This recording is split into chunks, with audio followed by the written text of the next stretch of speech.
18 years ago, mutations occurred all over the world. Suddenly, towers and gates appeared from nowhere. Monsters began to flood out, threatening human civilization, while a small number of people also awakened superpowers. They were called players. Becoming the hope of humanity and developing into a new faction in the Awakening Association, these young people were extremely panicked, not only because they had awakened themselves, successfully becoming players, and on top of that, Kim Jigu held a special power known as the superhuman among superhumans, but life was not as dreamy as it seemed. Jigu faced more difficulties than he expected. 5 years after awakening, he still struggled in the beginner forest when facing low-level goblins. Jigu was invited to the tower at age 58. He also had a special ability, the so-called privilege reserved for the chosen ones. One would think life afterward would be full of roses, but even 5 years later, he still took hours to defeat a single goblin. Jigu never thought there would be such a unique player like himself. 5 years had passed, but the status window still displayed his level as 1, and next to the special ability section was an annoying question mark, indicating that he had not yet awakened this ability. Just like that, life pushed Jigu to become a guide. Today, as usual, he led a group of new players to hunt goblins. For them, this job was quite easy, feeling like they leveled up before catching many. Wow, leveling up early on is pretty easy, Jigu said bitterly. Then tomorrow we will go to the second floor of the tower. See you all at the entrance tomorrow morning. After giving instructions, Jigu immediately left. Watching his back, the new players began to buzz and discuss. Jigu was very famous, and they had mostly heard rumors about him. The biggest rumor was that he was the one holding the special ability, but most people did not believe it, because if Jigu really had that power, he wouldn't still be here doing such a mundane job. There was another rumor saying he was the lowest-ranked player among all players, and over time, Jigu was given a nickname known by all players. He was the player who could not level up.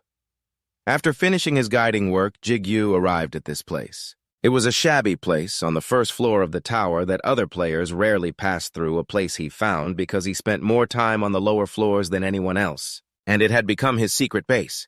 Here only one goblin appeared once a day, and Jigu always persistently trained on this goblin. This time, the goblin turned its neck toward him, making Jigu believe today's hunt would go more smoothly, because as long as he hit the monster's critical point before it noticed him, it would be over. Thinking this, Jigu began to approach the goblin from behind, gently as possible. But when he was only a few steps away, the monster detected him, and it immediately turned to attack. Thus, Jigu and the goblin had to struggle with each other for a long time, and as usual today, he had to go through a tough battle. After a hard hour, Jigu finally defeated it. He returned to the Player Association, sold the crystal bead earned from the goblin, and received $20.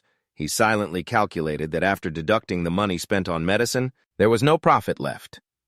Thinking of this, Jigu could only sigh. As he was about to leave, he met a blond man named Tayik, who was an acquaintance. After greeting each other, Tayik suddenly scratched his head a few times, revealing an awkward expression, then said, "I apologize for what happened."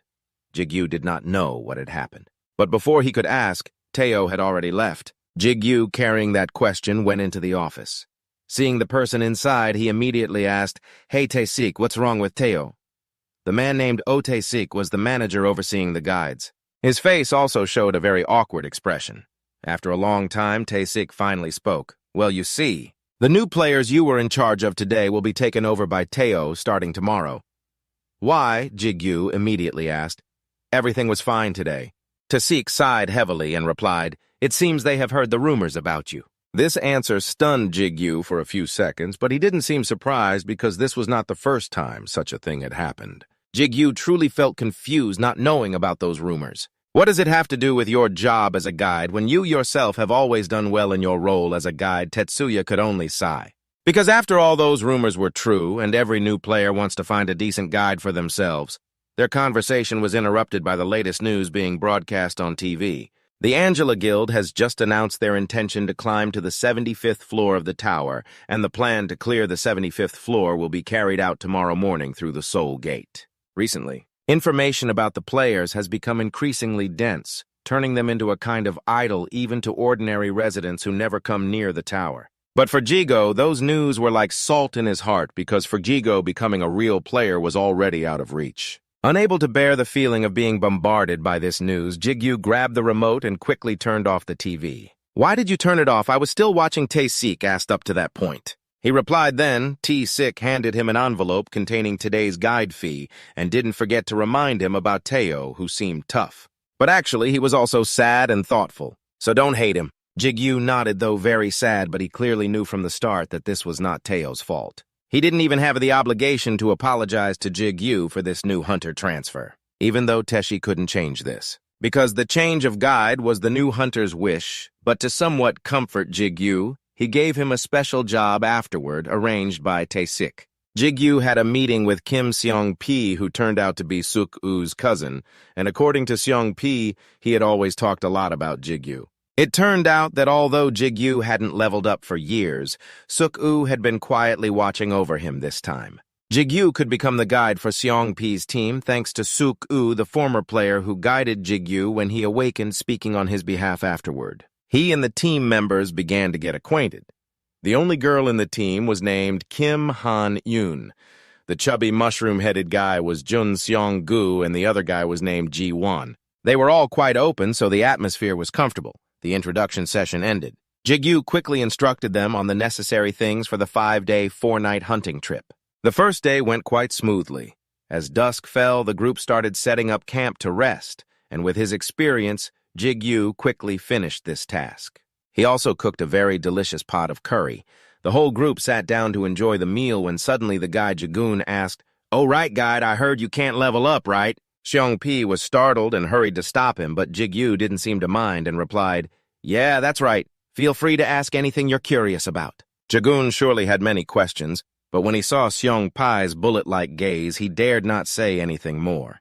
They began discussing today's hunting trip. Like most new players, the group of 4 found it not too difficult because the goblins on the first floor were poorly equipped and moved quite clearly. Seong-gu and Jigun got a few scratches but were healed immediately with medicine. Just consider this as practice getting used to killing. If you stay alert and work hard to level up, it will be fine. As long as you don't encounter a guardian, Jigu added. The people in the CNP group were all new hunters, so they were quite vague about the concept of guardians. Jigu explained that they are the protectors of each floor of the tower and rarely appear. They are boss monsters that guilds or large hunter groups have to concentrate on defeating. Only new resources can defeat them. To put it simply, they are like powerful gatekeeper monsters. Although they provide a lot of experience points and good items, at the same time they are dangerous enough that even rank climbers have to avoid them. Speaking of which, the CNP group all put on serious faces. Jigu immediately reassured them, but you don't need to worry too much. Their respawn cycle has been determined. The people in the CNP group all put on serious faces. Jigu immediately reassured them, but said there was no need to worry too much. The regeneration cycle of them has already been determined. And there are guilds specialized in hunting them, not to mention the guards on the lower floors who are also quickly defeated, so actually encountering them is quite difficult. After chatting for a while, they went into the tent to rest, regain strength to prepare for the next hunting trip. Meanwhile, on the 4th floor of the tower in the area where the forest meets the wilderness, a goblin was running for his life, fleeing from a creature far more terrifying than himself. On the 2nd day, the guided group began moving up to the 2nd floor of the tower. Here, besides goblins, there were also large-brained creatures. The new hunters were quite scared by the enormous size of this type of monster. But fortunately, they were quite slow compared to the goblin. On the 3rd day, they advanced another floor where the large-brained creatures and goblins began to appear in groups. However, they were not smart enough to truly cooperate, and the cop group came up with a method to divide them using just a pebble. Han-yoon hid behind a tree. He threw a stone hard at the head of a large-brained creature which was not smart enough to realize that a hunter was hiding behind the tree, so it turned and fought fiercely with the goblin group nearby. Thanks to that, Seo's group could leisurely level up because Jigu had chosen safe paths for them. Now they understood why Supu praised him. On the night of the 3rd day, while cleaning up after dinner, Jigu saw Seo-pi busily writing something and asked what he was doing. "I'm writing a diary. I write every day since I received the invitation to become a player. Who knows? Maybe I'll write an autobiography or something when I become a ranked climber. Haha, maybe." All 4 new hunters were eagerly looking forward to tomorrow because if tomorrow was successful, they could proceed straight to the level 5 test. Only Jigu seemed to have some worries when mentioning level 5. A peaceful night passed as they advanced to the fourth floor. The mission was not much different. Still facing groups of large-brained creatures and goblins acting together, the only difference was their slightly greater strength and agility, and the group decided to use the old method of dealing with them. The four of them fought with all their strength, while Jigu, as the guide, meticulously observed from outside. Thanks to that, he suddenly noticed something unusual. Dust stirred inside Jigu, raising a bad premonition, because although today was not the day the Guardian would appear, this was not a good sign. He gripped his sword tightly. Then he shouted loudly to Seo's group, "Everyone, we have to leave here quickly. End this fast." Jigo's mood was extremely urgent. One thing he realized after a long time as a guide was that guiding new hunters was not a game. It could even become the toughest challenge for those who just became players and had no experience. Just as he thought this suddenly, he heard a shout. "Zegun! It seems he's injured in the leg." Zegun's shout immediately distracted the other team members. This was exactly what Jigu feared most. Just one small mistake could cause the entire group to be wiped out. Things got worse when Jigu's bad premonition came true. The level 4 Guardian had appeared. With his experience, Jigu knew they could not defeat it, so he shouted loudly for everyone to prepare to run. At this time, Jaegwen was injured and had to rely on Seong Pizel to stand up. Han Yun was also not doing well. Now Jigu took out a smoke bomb from his pocket with a strong effect, threw it toward the Guardian and the monsters, then kept urging the remaining four to run quickly, because this was their only chance. Then, relying on his experience, Jigu led them to a seemingly safe cave. Only then could they breathe a temporary sigh of relief and relax a bit. COP asked, "What was that just now?" It looked like a giant, large-brained creature. "That's the level 4 Guardian," Jigu replied. "I don't know why it suddenly appeared, but for now we have to observe the situation." Fortunately, the group still had enough food supplies to hold on temporarily while waiting for the rescue team. However, the difficult problems did not stop there. Han Yun had been unconscious since earlier and still had not woken up, looking quite uncomfortable. Jigu checked and immediately realized she had been poisoned. Goblins must take an antidote to recover. When Jigu said he had brought antidote medicine, the other three breathed a sigh of relief, but he rummaged through his backpack and couldn't find it. Jigu tried to recall his memory and then realized he had dropped the antidote pills while fleeing from the Guardian.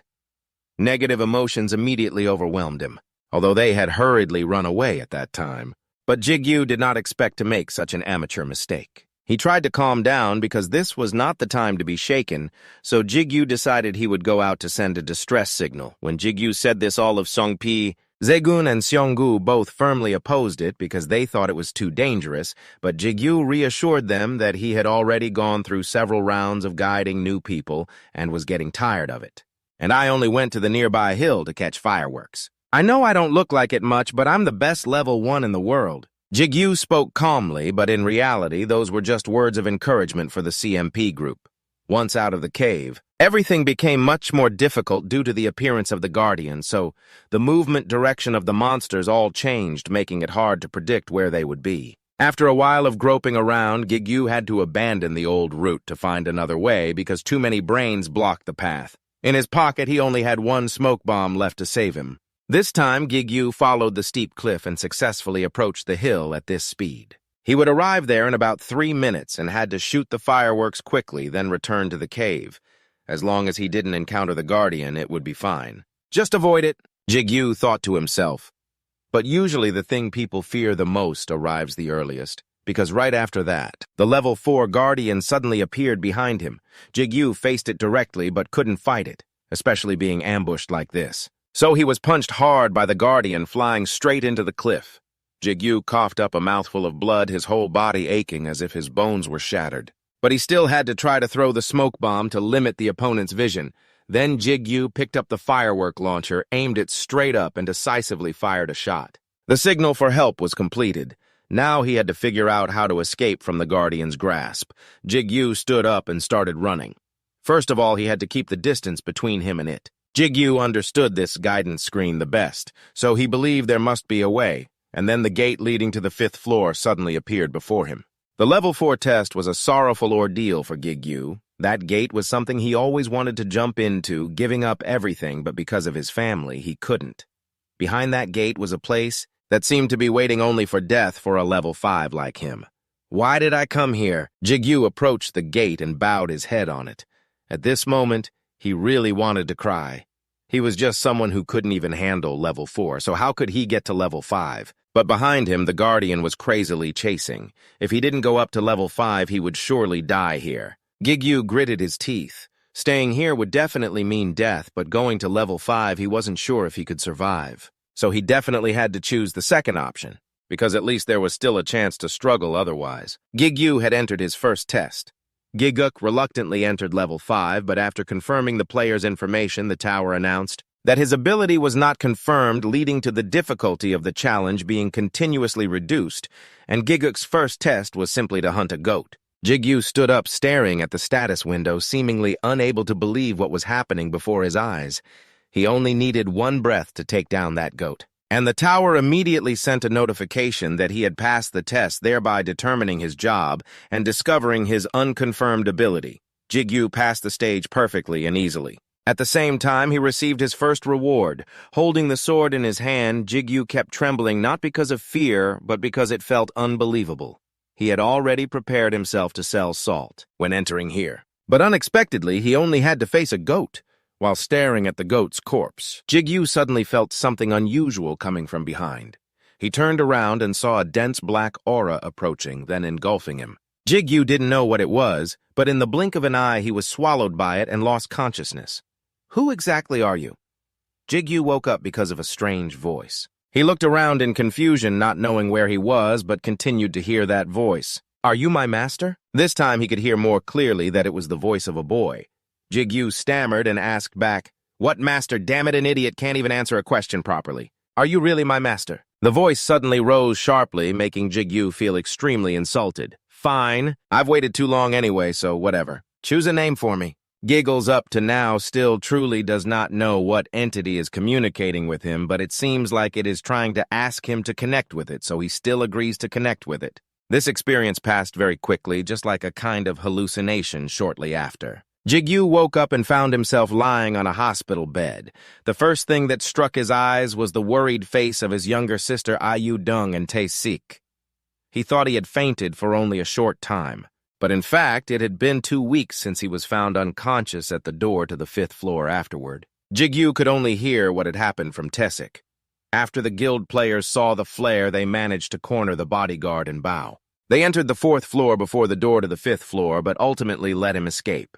Although feeling a bit annoyed because they couldn't catch the bodyguard, Jigu felt relieved to see COP's whole group. They were rescued and all safe except Jagun, who was injured and had to use crutches. The rest were fine in the following days. Jigu continued to stay in the hospital to recover.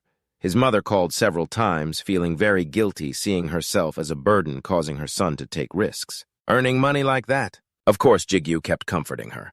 They said you will be discharged soon. Mom, don't worry, and please rest soon. The insurance has already covered all the hospital fees. So Mom, don't worry. Knowing Yudung was beside Jigu also reminded her not to come to the hospital to visit him anymore. Stay home to take care of Mom. Only then can I rest assured to hang up the phone. And only after hanging up the phone. Jigu dared to let out a sigh. Even after passing the 5th floor, things still went against his hopes. Jigu was still stuck at level 1. However, a major change occurred when after waking up, Jigu found an additional ring on his hand.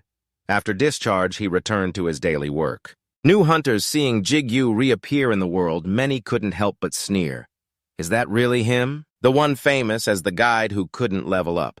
However, this time someone else spoke up for Jigu, though not exactly defending him, but just correcting the information. Because recently he had become famous for a different title. Now people called Jigu the butcher of the guide section, unlike before. When he used to take it an hour to defeat a goblin, now facing a whole pack of fierce orcs and goblins, Jigu was very confident from the strange ring on his hand. He took out a sharp black sword, a good weapon combined with years of experience fighting on the lower floors of the tower gave Jigu absolute confidence, and this time, he dealt with the monsters in the blink of an eye. Both speed and attack efficiency reached perfect levels without question. Jigu fought more and more enthusiastically. That was a feeling of happiness and vitality he had never experienced since awakening as a player until now, all thanks to the fate with that mysterious entity. Going back to the day Jigu fainted. He named it Lu. The day Lu was born, Jigu officially awakened his ability. His profession was a companion of the ego, and his special ability was linking with his ego. Although Jigu was still stuck at level 1, his ego Lu was different.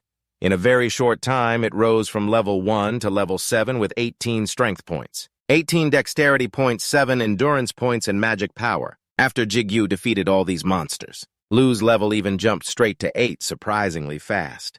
This exhilarating feeling was hard to describe when just days ago Jigu was scared stiff before an orc. But now he leisurely picked up a bunch of crystals dropped after defeating them, going back a month before when Jigu discovered he had awakened a special ability. Still a question mark all this time.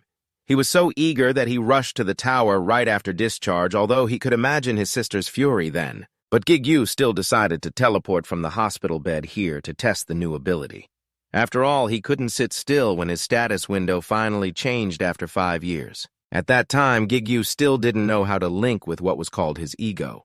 Thanks to reading web novels over 180 minutes a day, he finally came up with a way striking a cool superhero transformation pose, then loudly shouting the 2 words link. However, nothing happened. Luckily, Jigu was alone at that time, otherwise he would have been so embarrassed that even the monkeys on the mountain would have chased him away.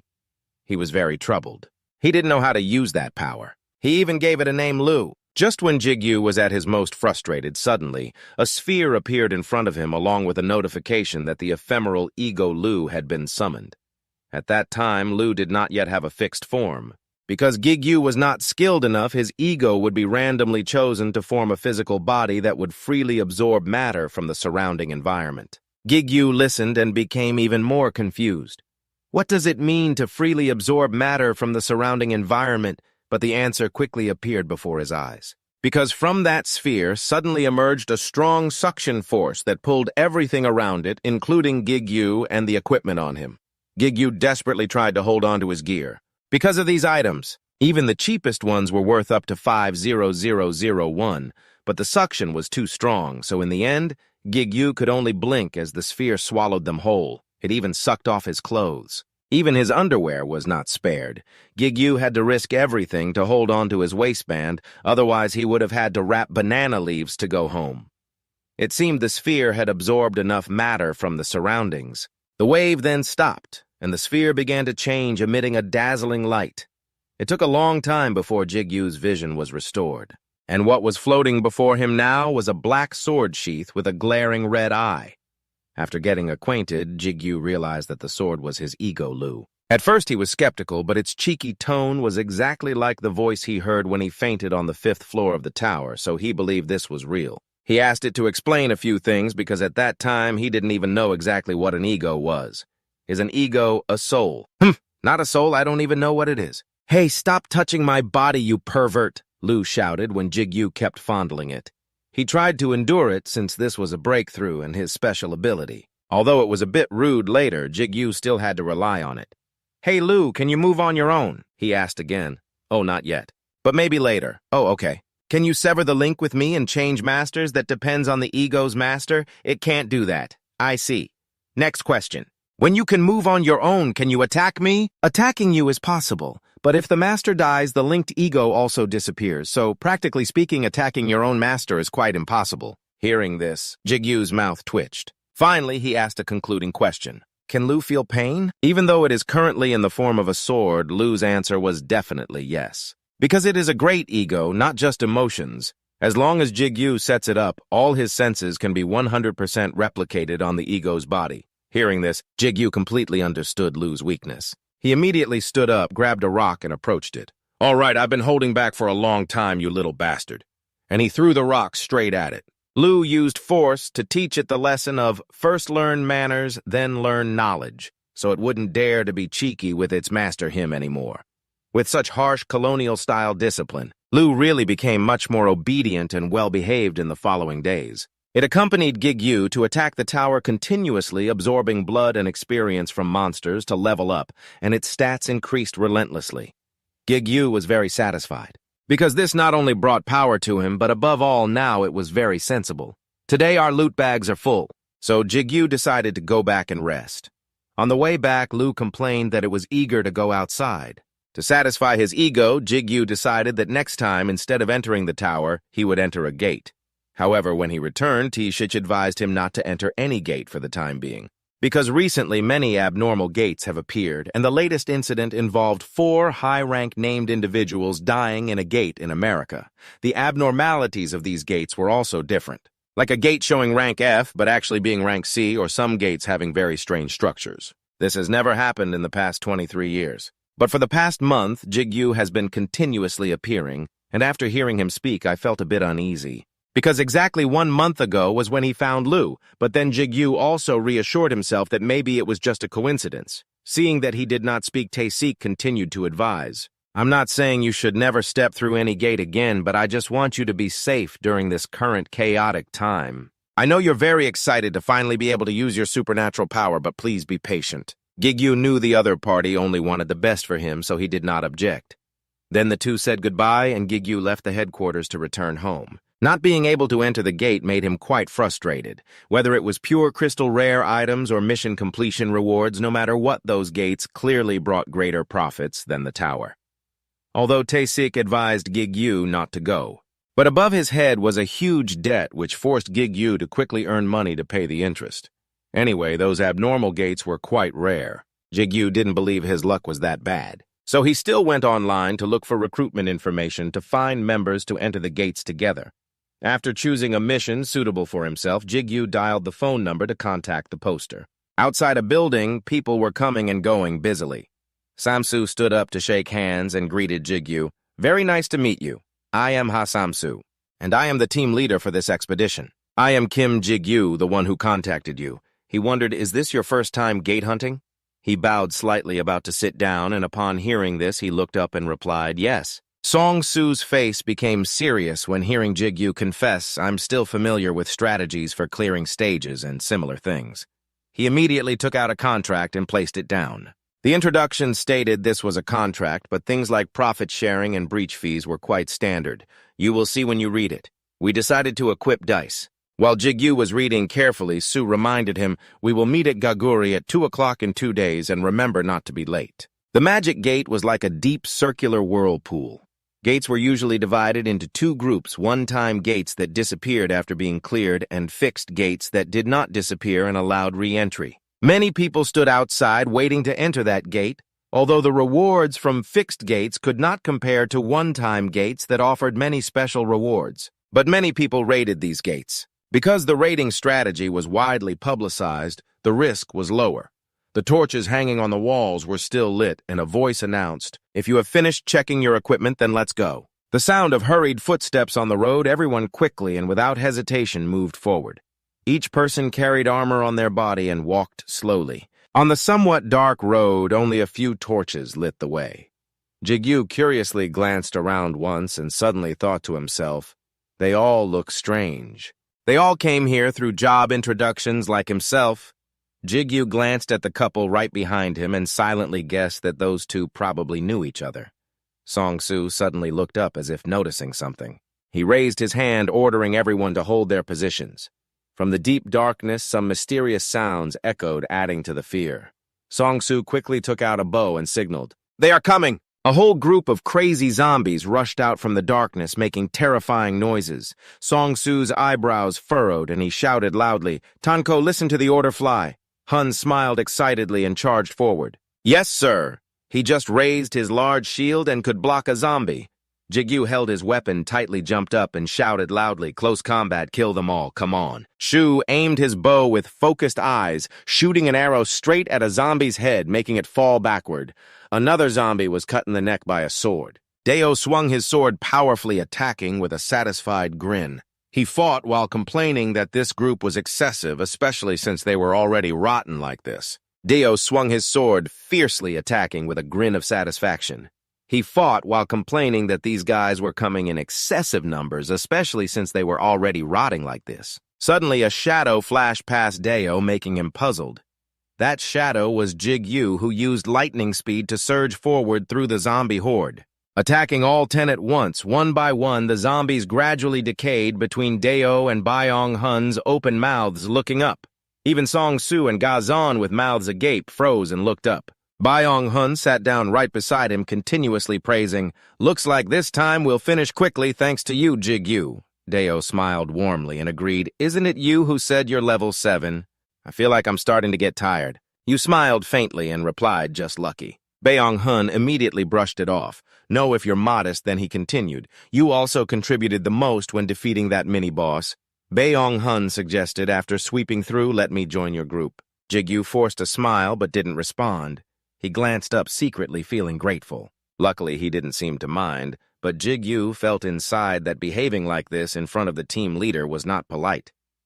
Baeong-hun spoke up. "Today we benefited a lot from you." They both continued, "I was about to say that." Jigu politely replied, "It's nothing," but inwardly he confirmed that even if they said no, it was true. Then Shu approached and announced, "All right, everyone, let's move on." Jigu stood up quickly, silently asking if Ru was ready. Ru replied, "Zombie blood is useless, master." He reassured, "We will soon reach the boss room, just hold on a little longer." Baeong-hun and Deo whispered something together. Suddenly, the two of them smirked slyly. The five of them walked to an iron gate, constantly exclaiming, "This is the boss room." Jigu wondered silently, "Are these iron bars to keep the boss monster inside?" Song-Su spoke up. "Now I will explain the method to defeat the gatekeeper Talon." While he was speaking first, "Talon is a giant vampire." Another voice interrupted, "Really?" Baeong-hun showed irritation and impatience. "Do you think we didn't research anything before coming to a fixed gate? Hurry up, we're wasting time." Hearing that, Song-Su frowned and emphasized, "Listen, even if you know one person's mistake can endanger the whole group inside the gate." He clicked his tongue and criticized the delay. Seeing this, Gazan's face darkened. He clenched his teeth. Wrinkles appeared on his forehead, sensing Song-Su was glancing at him. She, startled, relaxed her facial muscles. Gazan looked up at him silently. Song-Su continued speaking, so I will continue explaining. It seemed Jigu noticed the signals they secretly exchanged. That was very strange. Earlier, he had briefed right after we melt the iron with acid and enter the boss room. "Talon will sit with his back to us as soon as they step in." A whispering voice rose. "He's bigger than I thought." Song-Su's hand was in a bow-drawing position. "First, I will hit him with an explosive arrow. I'm coming." He shot with great force, shaking the earth and sky. Talon roared fiercely that would anger him, and he swung his fists wildly. Baeong-hun also shouted fiercely. To the point the wrinkles on his forehead were clearer than ever, Talon crazily swung his fists forward at our tanker. Baeong-hun had to block those attacks. Baeong-hun gritted his teeth, raised his large shield, struggling to block the terrible attack. As he stepped back, Deo and Jigu simultaneously rushed forward to attack. The most important part was when he bent over to change his attack attribute. The two of them ambushed from the front and back. Talon used his glowing red eyes to glance behind. His defense would triple, blocking most of the attack effects. As Talon lowered his face, a voice rang out, "Jigu, it's your chance. Something triples defense." Baeong-hun shouted orders. Jigu immediately dashed like the wind, but Jigu's attack would at least damage him a little from above. He aimed straight down to finish Talon. The system notification startled. Jigu's synchronization rate with Du has increased. Now you can use Du's abilities more effectively than before. He gritted his teeth, used lightning swordsmanship to slash straight down without hesitation.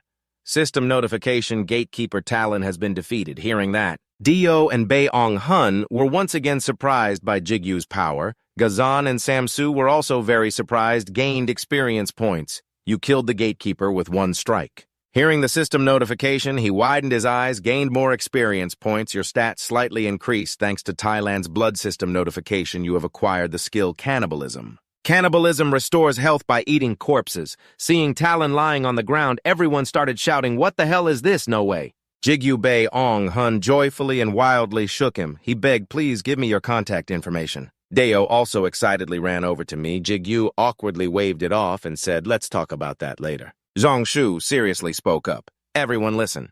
The equipped item, a paralyzing dagger, just dropped." Deo ran over, screamed once, then continued, "Not only is it easy to eliminate, but it also drops equipment items, right?" Song-Su Cho said, "As stated in the contract now, I will roll the dice to decide the reward distribution." Baeong-hun put his arm around him and whispered, "Hey, Jigu." He smirked and provocatively said, "Don't you want that dagger?" Jigu looked annoyed and glanced sideways, thinking to himself that he kept acting superior. Baeong-hun's face broke into a sly smile. "Honestly, you basically did all the work. Deo and I will handle it, so just go along with it." He looked at Jigu silently, guessing that Jigu couldn't ignore them after this incident. His eyes glanced around. "I help you and you help me.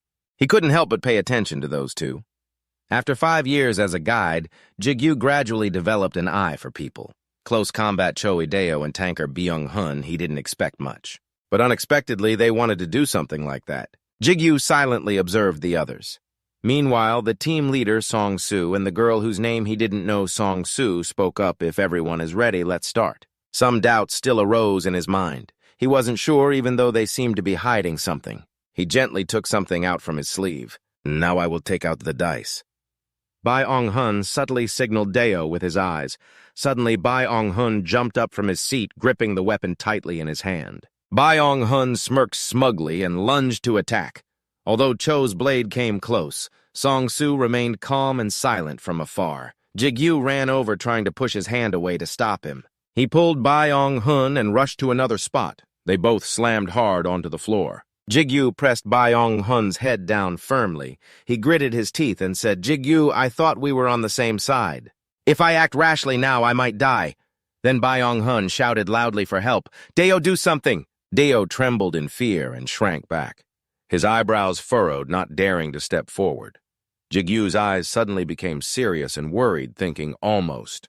Byung-hun shouted, "Just kidding, I'm only joking." He could have died already. He used a scrutinizing gaze to glance up. It wasn't team leader Ha Song-soo, but that filthy bastard. Suddenly, an image of Gazon with glowing red eyes and a fierce, terrifying expression appeared in Jigu's mind.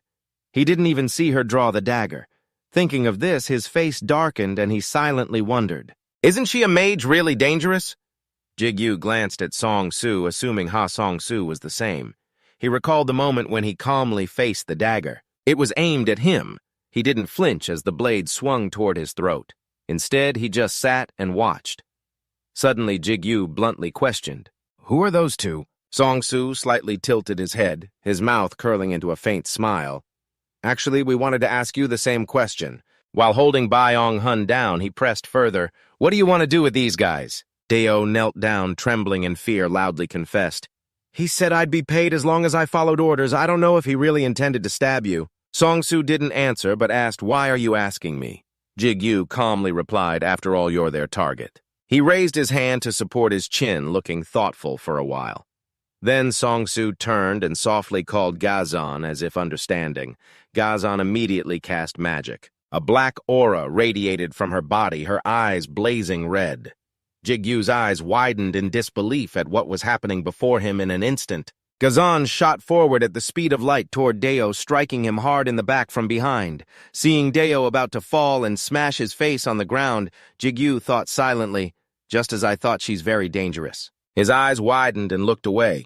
Suddenly, Jigu slammed Byung-hun's head down to the ground, knocking him unconscious. Afterward, he stood up quickly in front of Song-soo's witness. Jigu raised his hand with a somewhat surprised expression, wondering if it worked. He was about to bend down to pick up the dagger on the ground and said, "Anyway, I'll take this dagger." Song-soo immediately wondered why. Jigu casually replied, "I saved your life, so I think it's okay for me to take this dagger." He was immediately brushed off by him. "I think that's a bit much." Song-soo's words carried a hint. An item like this is nothing to someone like him, right? Suddenly, Jigu looked up cautiously, and confusingly, he immediately questioned, "Do you know who I am?" He spoke while glancing slightly behind the gaze-on area. "If you have someone like that as a bodyguard, it means you are not an ordinary person. I am not interested in you. I also don't want to investigate or flatter you at all." Suddenly, Jigu's eyes lit up. "Tell me I will handle these two guys for you. I plan to hunt a bit more before returning." Rue transmitted information through thoughts. "That girl named Gazon is very dangerous," he replied. "I know, that's why I only talk to them. Should I run away or something?" "That's even more suspicious." Du was surprised. "You know they are dangerous, but still let those suspicious guys stay with them." "Why even strip them of their gear?" Jigu continued. "After all, I saved his life." He spoke up and added, "Thanks to that, we can stay and grind like this." The system announced, "You have absorbed the endurance of zombies. How do you feel like having two hearts?" "Have you heard of pub guns?" Du immediately reminded the owner. "I'm a bounty hunter, and I repeat, zombie blood tastes awful." Jigu waved it off. "All right, we will go outside. No more zombies, and we have absorbed enough blood." Rue absorbed stats skillfully through blood strength from goblin stamina from zombies, so his stats are much higher than normal for his level. He said, "The iron gate has been destroyed for a while now. Stop by the reward room before leaving." Jigu stood before Talon's body at the reward room, a cramped space only accessible through the gatekeeper's corpse. He raised his hand slightly, intending to touch it. As the name suggests, it's the place to receive rewards after clearing the gate. In his heart, Jigu called Ru, who responded, "Yes." He pressed, "Has there ever been anything like this before?" Ru answered immediately, "No." Jigu touched the glowing wall, agreeing, "Right inside it looks like a hollow." He raised Ru to ask for opinion. "What do you think, shall we break it?" Ru replied, "I agree, master." Hearing that, Jigu swung strongly forward. Just as he broke the wall, Ru shouted to stop. "Wait!" A thick layer of dust surrounded the atmosphere. Jigu waved away the dust and asked, "So much dust, what do you think?" Ru only replied, "Ego." That made him confused. Hearing this, Jigu widened his eyes in surprise. "I sense another ego here." He wondered, an ego in a place like this. An ego glowed amid the thick dust. Jigu kept wondering as the ego emitted gray dust smoke. How is that possible? Are egos common? Then what have I been doing for the past 5 years? Vu hesitated. "That's because the master is you." He continued, "What?" Ru tried to calm him. "Nothing, master, just find the ego, it's somewhere in here." Stepping into the thick dust, Jigu coughed a few times. He looked up and realized, this gate is too old. "There's probably nothing left." Vu said, "I told you." "I think there is an ego here." A shiny white sword with a bright glowing blue gem. Jigu stood before the sword feeling strange. "What is this, Excalibur or what?" He asked for opinion. "Should I take it?" Within 3 seconds, Jigu grabbed the sword, intending to pull it out. Suddenly, the gem's light shone even brighter. The light was so strong it seemed to swallow everything. A gentle voice sounded as Jigu's eyes slowly opened. "Are you my master?" He raised his hands. A pure white space appeared similar to when he met Du, but the feeling was very different. Jigu floated in the bright white space, hazy and vague. He asked, "Are you the ego inside this sword?" The ego immediately replied, "Yes, I have always been here waiting for a master. Will you answer my call?" Hearing that, he sincerely confessed, "I'm not your master yet, but I want to silence that ego." After a moment, he proposed, "Then please choose a name." Jigu emphasized L. "From now on, your name is L." Returning to reality, he still stood there, holding the white sword tightly. The faint light shone on Jigu as he looked up with somewhat hazy eyes. This second time, there was no feeling of strangeness, because he had already experienced it once. Suddenly, a loud noise startled him, eyes wide open. Small stones cracked and fell like rain from the ceiling. Within 3 seconds, larger stone debris also fell. Ru shouted, "Run, boss!"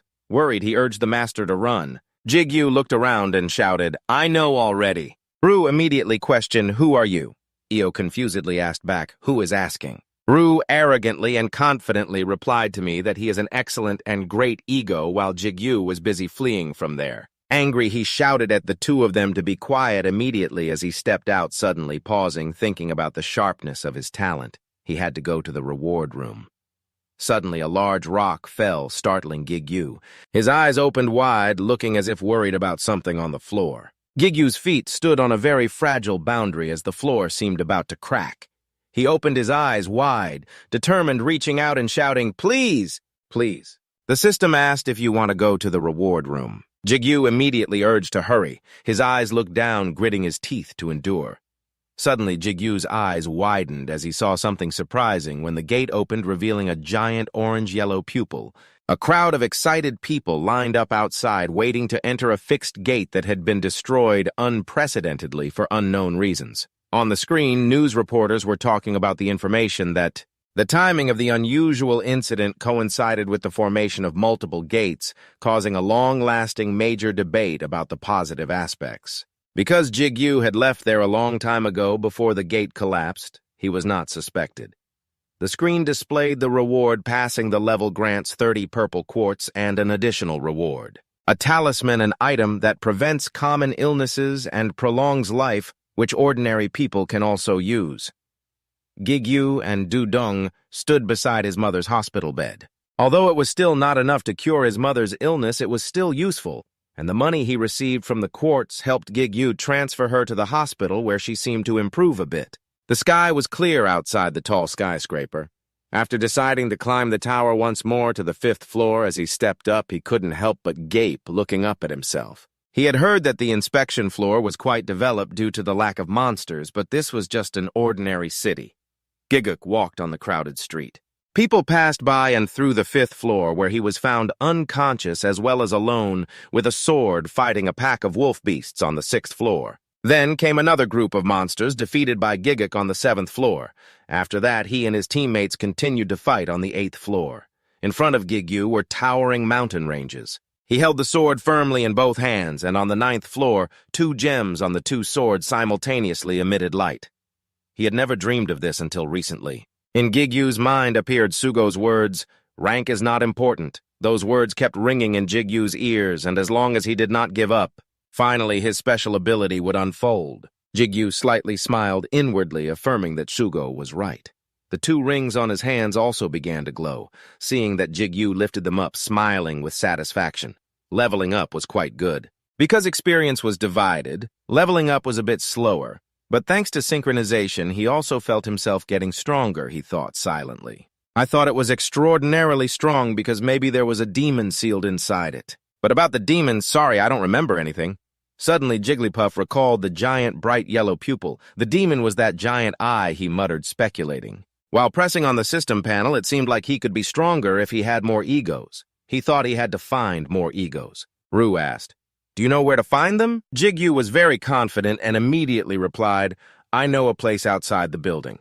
The clear sky and sunlight made the auction house even more dazzling. An announcement echoed in the crowded auction hall, sold for $170,000. In his heart, Jigu silently questioned, "Do you feel anything?" Du thought for a while, then said, "No, I haven't felt anything yet." He was disappointed, thinking he should have known that egos couldn't be so common. The unfinished sentence made everyone more curious.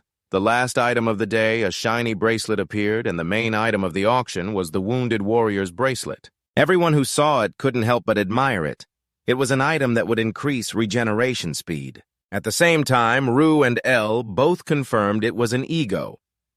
This made Jigu's eyes widen in surprise. The sunset sky gradually turned orange, layer by layer, with fluffy clouds drifting lazily. He walked alone on the crowded street, people passing by. Jigu's face was tired and exhausted. He didn't expect the auction to be so tiring. Everything was so expensive. Elle explained, "It's the main item, so there's no other way."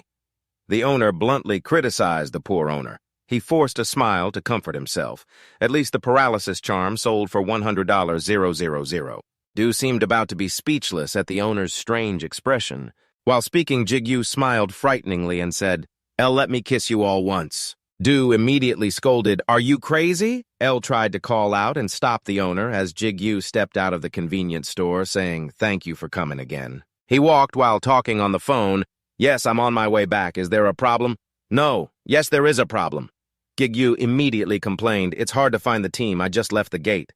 And the player was even more troublesome than the monster. The person on the other end shouted loudly, "What? You entered the gate? I told you to be careful now." Jigu fearfully stammered, "It's an F-rank gate. I know I'm only level 1 with basic equipment. I can't get a player rank, so I can't solo." The other side sympathized, "I know I can't do anything else." He continued, "See you later." The night sky had covered the entire city. Jigu reminded, "Don't forget I said I would treat you to a meal to celebrate your promotion." He continued, "It's not that I don't like climbing the tower, but Du also needs to grind, so progress is very slow." Step by step climbing the stairs slowly, Jigu's gentle voice sounded, "And the reward from the last gate was also very good." He sighed and said, "Well, one way or another it will work." "I have taken care of urgent matters." Jigu smiled, lifted the bag, and bought beef. Io kept praising, "You are really modest, despite just earning some money." Du immediately thought it was stingy. Hearing that, he almost scolded, "How do you feel lately?" "Since the last time I reformed your character, huh?"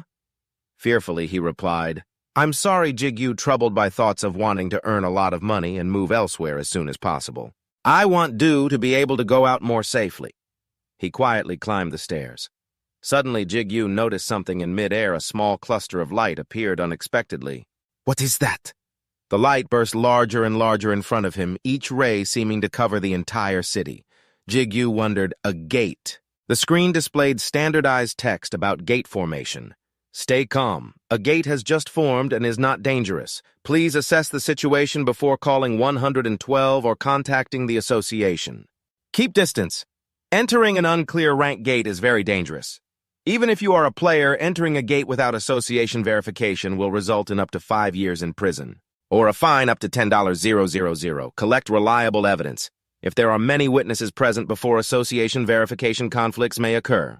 If you witness an incident alone, please leave evidence. Priority and privileges will be given to the first person who finds it. Korean Player Association. The Gate Supervisory Board head TXO sat attentively in front of the computer looking to see. He took a cup, moved the mouse, and clicked somewhere. TXO smiled, holding the cup of water, murmuring with satisfaction near Jigu's house. He sipped the water while reading a report suddenly sent. TXO choked on the water. Water splashed everywhere. Other employees outside couldn't help but notice his startled shout. Kim Jigu spoke up, "If you don't enter the gate within 5 days, the conquest right will be lost and auctioned." The employee carefully reminded, "There are other conditions as well. Please remember. Thank you for the quick report." Tayik stood waiting, then slowly stepped up and asked, "Done very diligent." He suggested Jigu talk a bit. He immediately agreed, "Okay." The two of them went into a nearby coffee shop. Jigu wondered, "Is it too sweet?" Tayik stirred his coffee and replied, "Not sweet at all. Coffee should have syrup added." After saying that, he drank the water in one gulp, then slammed the cup down on the table with satisfaction, even knocking his player ID card onto the Korean Player Association. Tayik asked, "Accidentally an S-Rank gate, huh? Are you confident?" Jigu smiled and waved it off. "Come on. You shouldn't underestimate me. I'm much stronger now." His face showed obvious disappointment and gloom. "I didn't know about that. But I know you are very stubborn always. Stop laughing, damn it. What floor are you on now?" Seeing that Jigu smiled lightly, then said, "Floor 11. Today I just passed floor 10. Tayik asked about rank. Jigu didn't answer, but bluntly said, "You already know." Suddenly he spoke a single word that startled Jigu 4 days. Tayik's eyes looked straight with determination. Jigu didn't answer, but bluntly said he already knew. Suddenly he spoke just one word that startled him 4 days. Tayik's eyes looked straight ahead with determination. His firm voice emphasized, "Complete the preparations in 4 days, then come with me." Jigu asked confusedly, "Why?" He only lowered his voice and replied, "I want to see if you're okay when you go in. If you're not well prepared, I won't let you go at any cost." Scene changes to 4 days later. Around the room were weapons prepared in advance. Only Jigu's voice echoed, "Unexpectedly, something like this exists in the basement of the building. This is a training room, but it's just not used much these days." You look up and silently think about expanding the space with protective barriers around the walls. Surely I have underestimated the association. Tayik stepped in and questioned, "How do you feel?" That inevitably startled Jigu. He asked if he was interested.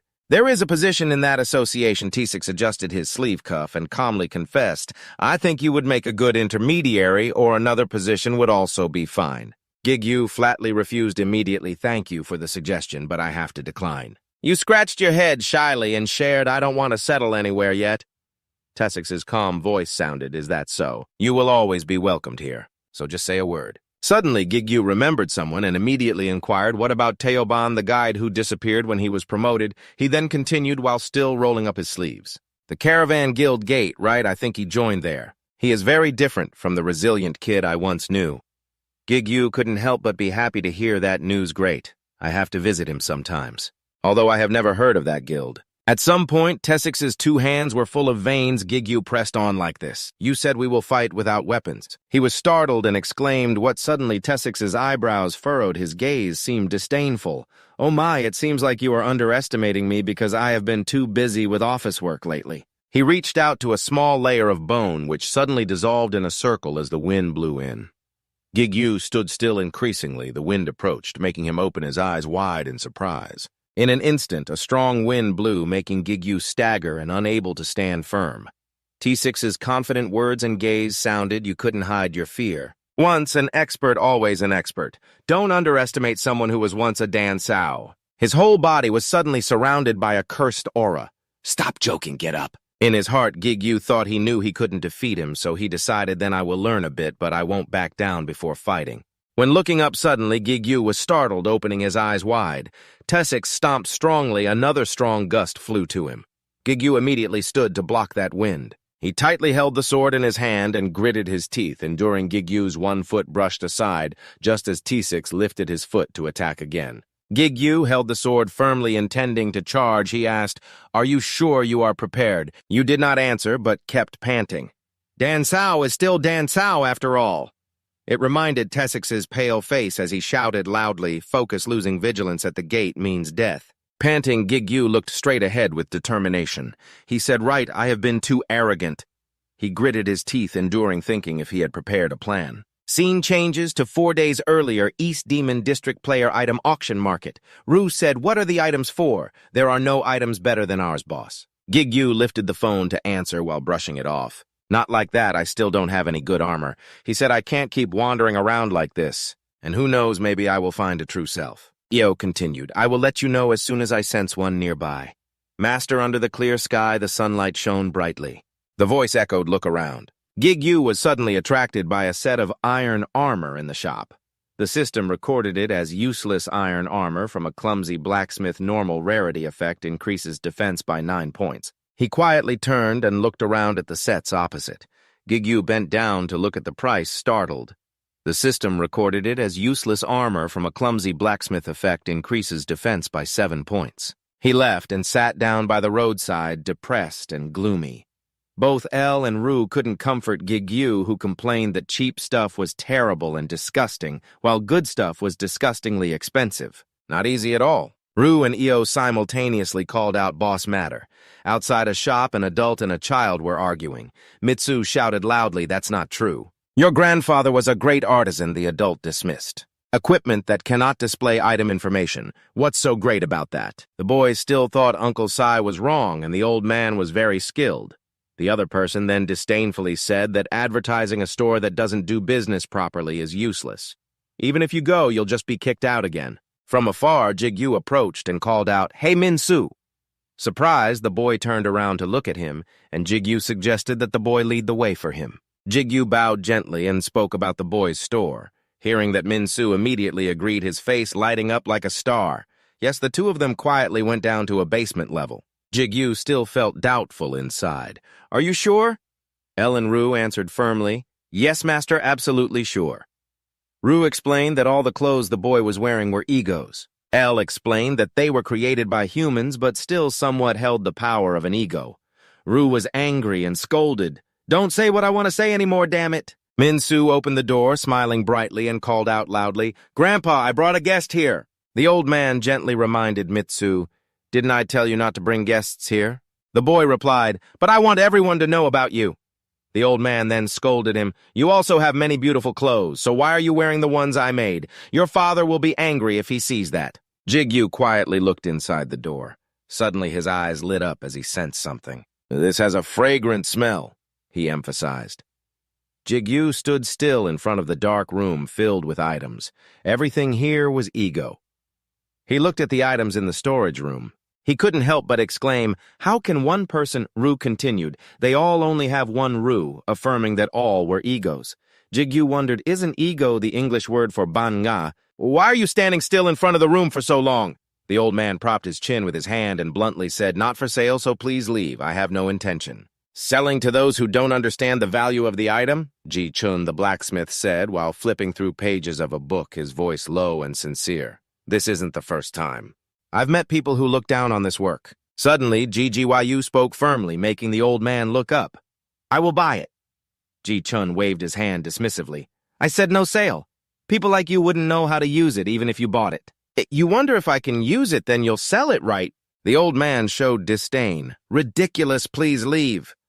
But Jigu seemed uninterested and kept raising his voice, searching for an unnamed level 79 sword. Ji Chun was startled, jumped up, and shouted loudly, "Don't tell me." "You can see the quality of each sword," Ji Kyung said calmly. "Of course you have this ability too, right?" Hearing that, the old man exclaimed, "Oh my," then softened and smiled, suggesting, "Then try your luck with it." Finding someone who understands and deserves the weapon in their hand is the greatest wish of every blacksmith. GGYU silently, gently stroked the shiny blade. He raised the sword high, deciding that from now on its name would be Satanist. Seeing this, the old man was wide-eyed and open-mouthed in surprise, and even Minsu was very surprised, staring wide-eyed. However, the sword did not light up for a long time, and the space became very quiet and awkward. He guessed that maybe it didn't like this name very much. Jigu hesitated and wondered, is that so? Jigoro and Tashiro stood facing each other, preparing for the fight. His eyes blazed with fire, emitting a murderous aura. In the blink of an eye, Jigoro dashed quickly forward toward him. Like a gust of wind carrying the power of lightning and fire, the electric flame flew straight at the opponent. Despite the sword gradually moving toward him, Tashiro stood still, unshaken. Jigoro gritted his teeth, determined, gripping the sword tightly, and swung it hard. As soon as Jigoro struck, the opponent easily blocked it with one hand. "You two?" Tayik frowned, showing wrinkles, shouting loudly. "I can still feel your hesitation when swinging the sword. Using all your strength aimed at the target, you think this small effort is enough to scratch me." Jigglypuff gritted his teeth and endured, his eyes blazing fiercely. His opponent was a fairly high rank. He tried to remind himself to focus. Jigglypuff raised his sword, intending to strike. Immediately, Tayik dodged the blow again. Jigglypuff kept swinging. Tayik dodged behind. He turned to attack again, but was blocked once more. It seemed Jigglypuff's strikes did no harm to him. Tayik raised his hand to punch. He immediately ducked to avoid the blow. Jigu swung his sword again to strike. Just as he lowered both swords simultaneously, Tayik stepped back. No matter how hard he tried, he couldn't defeat him.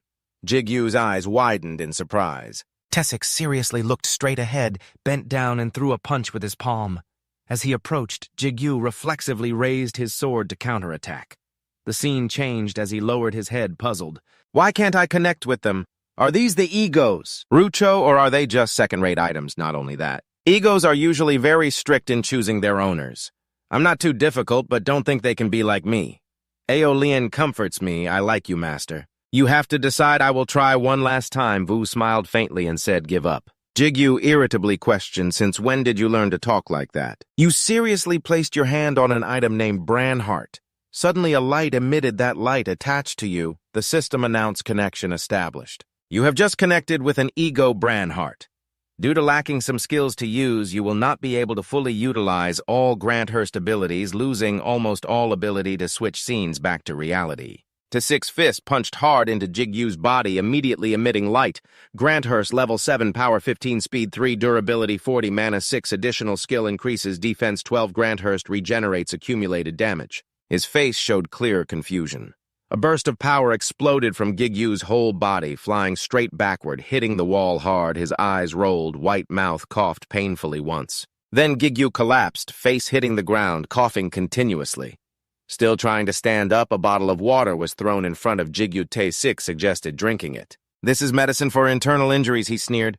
"My hands are shaking so much I can't even open the cap." He said, "You are past it." Jigu looked up blankly. "What, Tetsuya?" He smirked and affirmed, "I just said that." "You are past it. I thought you couldn't even touch a single hair of mine." But Jigu thought silently, "This method is not a coincidence. Did I go too easy?" Suddenly, Tetsuya questioned, "What do you mean just now?" Giggles smiled and replied, "It's my item," he continued. "If within 1 week from today, you still can't pass the stage above, I will send someone down from now on. Hope you get lucky passing the level." Tayik turned seriously to remind, "I give you 5 days only. If you can't pass within that time, forget it. I will go in to rescue you." Jigu awkwardly tried to stop him. "No need," he didn't let him finish and interrupted. "That way is much cheaper than paying transportation fees for agents," Tayik asked, concerned. "Did you bring enough medicine and food?" Jigu answered, "All good." He asked again about smoke bombs. "You answered, of course." Tayik reminded, "Even if this is a ranked stage, don't be complacent." Jigu immediately obeyed, "Okay." Ru wondered, "Isn't this gate the same level as the zombie gate? Why get so nervous? It doesn't look very dangerous." You smiled happily. "He is like a father, so it's natural to worry." Jigu turned back and said, "I will definitely return." Tayik smiled and replied, "Okay." You turned your face and stepped straight into the gate. The system announced, "You have stepped through the gate." Jigu silently hoped this was an easy gate. Ru asked, "What is the reward?" He gently replied, "I earned quite a lot of money." Ru wondered, "How do you know if this gate is easy or hard?" While answering, Jigu glanced around anyway. "I have to get through it." His face darkened as he muttered, "Because this is a ranked stage, there is a chance of a difficult tower or dungeon gate appearing. As long as it's not a maze level, I can get through all." Jigu firmly held the sword, praised. Well, he slapped hard the wolf beside him. His lightning power spread in the wolf's mouth, making it seemingly unable to resist. Jigu stomped hard on the ground. his face serious, looking back time to stop chatting. From the darkness appeared a pack of wolves ready to attack Jigu. He smirked. Leveling up, the white wolf was sliced straight down the middle of its face, splitting its body. Thanks to that, L also successfully leveled up. Jigu held the spear horizontally and continued charging into the white wolf's den to finish off the remaining ones. Notifications popped up continuously in this life-or-death battle. Granhard increased accumulated damage facing the attacking wolves. One slipped through to attack Jigu's blind spot, but he was not afraid, even smiled mockingly. The small mouth screamed in the dark cave. Rue's ability. Instantly, the white wolf opened its jaws, biting sharply, but at that moment, a pillar of light shot straight into the cave, blocking all sight. Jigu probably finished off all the wolves. He sat down heavily, sighing to rest a bit. Vu quickly spoke. "Human, don't be rude to your master." Jigu ignored. He pulled his sleeve to look at the watch. It's already been 5 hours. Sitting, collecting loo in the cave, he kept staring blankly, wondering unknowingly that around him appeared faint purple stones because they were named stars. So there was no difference with the others anyway. It was easy. Jigu took some tough food, trying to bite it while mumbling that with his level it was not easy to get in here. But this time, thanks to luck, he kept questioning himself, thinking he definitely needed to reach rank A, but this rank was classified without relying on any device. If I am far from my ego, I will only have skill level 1, which is unpredictable. Transigui remembered the calm face of T-Shich and commented that even Tae-Sik-hyung could not do anything. This ability was really true. After eating, he twisted the bottle cap. The voice still continued to sound once the owner's skill levels up. No matter how far apart we are, the Lord will still maintain the connection. Jigu raised the water bottle to his mouth and took a sip, hoping so. But I still don't know what will happen after leveling up. What form it will turn into? Rue continued to speak with a moral tone depending on the ego, but Jigu couldn't stand it anymore and flicked him, threatening, "You talk too much and are always sarcastic." "Be careful, I'll hit you." Rue sharply retorted, "You already hit me." Gigi still sat leaning against the rock, mumbling to himself. Besides not knowing how to improve, he also didn't understand this rule level 17. Strength 40, speed 54, durability 50, mana 34, supplementary skill cannibalism. Reading the last few words, Gigi was startled. Cannibalism, really? Cannibalism, really like that? Cannibalism, you do that? Rue, after hearing that, shouted back loudly, "Are you crazy, human?" Jigu laughed slowly, stood up, then briefly explained, "Just kidding." He slung the backpack over his shoulder decisively and moved on. Rested enough time to leave. But he suddenly hesitated when he felt the backpack on his shoulder was a bit cumbersome. His pouch was full of items, and especially the healing smoke bombs. Should he buy a bigger bag? Suddenly, Jigu thought of something. His eyes widened as he stared at 3 bottles with 3 different colors lying in the corn medicine basket. If he drank these, he would have more space. Without thinking much, he clicked his tongue and quickly decided to use them all. Might as well. At this moment, Vu suddenly screamed a warning, sensing a strong energy source coming from the other side. Near the boss door, surely inside, Jigu leisurely poured all the corn medicine bottles into his mouth, replying, "He already knows." "That's why I'm drinking medicine here." He anxiously stepped into the dark cave. The path ahead still showed no one, so he impatiently asked Vu, "Are we almost there?" Jigu began to feel restless. If this continued, the potions he drank earlier all lost their effect. He repeated the warning words. The voice just said, "I sense a strong energy source." This time he deliberately emphasized more. "I think we are almost there." After walking a bit further, Jigu suddenly saw a faint light shining ahead, a light maybe from a torch. Perhaps the boss was there. Vu hurriedly urged, "Let's go see." He put a finger to his lips and whispered to him to be quiet. Rue complained, "Anyway, no one can hear us." Jigu agreed and gently brushed it off. "All right." Then he used telepathy to remind him, "Rue, don't lose to the owner." Rue got angry and stubborn. "Then take care of yourself." Finally, he saw the silhouette of Jigu. Flickering appeared at the boss cave entrance he was searching for, sleeping soundly on the grass. Its presence seemed overwhelming. Moreover, the dungeon's energy was unlike talent. Attacked countless times, this creature had the quality of a lord, but seconds later its blood-red pupils stared fixedly at him. The white wolf wagged its tail lightly, then proudly stepped forward. The monster held the dragon vein of the entire dungeon, so it was called by a very impressive name. Gatekeeper, the Gate Guardian. Rue immediately shouted excitedly, "Wow, impressive!" Ron Hood worriedly reminded, "Be careful, Master Jigu." Already feeling tense, he gritted his teeth and actively raised his weapon. The pressure was much greater than Talon's. This was truly a real boss. Before he could react, the boss dashed forward. The grass where it stood gently shook, dust just barely flew up. The gatekeeper, with its striped red dragon eyes, shot like an arrow toward Jigu, who raised two swords crossing in an X. His eyes fixed on it, not daring to be careless. Teeth clenched, the gatekeeper's large jaws opened wide. Jigu struggled to block it, losing balance. But luckily, you managed to hold on. One foot stepped back to regain balance, but Jigu still didn't dare to take his eyes off the boss holding the sword, whose grip tightened more and more. He quickly launched a strike. He slashed straight at the white teeth, but his sword hadn't yet pierced through the outer skin. Not to mention stabbing into its mouth, Jigu frowned, feeling uneasy inside. The boss's pupils glowed brightly, a blazing hatred burning wrinkles forming at the corners of its eyes. Showing it was baring its teeth fiercely, the boss slammed its body down hard, deliberately trying to throw off Jigu's sword. He was stunned by this terrifying defense and counterattack. Then the boss bit onto his backpack, stretched its neck high, and with four legs jumped up, preparing to run in the opposite direction to escape. Dust rose thickly, stones and leaves swirling in the air. The ground shook violently and dust clouded the air, making Jigu quickly crouch down and cover his head. He struggled to defend against it, which was taller than he expected, having no choice but to accumulate damage. But then, the corner of Jigu's mouth slightly curled into a somewhat amused smile, completely opposite to the confused look 3 seconds earlier. He looked at the goalkeeper, not bad at fighting tough opponents. While pondering, Jigu recalled the intense battle moments before. His backpack was quickly discarded. His body accelerated forward, then lifted the boss's head higher. With both hands wielding two swords powerfully, he declared fighting tough opponents was his specialty. A second later, the ground witnessed another terrifying impact. That shockwave was caused by Jigu landing with fierce energy. Now he and the monster locked eyes, the boss howled eerily and charged forward relentlessly. It lunged to grab Jigu, who quickly raised two swords in front of his face to block the gatekeeper's fangs. The clash sparked flames, and even more terrifyingly, the sharp teeth caused the black. Jigu's sword broke in half-black shards, falling freely in the air. Jigu tightly clenched his teeth, nerves stretched like strings, constantly moving to escape this dangerous situation. He slashed stripes across the boss. The sword's path created intersecting light trails in the air. Jigu slid far back his body, covered in scratches.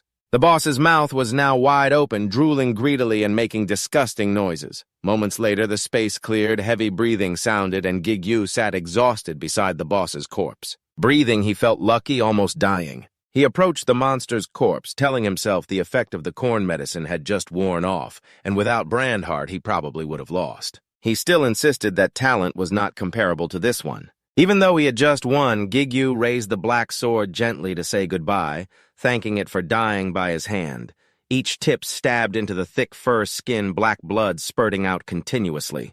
The system repeatedly popped up. You have defeated Boss Changkyun. You received countless experience points. Changkyun's blood granted you speed stats. You received skills from Changkyun's blood rapid durability recovery when taking damage. Finally, the carnivorous skill was activated, which made him somewhat uneasy. The lush green grass was now stained with a few black blood spots. The boss's corpse was placed into a pit, the black sword still stabbing deep, causing blood to spurt continuously. Jigu stared blankly without blinking. The space suddenly became eerie, dense, magical energy shifting in the air. The system sent notifications. Ru has absorbed Changkyun. You have successfully transformed Changkyun into an ego. The boss's spiritual power condensed into a blue stone. He asked confusedly what was going on. Ru was clueless and replied, I don't know either. I've never heard of a monster transforming into an ego. Jigu felt tired and decided to put this matter aside to investigate later. He continued to inquire, what about you? She honestly admitted, me too. Her voice was full of embarrassment. I'm sorry I couldn't help, Master. Jigu showed no displeasure, only asked softly, really? Ru then felt pitiful and asked why he hadn't told her. He hurriedly said that transforming into an ego meant Ru carried Changkyun's ego inside her. She immediately denied it. No, I have nothing. Did you hear what I said? Jigu sat dazed, muttering, then what is this? El had never used this skill before, so he guessed wildly but was unsure. He then ordered the info window name Kim Jigu, level 1 profession, ego collaborator, unique ability. Link power ego synchronization skill requires Changkyun. After reading the info, Jigu was suddenly wide-eyed. Got it. So how do you use or loudly shout the skill name when you suddenly remember the image of yourself struggling in the previous battle moment? Squinting eyes full of caution and hesitation, he finally clicked his tongue and cleared his throat to make a decision that made Song Kiem curious to try later. Just wait and see when the time comes. Jigu brushed off his bottom and stood up, thinking he had to understand the use of eating meat. His face instantly became excited when he found a green crystal even better than the famous purple crystal. And with this size, it must sell for a lot of money. Walking slowly and leisurely across the grass, he hummed happily. Now it was time to go to the reward exchange room. However, even if Jigu opened his eyes wide to look carefully, he still saw nothing appearing, so he panicked it was not here. Song Kiem also hurriedly followed him, asking what was going on, what happened to the master. Jigu stood thinking for a moment. To enter the reward exchange room, he had to touch the body of the gatekeeper. But then he discovered it and screamed the ruin of Changkyun was gone. Where was the ruin? Sadly confiding why it was always his fault. Inside the gate was a place where the sun never set. On only the second day, he had passed all the stages. The ruin anxiously asked if it was necessary to search. He did not take much seriously what he was doing, acting as if it was useless and a waste of time. El also suggested stepping outside to seek help, which was a good way, hearing that Jigu firmly opposed, saying it could not be done. If suddenly something abnormal happened, like in Guri City, they would start watching me. He turned to look at the stone slab in front of him. If there was no way to answer, even if he escaped outside. Every second that passed, his determination grew stronger. The door appeared interrupted and caused many casualties. I must finish what I started. I think I am the cause, so I must find a way to solve it myself. I deeply admire my master's responsibility. Happy as usual, harsh words are also good, but are you sure the master can clean up all the mess he just made hearing him? Jigu's anger choked in his throat, silently cursing Tayik, who would come here in 4 days, so we must try to avoid the worst scenario. Hearing Tayik's name, Lu suddenly felt interested. That human was quite impressive, he admitted, of course. The best way is still to quickly resolve the doubts before then. 2 days passed. On the 3rd day, he searched everywhere on the meadow but found nothing. Jigu sat leaning against a tree for shade, eating a lollipop, and absent-mindedly asked if they should kill all the remaining monsters. Io enthusiastically agreed, saying that was also a good idea. The Master Du also agreed, a bit simple, but not too bad. So they returned to the initially skipped paths and wiped out the remaining blue wolves. By the 5th day, he continued his work as usual. Wiping out the wolves, looking at the wolf's body collapsing before him, Jigu calculated in his head that this was the last one. El excitedly shouted, "Well done, master." At that moment, Jigu felt confused. What now? He twisted his stiff joints and, wondering why Tayik should have been here already. At times like this, Jigu often came up with bold ideas. Should he destroy the entire cave or something? Suddenly, both Io and Du shouted in unison. Master Matter both took turns scolding Jigu. Looking toward the place filled with light where all the energy was gathering, at one point he stood stunned. A few seconds later, he panicked and shouted, "Where is it?" Song Kiem continued to point out that it was the place of the wolf guarding the meadow gate. The forest space gave way to the modern world with tall buildings. In a room, a voice scolded him. "If you were just 1 hour late, I would have entered already." Outside in the hallway, there was a sound machine and automatic barriers. Responding to the scolding was a dry laugh. "Almost under the shower with water rushing," a voice asked. "Why are you late?" "I thought with the current skills it should only take 2 days. 2 men were relaxing and chatting. I'll be honest, I defeated the boss on the 1st day. But there was a little problem, so Tayik rubbed soap on his hands and glanced sideways at the person next to him. "What problem is there if you defeated the boss?" Jigu was scrubbing his hair while groaning loudly. "The boss's body disappeared, so I couldn't exchange it in the reward room." Tayik was very surprised. What he was curious and asked, "So how did you do it?" Jigu answered very calmly, "I killed all the remaining monsters." Now Tayik understood partly why he had so many crystals, still carrying it tightly as if it were very precious. Anyway, after killing the last one, all the energy of the gate converged at the boss in the cave at that time. Vu continuously urged his master to hurry up. Jigu frowned, tensed his legs, and sprinted as fast as he could. At the end of the cave, a strong light flashed in, making it hard to see ahead. The closer he got, the more the light blinded his eyes, then gradually the scenery opened up. When Jigu arrived at the cave entrance, he raised his eyes with a face full of surprise that was indescribable. The space before him was covered by a transparent glass layer with different colors appearing in segments as if the whole world had shattered into pieces. And converging at one place, moving toward Jigu, was a small sphere. He reached out with both hands to catch the orb and brought it straight into his palm under his astonished gaze. At the same time, Jigu also received many notifications you received your ego redirected to the Tayik reward exchange room. Hearing this, he was wide-eyed in disbelief. "What are you talking about?" Jigu was silent for a moment, bowed his head, thinking about something, then confessed his guess. "I think the door is an ego." A vague sound echoed amid the dripping water. After leaving the bath, Tayik said, "I exchanged all the crystals and rewards for cash and deposited it into your bank account. Probably about $50,000 in total." Jigu simply said thank you, and he put his hands in his pockets, walking slowly, nothing else. "Now you're heading straight to the hospital." Jigu nodded and replied, "Yes, I called her first, but it's still better to meet or she'll worry." Suddenly, Tayik took out the car keys, pressed a button, then pointed. Later, he grinned mischievously. "Come on, I'll give you a ride." Jigu refused. He really didn't want Tayik to hear that. So Tayik smirked. "What's wrong? If you're a real man, you have to try pink." It turned out Jigu didn't want to get in because the girly style of the car didn't suit him. Sitting in the car, Jigu curled up, feeling very embarrassed, but Tayik was extremely excited. Holding the steering wheel, shouting loudly, "This is what a real man is." The car sped off with the utmost joy of the person inside, accompanied by screams of fear. Inside room 537, a voice said, "All right, as long as you're not hurt, it's fine." Sitting up leisurely, Dueling got up and said, "Let's go drink now."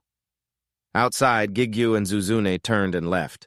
He didn't forget to inform, "I'm going back first. You two continue talking." After they left, Suji lay on the hospital bed, smiling gently, thanking Jigu for caring and taking care of him. He shyly scratched his head. "It's nothing. I'm the one who received a lot of help from him." Outside the corridor, the two brothers walked side by side.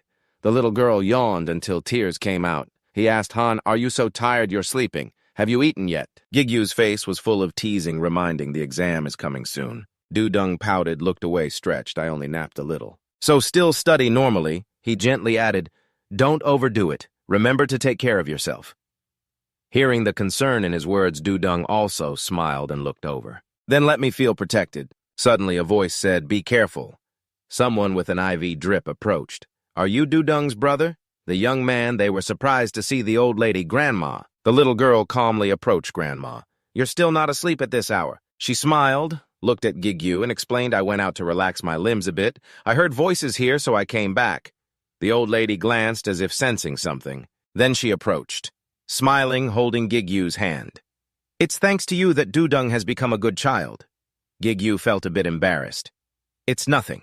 Her face full of kindness, she held Gigu's hand tightly. "You're truly a vigorous young man. He just followed along. Thank you, ma'am." Then she walked on. "Sorry to bother you two." Both politely bowed. "No problem, please be careful. See you tomorrow, ma'am." Her steps faltered for a moment, then the old lady turned to look at Jigu. The young man looked at her with confusion.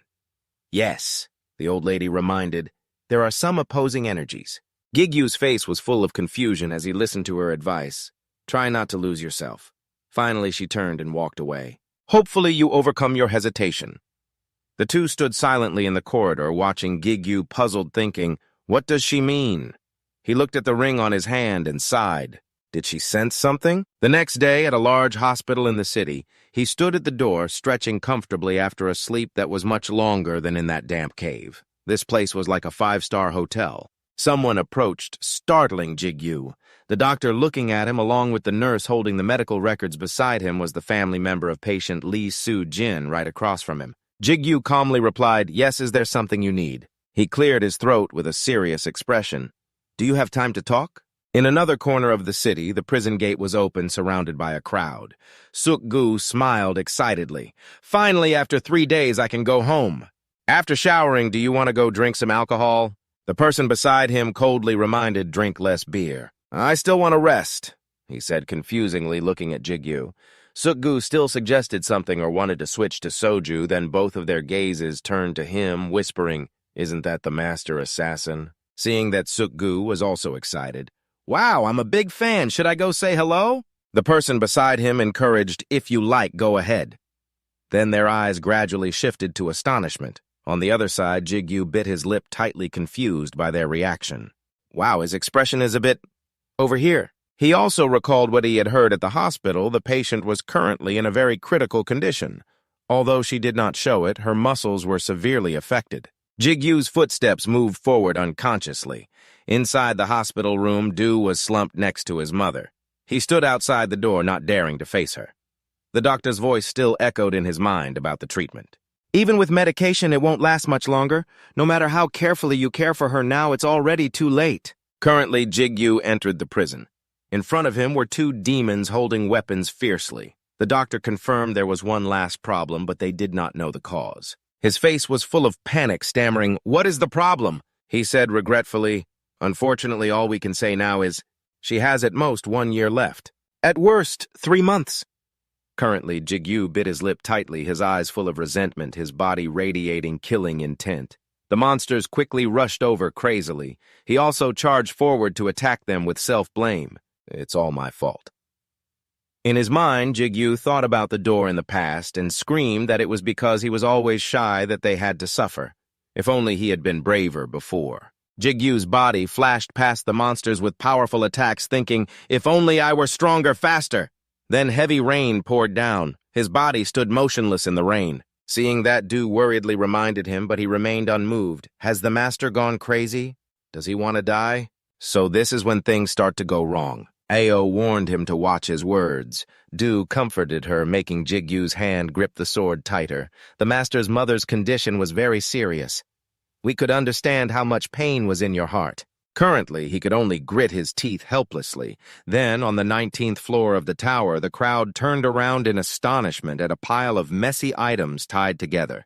They looked at Jigu's figure and whispered, "How many bags is that? Who is that? Are those all crystal bags? Did he collect enough to use for a whole year or what? Isn't that the person? The one who hunted crazily for 2 weeks. So he's been in here all along? In just 2 weeks, he climbed from the 11th floor to the 19th. Someone approached Han, whose face was expressionless. Hey, is it serious? Do you need help?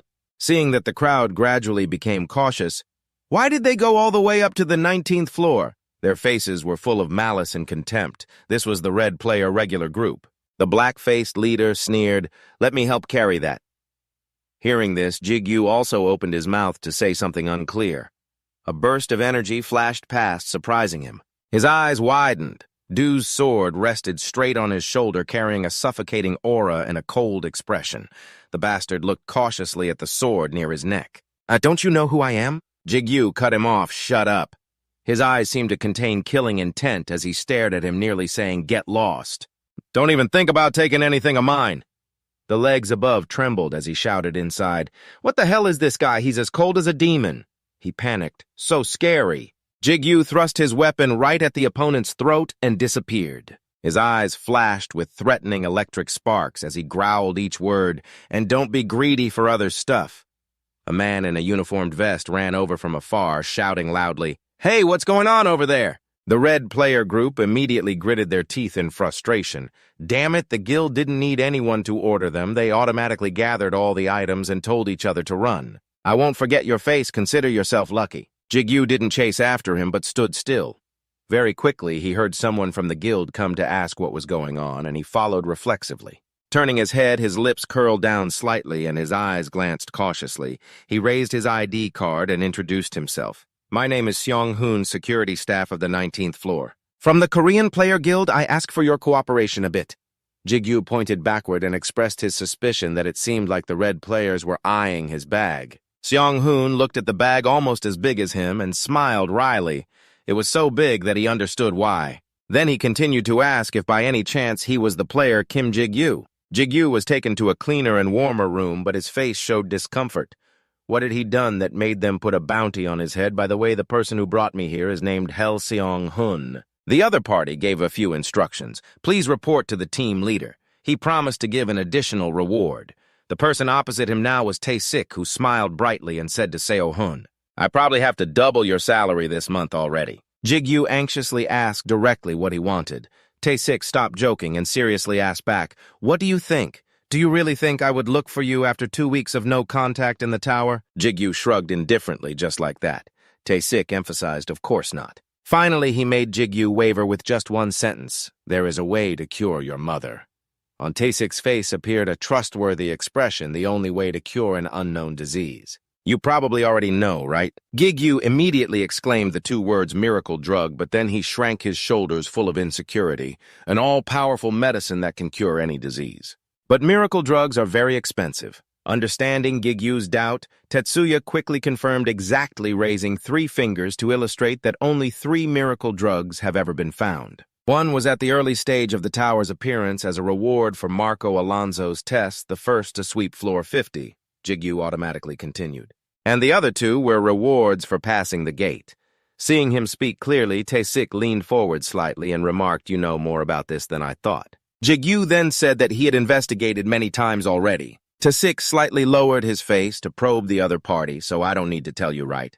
The connection between the 2 gates." Jigu continued to inquire about the labyrinth gate. The labyrinth gate, this type of gate, is notorious for its difficulty due to a large number of monsters of various ranks, strong gatekeepers, and many traps, but because it is classified as a mixed gate. Separate from the ranked gates, anyone can challenge it as long as they verify their identity. Tayik paused for a moment, then looked up at the announcement. 2 days ago, the 3rd labyrinth gate appeared in the U.S. Seeing Jigu's shabby appearance, he had to say, "Take a shower before you go. Su-jin will faint if she sees you like this." Jigu hurriedly took off all the stuff. Meanwhile, he still heard the TC's offer, "I will convert the things you bring into cash and mortgage the money without fees into your account. So just leave the bag here." Jigu replied in a nasal voice, "Thank you." In the room, the sound of clicking was heard. Tayik leaned back in his chair, sighed tiredly, and the sunset sky outside cast a faint light inside. Tayik lit a cigarette, looking up at the vast sky outside Kim Hyung. "I have done everything I could think of already." At night, there were still people lingering in the building to investigate further. Jigu stood in the lobby and asked the bodyguard lighting the incense, "Are you Seong-hun?" The man quickly confirmed yes. Seong-hun scratched his head and ears, embarrassed. "The team leader told me to take care of everything if I want a reward, so I was assigned to be responsible for guiding you." He deliberately emphasized that the team leader took care of everything. "All related documents and necessities have been prepared." Seong-hun hurriedly strode away. "We can go right now, please follow me." While walking smoothly, he suddenly stopped when he heard an unfamiliar voice. "Please wait a moment." That day at the 20th floor building, the system displayed a notification. "You have passed the synchronization skill test and evolved into synchronization E. Kim Jigu level 1, a synchronization profession with a special ability linked to the code, can link with the code. Synchronization skill E can use 35% of the code's power." He stood there rubbing his chin, watching it sink into thought.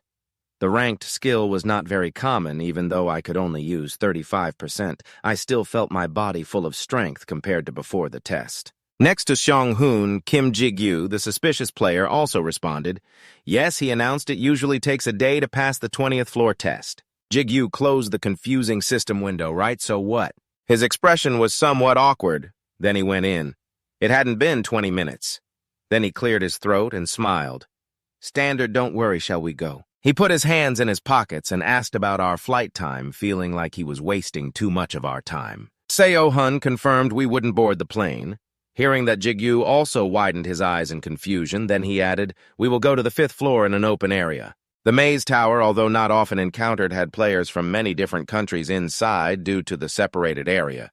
The tower connected to everywhere in the world. But it couldn't be denied that the tower was linked worldwide. On the 5th floor was the branch office of the Korean Hunter Association, and they stood inside the elevator. Looking out at the vast space in front of him, he was amazed and couldn't take his eyes off it. An elevator inside the building. Isn't it almost impossible to get electricity in here? How does this thing work? Next to him proudly explained it was an artifact powered by quartz, then added, you can consider this entire building an artifact. This place is that important. Jigu smiled skeptically, looking up at them. How much quartz? The elevator dinged and he announced, we've arrived. The elevator doors opened, and what was inside surprised him. Advanced teleportation gates neatly lined up. This was the control center, the International Spatial Teleport Gates. They quickly moved in. Jigu wondered, I never thought I'd use an International Spatial Teleport Gate. Isn't it said the teleport gates are top secret, managed by each country's association? Seo-hun went ahead affirming, not everyone can use the teleport gates. Head of Division T. Zico is more capable than you think. Suddenly, he stopped and announced, "Here it is." They stood before the door to the USA. The ride-hailing driver was full of joy. "Now let's see." Saying that, he stepped into the gate. "Let's try the fastest means of transportation in the world." Jigu also followed, looking genuinely excited, thinking to himself, "Can this even be considered transportation?" Immediately after they were teleported to Los Angeles, USA, that night the two sat inside the car and he flipped through a stack of some lists. He also sank into thought. There were many high-ranking names announced to participate in this gate raid. USA Iron Seal Arof Athena Ente Demon King of Korea. His eyes showed some doubt whether he would be okay standing among them. Finally, the car stopped. They had arrived in front of a military area with tanks and armored vehicles. This was the hell of modern times, it had appeared.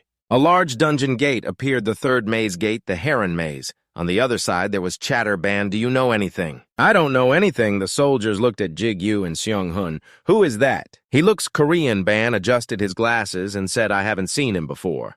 Probably from the association, his eyes behind the glasses seemed to see through everything.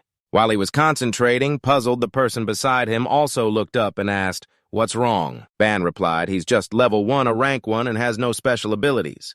From afar, he hesitated. "Talking to a manager, I don't speak with a surprised tone. You can't see him with your abilities." He confirmed, "That's right, I'm surprised." This was also the first time she calmed down and raised her glasses. "Is that so?" Her face full of excitement, she took off her glasses. The enchanting ability radiated all around. "He's also my type, really interesting." But then inside the dungeon gate maze, footsteps bounced hurriedly on the ground. On one side, he gritted his teeth and swung his sword to block. Above, a giant spider was spinning webs toward them. Jigu quickly dodged. Then he shouted, "Seong-hun!" Now, behind Seong-hun, understood and rushed forward. "Got it." He raised his spear, aimed, and threw with stronger force. It pierced straight into the giant spider's head. Blood oozed from its eyes, and the spider's body was also pierced. They stopped fighting and sighed in relief. Jigu sheathed his weapon and praised, "Well done." His expression showed some regret. "Already time for you to go." On the other side, he also smiled faintly and nodded. "It has been 15 hours already. Considering the time it takes to return, it's best if I leave now." Saying that, Seong-hun walked towards him, reaching out his hand. Jigu nodded, thanking him for everything so far. "Thanks to Seong-hun, I was able to adapt quickly. He also praised my development speed, saying it was excellent. If I want to thank him, I should treat him to a meal next time." They shook hands with a promise. "I will definitely do that. Return safely, okay? I will meet you again in Korea." Inside the destroyed maze, he confirmed, "Okay." Jigu walked alone also, marking an X on the wall with endless paint to mark the path. "It seems everything here is done. Behind the huge spiders lying around, a week has passed since Seong-hun returned. Now I can handle 3 giant spiders at once." Without difficulty, he then turned and left. But being familiar with one type of monster means becoming stagnant. His eyes showed some anticipation. "If I want to get close to the boss room, strong monsters need to appear." Giguk picked up something in his hand. "What is this?" Previously, Seong-hun explained this was a spool of Eric's yarn. It's an item that allows him to return to the gate entrance once. It was a gift from the head of the Texaco team, along with a message: "If you encounter a monster too strong, run away." His voice still echoed in my ears. "Don't save it. Nothing is more precious than your life." Jigu pursed his lips, exclaiming, "Wow! I also didn't intend to use it until I got the medicine, even if I had to die." Suddenly, a scream startled him. The 2 rings on his hands also reacted quickly, manifesting immediately. He entered a state of alert, looking around with a very serious expression. "Did you hear that?" The voice of a girl warned suspiciously, "Master, it's better not to go there." But he was determined to move forward. Even if it's a trap, checking it out won't cost anything. It could be a big threat in the future. Ru also agreed, saying it made sense. "Well then, let's follow the Master's will." In a tree, Sudung was tightly tied up. "Help!" Jigu peeked out and saw the girl still desperately calling for help. "Someone save me!" He looked confused in that direction. Too suspicious. On the other side, the girl's body was tightly wrapped by vines around the tree trunk. Jigu was puzzled. How could such a small kid be alone in the gate? The girl was also Korean, and she looked a lot like Dudung. Could it be an illusion from a polymorph trap? Then he imagined a whole story under the ocean. This situation reminded him of the devil-faced fish. Finally, Jigu decided to peek out. "It's best to pretend not to see anything. There are too many suspicious things." Vu smugly said, "What did I say?" He turned to leave. But a resentful voice rang in his ear. "Mom!" Jigu froze. The voice continued. "Sorry I can't pay for your hospital fees, Mom." Seeing that he gritted his teeth, worried. "Master, don't tell me he despises us. Isn't that line a bit ridiculous?" On the other side, Dudong still cried bitterly, with eyes closed. "Mom." Vu said even a 9-year-old wouldn't be fooled. Seeing Jigyu's hand freeze, he was also somewhat suspicious. Clearing his throat, the fool suddenly charged straight at the tree. The vines quickly got cut off and fell to the ground. Jigyu hugged the girl and rushed out. Currently, Jigyu was standing against the wall. The kid was accidentally separated from the group. Sudong sat in a corner, sobbing. "Rep, why are you distracted for just a second?" The girl's tears kept falling. She tightly held a water bottle. The girl's name was Sudong, and she said she had innate talent. As long as someone has talent even at 10 years old, they can become a player. But it's boring when someone underage is in the group. However, it's still worth it because not many people have innate talent. Or someone born gifted. They were reluctantly put into those teams. That's why they brought the girl to such a dangerous place. This also made him silent. Then Jigyu handed her a brown cube with a serious expression, instructing, "This is a safe zone device. It's not high grade. So it only lasts for 1 day. But someone might help the kid in time." However, Sudong suddenly stood up and shouted, "Uncle!" He was startled too. The girl's eyes sparkled with pleading, "Can you take me with you?" Jigyu coldly refused no. He looked at the girl with some hesitation and reminded her, "You know already, right? If you're a player, you have to take responsibility for your own life. I can't help you more than this, and I'm not old enough to be called uncle." But Sudong still did not give up, raising her head to grab his sleeve. "Please, I'm quite good at supporting it. Will definitely be useful." The trembling little girl was acting spoiled. "I just became a player, so my level is low too." When I told them I had innate talent, Jigyu looked down at the little girl, finding it hard to refuse. Sudong's voice trembled as she followed them because they said they would give her a lot of money if she went with them. Finally, he turned his face away. Determined his goal was to sweep the gate, so he did not look back. Next, his voice was somewhat hesitant. "It would definitely be very dangerous, and even though we will share the rewards." He also could not give the kid medicine if they dropped it somewhere. Sudong hesitated. "Are you taking me along?" The little girl let go. Jigyu also explained he was just speaking ahead of time. "But if the kid is useless on the way, he will hand the kid over to that group of guests. Anyway, I am not the kid's bodyguard." Accepted, the little girl also shouted loudly, "If you love me, then it's helpless." Because with support, hunting will be much easier. Definitely not because the girl said her mother was sick, or because she reminded me of Dudong. The 2 rings on his hand glowed. Rue helplessly just like that, they were quickly targeted by a monster. Giggles stood in front and shouted, "Sudong, Sudong!" She also stood behind, coordinating, "Yes." His feet were enhanced with muscle strength. Then Jigyu leapt forward to attack the monster's body, which was then cut into many pieces.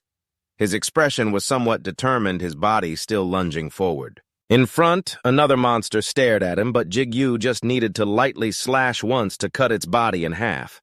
Finally, it collapsed to the ground, creating a strong tremor with dust. The system notified that Vu had absorbed the poison ant's blood, increasing poison resistance for 1 day. They had been sitting beside a stone wall for 2 weeks since meeting Sudong, and hunting had definitely become easier. Sudong reached out to receive the food.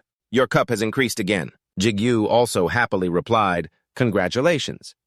The little girl chewed excitedly. "Soon I will catch up to you." He glanced away, feeling a bit guilty. "Probably not." Jigyu's eyes looked big, seeing something. He turned around and announced, "Missed, I sensed someone." The little girl was still dazed. He hid behind the wall, quietly observing behind her. She tilted her head and saw the person behind. Jigyu was somewhat startled. That was a leader fully equipped. Behind was a crowd densely packed. He also recognized the giant guild led by a famous Iron Heaven Master. Jigyu's expression was somewhat apprehensive, hiding behind the wall. If he was a famous master, he would have sensed his presence. Finally, his eyes became determined, scrutinizing once more, deciding in his heart. "I could be attacked if mistaken for a spy, must run fast." But something shot over, causing the wall to explode. He ducked to avoid it in confusion. The smoke gradually cleared. Jigyu opened his eyes and looked forward, frowning at the thing that had just attacked him. Jigyu sat on the ground looking at the sword stuck firmly in front of him, full of fear. Meanwhile, Iron Silver still maintained his heroic posture. Seeing this, another person looked puzzled. Guild leader, why did you throw the Kallian sword? Hearing this, the opponent immediately looked at the giant sword in the distance and replied, nothing, I must have been mistaken. Deep in the deserted mountain crevice, two people, a man and a woman, were breathing heavily and exhausted. Dueling showed a weary face. Why are we running? We didn't do anything wrong. Jigu was kneeling on the ground, taking something from his bag. We did do something wrong. If we met them normally, it would be different, but we were following them. Following can lead to sudden attacks, so players are forbidden to do that. While speaking, he handed a water bottle to the other person to continue. But rarely does anyone suddenly attack like that. Here, drink this. Thank you. The big guild has many enemies anyway. At this time, the backpack's mouth was still wide open. After a while, Dueling sat cross-legged, pressing close to the person, asking, so what do we do now? Do we need to take a longer route to avoid them? Immediately, Jigu seriously replied, no, we will keep our distance and follow them. He half closed his eyes slightly, tilting his head to one side, thinking, think differently, it will be better. If we go the same way as an experienced group, it's likely we are on the right path. As soon as he finished speaking, Dueling widened his eyes and replied, I understand. The scene shifted to a ruined city wall with a red-painted circular symbol. At this moment, Jigu immediately turned his head back. See? There are also marks here because the Ironstone Guild has killed all the monsters. I don't have to fight anymore, and there is no danger from traps, which is quite convenient for us.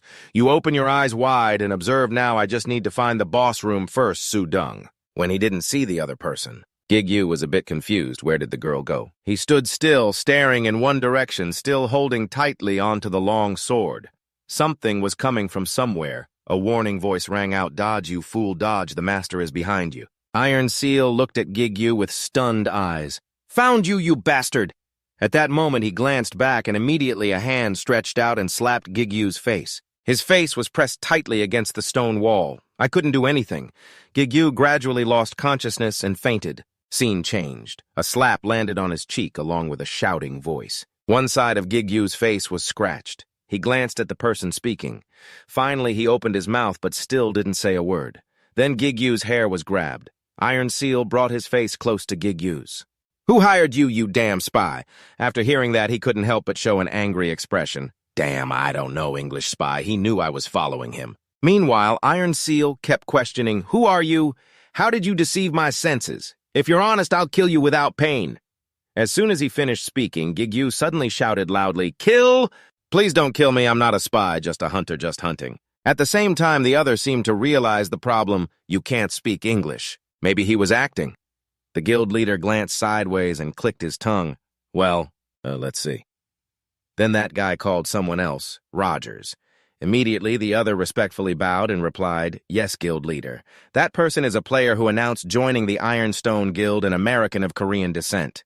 Rogers Han, does he know he's Korean? Rogers squatted in front of Jigu and said, hello, you know me, right? I'm quite famous in Korea. I even teach, do you know the club? I'll skip the introduction. He raised a bag containing small bottles and continued, yes, I know you're Korean because of this in your luggage. Wow, these things are expensive. Rogers gently said, sorry for the harsh greeting, our guild leader is not in a good mood. As soon as he finished, Jigu was very stunned. Oh, he's quite friendly. Bringing an interpreter means he wants to talk right. After a while, he began probing, so why were you following us? Which group do you belong to? How did you deceive the guild leader's senses? After hearing that, Jigu immediately showed an innocent face. Following, it's all a misunderstanding. I came here to hunt. And I'm a normal player, not belonging to any group. He still tried to explain, I didn't do anything stupid like deceiving his senses. I thought you already knew I was there. So I thought you were okay with me. Instantly, Roger smiled slyly, ZZ, I understand. At that moment, a blade was taken out of its sheath. Rogers raised it high in front of Jigu, then suddenly, without hesitation, stabbed down. At the same time, Ji-hyun broke out in cold sweat, clenched his teeth. He screamed in pain, seeing that Rogers sneered, this guy is too weak. He kept mocking the opponent. I don't know what brought a loser like you here. But from the start, how dare you deceive us? Rogers smiled devilishly. Hunting, huh? I'm sure your eyebrows are aiming for the elixir, right? Behind the captain was talking to someone. Ruth took the sword and examined it. Indeed, it was a strange sword. I can't see the sword's status window, and it's too dull compared to its appearance, so it can't cut anything, even the skin of an orc. After hearing that, he immediately fell into deep thought. Then he clenched his fist and ordered, We can hand it over to the blacksmith after returning. For now, keep it." As soon as he finished, the old man replied, "Yes, guild leader." Bruce couldn't help but praise, "Wow. Compared to your holy sword, Callian, this is just a piece of scrap metal." Scene changed to bottles of potions scattered on the ground. Rogers shook the items. He spoke, "Expensive medicine, fast healing, huh?" He deliberately teased the opponent. "No matter how many times I stab you, you won't die." Rogers looked at Gigu's face and reminded him, "Don't make that face. I thought you spent recklessly, so I only used them to help you." "Right." His face suddenly darkened. "So spit it all out quickly, bastard. Whose dog are you?" But Jigu was not afraid and hid it. "I already told you. I lied that I was going hunting, but I actually came here alone." Suddenly, a slap from the sky hit your cheek again. Rogers seemed to have lost patience. "Do you think we're joking?" At this moment, Gigu's hands were still tightly bound. He continued listening. "We used a check to see your stats before you woke up. Even the rope binding you isn't a special item, just an ordinary rope." Rogers angrily asked, "Do you think I would believe that? A person who can't escape normal ropes by themselves would come here alone. Do you think I'm stupid?" Suddenly from behind, a voice called Rogers to come eat first and then continue listening. Rogers' eyebrows furrowed slightly as he struck Gigu's stomach again. Rogers left while reminding, "You'd better not pretend, smart guy." Meanwhile, Jigu kept trembling, unsatisfied with himself. He repeatedly told himself many times that he realized he still lacked a lot after fighting Tayik. He leaned against the stone wall, having successfully conquered the maze, a challenge he had almost 0% chance of passing. Even knowing it was impossible, he couldn't give up the thought that maybe he could do it. A rope was tied around his hands, but all he trusted were a few borrowed powers. They only needed to take away his weapon. At this moment, Jigu was alone in the meadow, and I will become useless like this. In the distance, someone's hand curved to form binoculars. A blonde-haired woman lowered her gaze and said, "Estimated distance 2 kilometers high, chance we will scout near the checkpoint for a while." She slightly turned her head back, asking what she would do, but the masked person remained silent. Jigu, full of wounds, bowed his head. "Hands and toes cut 27 times, bones broken, 63 times punctures and cuts 121 times, and tortured about 200 times. On the ground lay countless empty medicine bottles scattered around where he was imprisoned for 4 days since being captured by the Iron Seal Guild. Iron Seal stood with one hand on his hip, stubborn indeed. If he were more talented, I might have recruited him already. Jigu just bowed his head silently.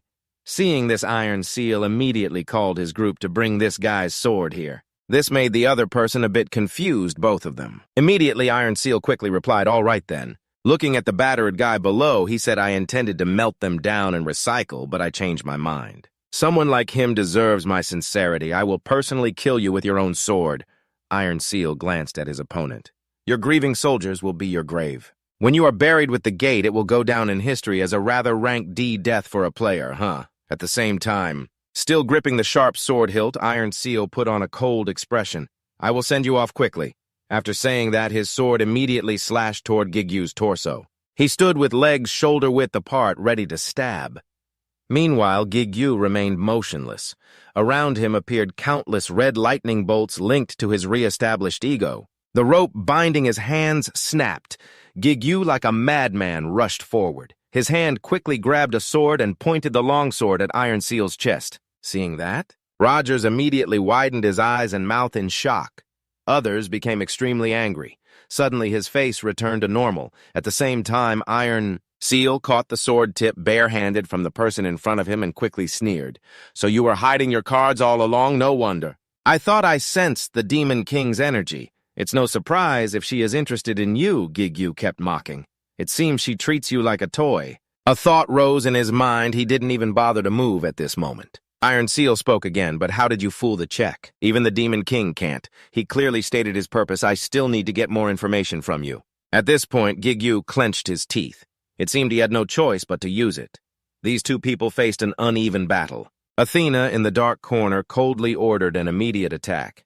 An object was shot toward Iron Seal, flying through his palm. Seeing that his eyebrows furrowed slightly as he carefully observed and commented, an archer's arrow missed.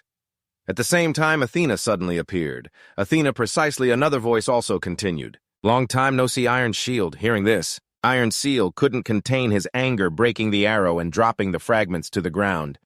I think this is a declaration of war against the Iron Guild, right? Immediately, Athena did not hesitate to provoke. Your sense of humor is better now. The iron shield she wielded with her staff. Is there ever a time we don't fight each other? Both quickly entered the battle.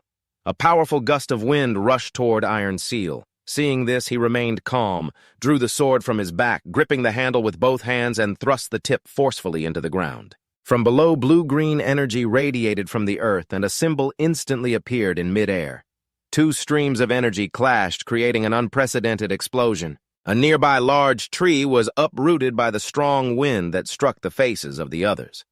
After a moment, Iron Seal suddenly glanced back at Rogers, the scout, ordering him to capture the living spy. Hearing this, he didn't hesitate to reply, "Later." Iron Seal began to skillfully spin his hands, swinging the cold blade horizontally, his eyebrows furrowed tightly. "Today we will end this once and for all." Facing him, Athena stood in a combat stance, her face fearless, silently observing. Meanwhile, Iron Seal rallied the entire group to prepare for battle. As soon as he finished speaking, a simultaneous sound echoed from the deep mountain crevice with dazzling rays of light continuously appearing. Everywhere were blinding lights. In another scene, Rogers tilted his head slightly and said, "Just hearing this gives me chills. They really are monsters." His eyes were soulless. "Sometimes I wonder if they are gods fighting each other." Looking at the opponent, Rogers asked, "Do you agree?" At this moment, he was still alone, seemingly saying, "You can only stand there. The guild leader told me to let you live, but he raised his sword in front of me. It wouldn't be surprising if I said I accidentally killed him while he was dying," he said. Rogers suddenly disappeared into thin air, then abruptly appeared beside Zigai. "I can't let you live after you know my true face." Rogers fiercely swung his sword forward, a slash nearly cutting Zigai's neck. This scene made Jigu fearful. Suddenly, he shouted loudly and counterattacked. Seeing this, Rogers still didn't understand. He aggressively charged at the opponent. Brownheart retaliated with the damage received. He clenched his teeth in horror at the final blow. Then a huge explosion occurred immediately after. After a while, the scene returned to normal. Rogers lay sprawled on the ground, trembling uncontrollably. Opposite him, Jigu gently wiped the corner of his mouth, breathing heavily. Grand Blue had reached its limit. Grand Blue was breaking apart. Jigu held the sword in his hand, looking disheveled. An announcement sounded, "Grand Blue has reached its limit." Black blood spread, soaking Grand Blue's clothing as it shattered. Jigu stepped toward the person lying on the ground, then slowly raised his sword, preparing to stab down. Seeing this, Rogers showed a stunned expression and said, Wait. He kept trembling and groaning, "Forgive me." However, Jigu's eyes darkened, and he did not hesitate. He stabbed the sword into the opponent's body coldly. Rogers' face showed pain, eyes rolled back, mouth spewed blood. His weary groans echoed in the air. At this moment, Jigu finally bowed his head, rolling onto the green grass, eyes half closed. Because he had Ru, the damage level was not too severe. Almost touching Iron Seal now, but reflex power is terrifying. I can't stop the bleeding anymore. Jigu's face slightly grimaced. This is the limit. Suddenly, a voice hurriedly asked, "Appa, are you okay?" Before him was the pitch-black figure of the girl who kept calling Oba. Seeing this, he stammered, Dudung, not understanding if she understood, then explained. "What are you talking about?" "Oba, I'm Sudung." Jigu's eyes became soulless. Opposite him, the other suddenly smirked. Dudung squatted near him and said, "Hey, Appa, if I save you and heal you touching my cheek, what will I get in return?" In the deep valley, Dudung's voice still echoed, "Would you dare to sacrifice your life for me or live the rest of your life as my slave?" Her face showed excitement. "Do you think you can do any of that?" However, Jigu only looked at her without a word. After a moment, his hand shakily reached his chest, trying to say one more thing. Jigu glanced at the girl beside him. "I can defeat Iron Seal," and said this. He clenched his fist, destroying the entire Iron Guild. Meanwhile, Dudung still stared wide-eyed at Jigu. "Aren't those two different things?" "You just said only one, then forget it." "Let's make a pact." At this moment, he continued. The sword was still at the middle-aged man with Whitebeard's hand, which had lost all strength and was lying on the ground. Seeing this, Dudung was a bit curious. "Why do you keep setting conditions like that?" Behind Ban just appeared and praised him, saying he was indeed an interesting person. After hearing that, Dudung slowly stood up. "Is that so? No matter what, don't forget to monitor him closely." She turned her head to look behind and said, "He is strong too. But the demonic power hidden inside him is also strong. but the demonic power hidden inside will cause someone to reveal his true nature. Looking at the sword stuck in the ground, Dueling continued. Did you see when he killed that fool just now? That wasn't an act done in anger. She lowered her eyes slightly and commented, he aimed precisely at a vital spot. This seems to be the first time he's been so cold-blooded. Ban just gently adjusted his glasses and listened for a second, hesitating. Then he was very curious. What can we do with that guy? The wound seems serious, but after all, he is a high-level character. As soon as the words ended, Dueling coldly replied, just leave it be, it will heal itself. She used an indifferent tone, ignoring him. If it can heal itself, that means it still has value. Dueling gently closed her eyes and said, letting him live won't cost much. Her tone was extremely satisfied.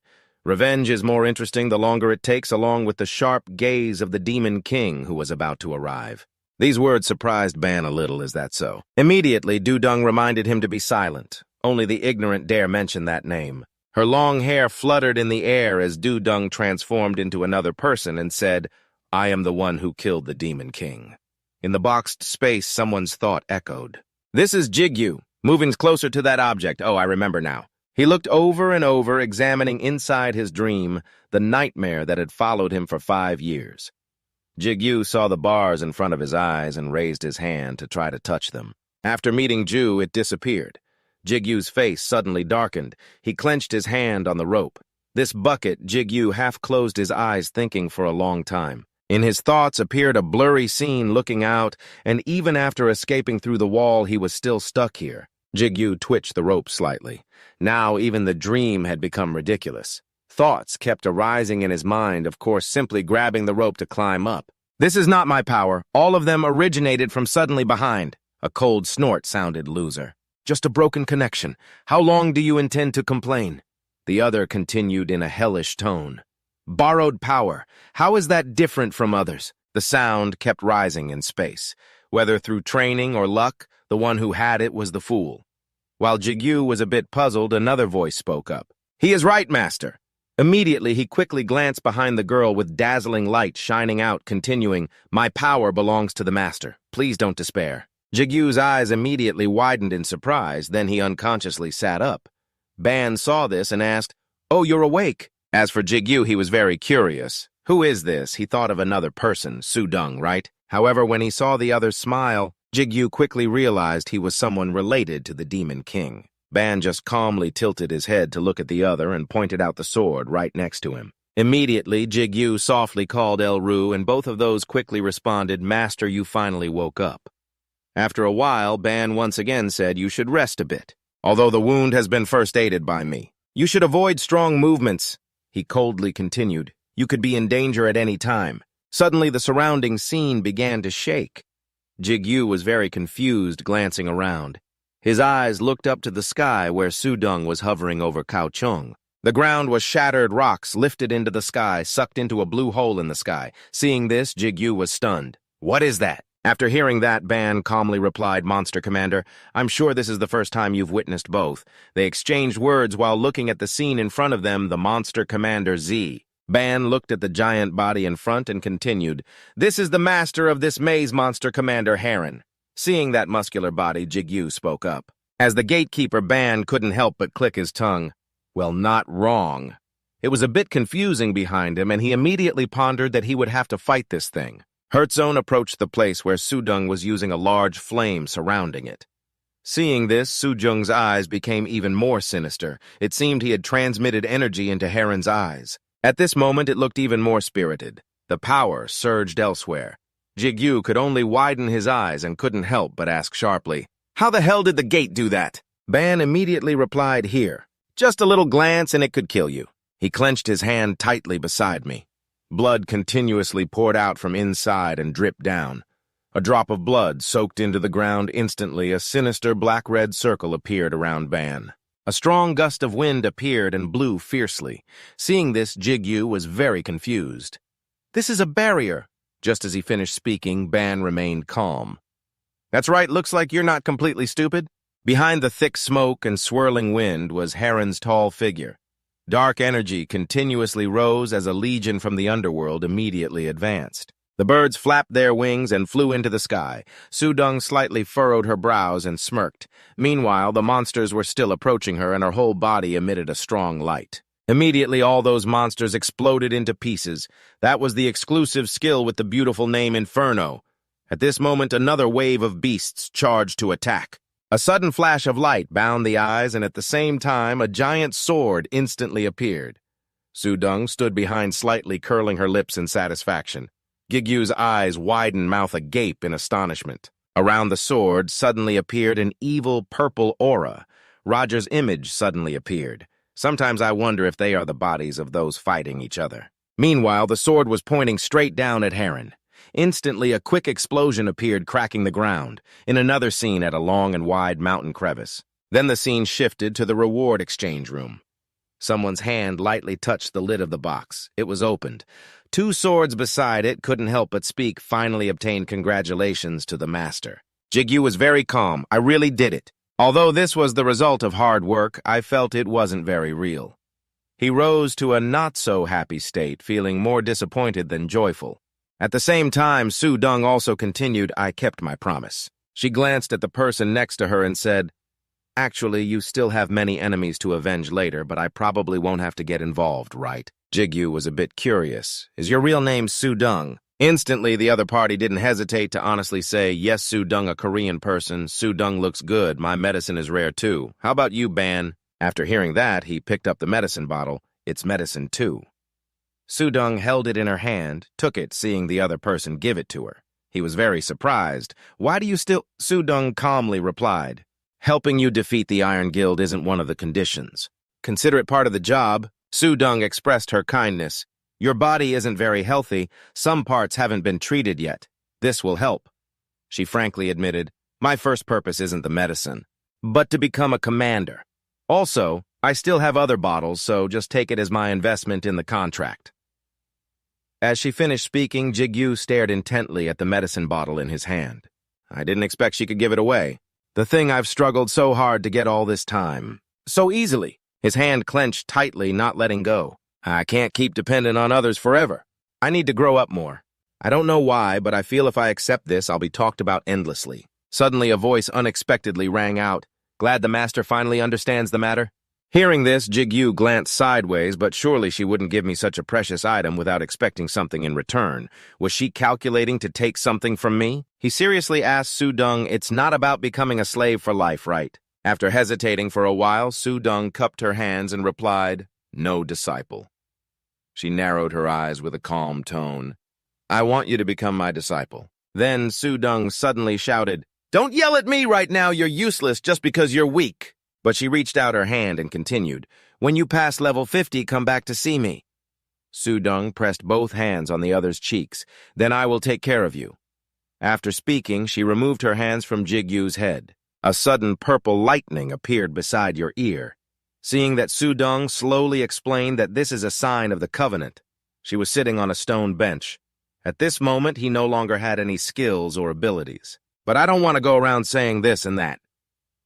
My hand touched the cold stone beneath, trying to remember as much as possible. Then she seemed to recall something. That's right, thinking back. Sudong calmly added, I have already looked through it. The sword you carry is also quite unique. There is still some time before the door closes. I will show you a way to enhance the power of the sword. This made Jigu very curious. Then Sudong looked at him and continued, But first drink that entire bottle of medicine. This is also a rather risky method, so you must prepare well. This is the first lesson. The scene shifts to a forest that has been destroyed and desolate. Both sides are fiercely fighting each other. The voices of 2 people suddenly echoed in Jigu's ear. That person's master is very dangerous, don't trust her. The master lost control and lost your sword. Jigu was very trembling, wondering what to do now. In front of Jigu was Iron Seal, who was covering the eyes of a girl. Both sides said nothing to each other for a while. Then Iron Seal coldly spoke. This is the work of you damn people. I didn't expect she would dare to snatch the boss while we were distracted. Immediately, Sudong put both hands into the coat pockets and said, I was never one of you anyway. Whoever comes first eats first. She raised her fist high, cheering, Come on, disciple, hurry up and apply the method I told you. Could this person be a demon? Suddenly someone called out, "Hey, Iron Seal!" Jigu raised his sword mouth agape, shouting, "I will kill you!" This action made Iron Seal a bit confused. He smiled a deadly smile, seeing that Jigu suddenly hesitated, wondering if he should attack. Meanwhile, a spark flashed. Iron Seal quickly ran to Ziggy's side, his face darkened. "You've changed, you've become that woman's man. It's always been like this, hasn't it?" The sword was swung in front of him. "All right, then. It doesn't really matter.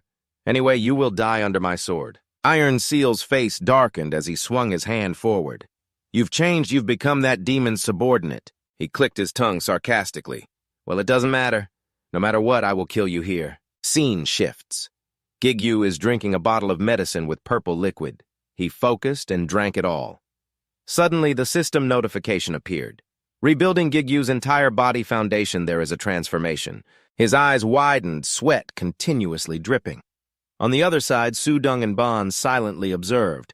After a while, Jigu commented, "Not much has changed. My physical condition is just a little better." Immediately, Sudong sighed and laughed, of course. "What changed is your ability and latent strength." She went straight to the point. "The temporary changes in your body will be very small." Hearing this, Jigu couldn't help but furrow his brows. Such a small difference. It can determine whether a player lives or dies. The most notable temporary change is the pupil. Glancing sideways, observing the movement of hands and feet, they are also faster and more reflexive. Jigu tightly held the sword in his hand, looking at the gray smoke before him, saying simply that his perception ability has increased. Jigu opened his mouth, trying to catch his breath. I dodged it. Countless images appeared one after another in his mind movements that were new to him. Now he could see them bit by bit. Meanwhile, Sudong stood silently with arms crossed. "Congratulations, you have taken another step toward becoming a high-ranking master." In the quiet space, Jigu pondered just as the Demon King said. Another voice also echoed, "That doesn't mean you can fight the guild now." Ironheart understands 0-1 demon just starting to take steps. Cannot compare with experienced people. Sudong put on a thoughtful expression. "Even if you are lucky at most, you can only dodge one attack. You know, there's a saying, don't use a buffalo knife to kill a chicken." But Jigu seemed indifferent. It wasn't that he was careless. He thought for a while, but was relaxed because he knew he was very strong. Iron Seal then lowered his gaze and called out, "You."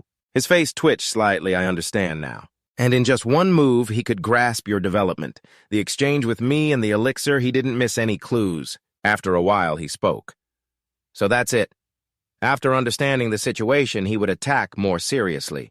The tip of the sword emitted a pale blue aura. Iron Seal darkened his face, swung his sword to activate the power of the holy sword Kallian, then quickly ran to Jigu.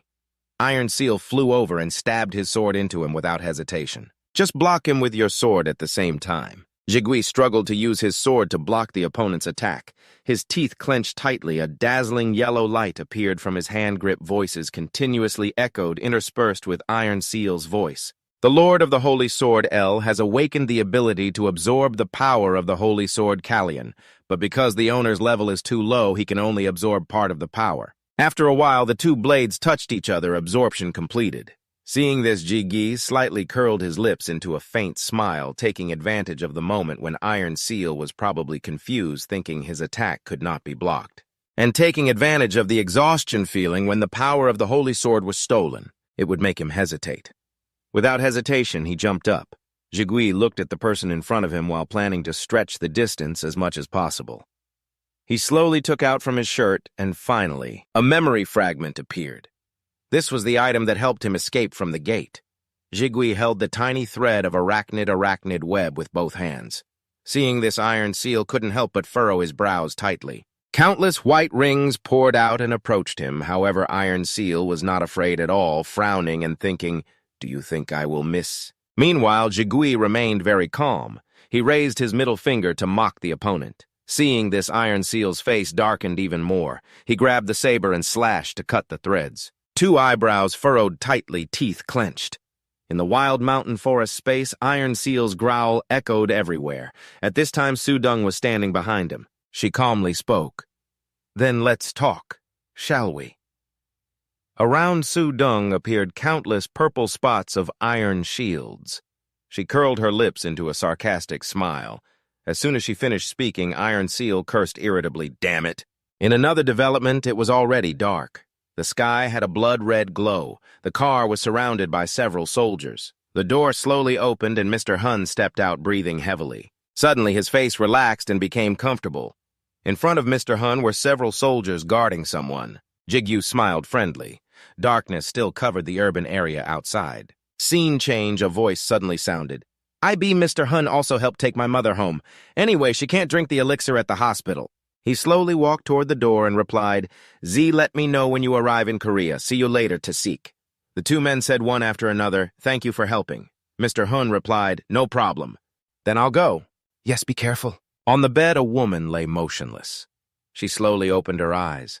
Seeing the black shadow in front of her, Soo-jin wondered, "Jigu, is that you, my child?" Immediately, the other person hurriedly took her hand and replied, "Yes, mother, it's me. Are you well?" Hearing this, Soo-jin stammered, "My son, mother wants to see you." Tears streamed down her face onto the pillow one last time before dying. Mother really just wanted to see her son once before dying. "Thank you, my son." As soon as she finished speaking, he immediately reassured her, "Don't worry, everything will be fine." Then Soo-jin began to get straight to the point. "There is something I have always wanted to tell you, my son." Jigu's hand tightly held her hand, her weak voice echoed. Actually, Jigu had not finished speaking when Soo-jin had an incident. Seeing this, Jigu was extremely anxious, calling, "Mom, Mom, hold on a little longer." He spoke while opening the medicine bottle. "It's okay now." Jigu fed the medicine into his mother's mouth. Time passed, the space remained silent. Suddenly, Soo-jin's face emitted a purple light. Seeing this, Jigu was no longer worried. "It's all fine now." He fell asleep beside Soo-jin's bed. El and Ru took turns speaking. "Our master knows very well that he has been through too much in one day." El looked at someone's hand and continued, "Is this okay? I have a feeling that the more involved with her, the more danger we will face." Ru immediately replied, "Wow. We can't do anything anyway." He looked at the sleeping man. "For now, let's let him rest." The night was covered by a silent atmosphere under the bright yellow streetlights. In the distance, the sound of vibrations rang out intermittently, breaking the silence, persistent and continuous. In the middle of a crowded street, Du-dung, with a cold face, held his phone close to his ear, his steps slow, gradually passing through the crowd just as the operator's voice came out. "The subscriber you have dialed is temporarily unavailable." Then she immediately hung up, grinding her teeth in anger. On the screen, the conversation showed no reply from her brother. Du-dung clenched his phone tightly, so upset that he trembled. "After disappearing without a trace for a whole month, he only sent me one message. He didn't even bother to answer my calls." Thinking about this, Du-dung's steps quickly became hurried. "Enough, I'm ready to get scolded when I get home." Just wait a few minutes later at the apartment complex, the night sky was as dark as ink, occasionally sparkling with a few small stars. The air was so quiet that you could hear the wind whistle softly. At that moment, the door was suddenly pushed open roughly. Du-dung angrily shouted, "Oppa, are you kidding me? You told me to go home but didn't even answer my calls. Why I even had to skip my extra classes." Her eyes rolled back as if frustrated to the point of helplessness. "Do you know how worried Mom was?" At that moment, a gentle voice suddenly echoed from inside. "Is that you, dear?" Du-dung didn't answer immediately, but hurried straight inside. The woman opposite her lovingly asked, "Appa, is the baby sleeping in the room? He must be very hungry, right? How was school today?" Upon seeing her, Du-dung's eyes instantly reddened, her gaze wet and trembling. "Mom!" Then her face flushed with embarrassment. "Who is Mom?" A moment later, the sound of a boiling soup pot was clearly heard. White smoke rose, carrying the sweet aroma of spicy seasoning that spread throughout the small house. Jigu, lying in the bedroom, was awakened by the sound. Chirping sounds made him wake up. "So, Appa, then what happened?" He drowsily sat up as the yellow light shone inside, creating a cozy scene. Outside, the voice continued. "Then what? No way, really," he mumbled. He smelled the familiar scent of his mother's soybean soup. That familiar aroma made Jigu's lips move slightly like a reflex. Then his whole body trembled uncontrollably. Jigu pressed his lips tightly, trying not to let tears fall. In his mind appeared a thought behind that door was the scene he had dreamed of for so long, the scene he was willing to trade his life for. Jigu ran his hand through his thick hair, then told himself he couldn't let Mom see this face. He had to smile and greet Mom. Thinking of this, he decisively stood up, tightly gripping the door handle. Ggu happily rushed out, shouting loudly, Mom, did you sleep well, Mom? Who the fuck are you? At that moment, Sujin had completely transformed. Her face was youthful and full of vitality. You're up already? Sujin slowly placed the soup pot on the table, then urged, dinner's ready, come sit here. Seeing his brother's expression, Dueling laughed. He was even more surprised than me. More stars gradually appeared in the sky after dinner, while the bowls and chopsticks were still scattered by the sink. Then Dudu hesitantly spoke up. Meanwhile, the TV was still broadcasting news reports. She continued. She entered the gate mentioned in the news, defeating all those elite people. Dueling propped his chin, curiously questioning. Did you get the elixir and give it to Mom to recover? Jigu shyly said, not expecting this to happen. The three of them sat together at the familiar small table. Everything remained unchanged except for Sujin's new appearance. Dueling held his head in frustration, not knowing whether to be surprised, happy, or scared. He had just cried a lot earlier. Then she quietly pleaded, I want the elixir too. He immediately refused, that's too much. At that moment, Sujin suddenly patted her son's shoulder and called Jigu. She smiled affectionately at him. You've worked hard for Mom, haven't you? I'm sorry, son. Jigu laughed lightly, as if everything had never been a burden. It's nothing, Mom. It's not that hard. Then the night suddenly became livelier with continuous laughter coming from the small house. Jigu happily teased Mom's son is so good. Don't you know Sujin pretended to be surprised? Oh, really? In the blink of an eye, it was early morning. White clouds gently floated in front of the building. Sujin's cheerful voice kept ringing out. It's been a while since you came to visit. Stay and have dinner with us. Tayik shyly blushed on both cheeks and politely declined, no thank you. I need to talk privately with Jigu, but thank you for inviting me. Sujin reached out to take the gift box, repeatedly thanking him, remember to come by soon. I need to talk privately with Jigu, but thank you for inviting me. Sujin reached out to take the gift box, repeatedly thanking and recalling to visit soon. I'm very grateful to you for taking care of my son. Tayik laughed out loud. It's nothing. See you next time, ma'am. His unusual expression at that moment made Jigu unable to look away, his gaze fixed on every small movement as if he had figured something out. A while later at a barbecue restaurant, the aroma from the charred meat continuously spread inside. Amid the noisy chatter of everyone, Tayik tilted his head and loudly ordered, 4 servings of pork belly and a bottle of soju, please. The staff immediately shouted, coming right up. While waiting for the food, he calmly poured water into a glass. Jigu wondered, it's still daytime and you're already drinking. Teshi casually replied, why not drink now? We have more than enough reason to celebrate. His eyes brightened as he changed the subject. Tell me, how did you get the elixir?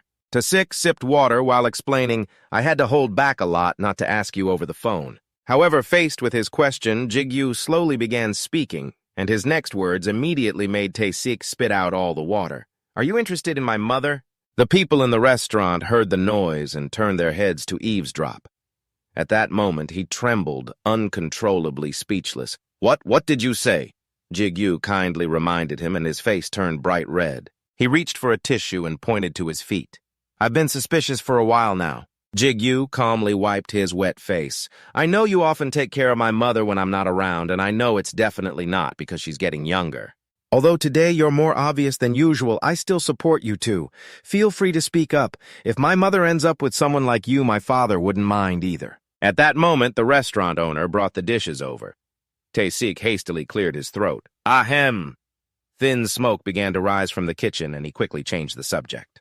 Anyway, back to what we were talking about, the elixir. Jigu reached for some meat from the grill as they continued discussing it. Did you bring a soundproof barrier generator? Tayik asked curiously. I have it in the car, but why?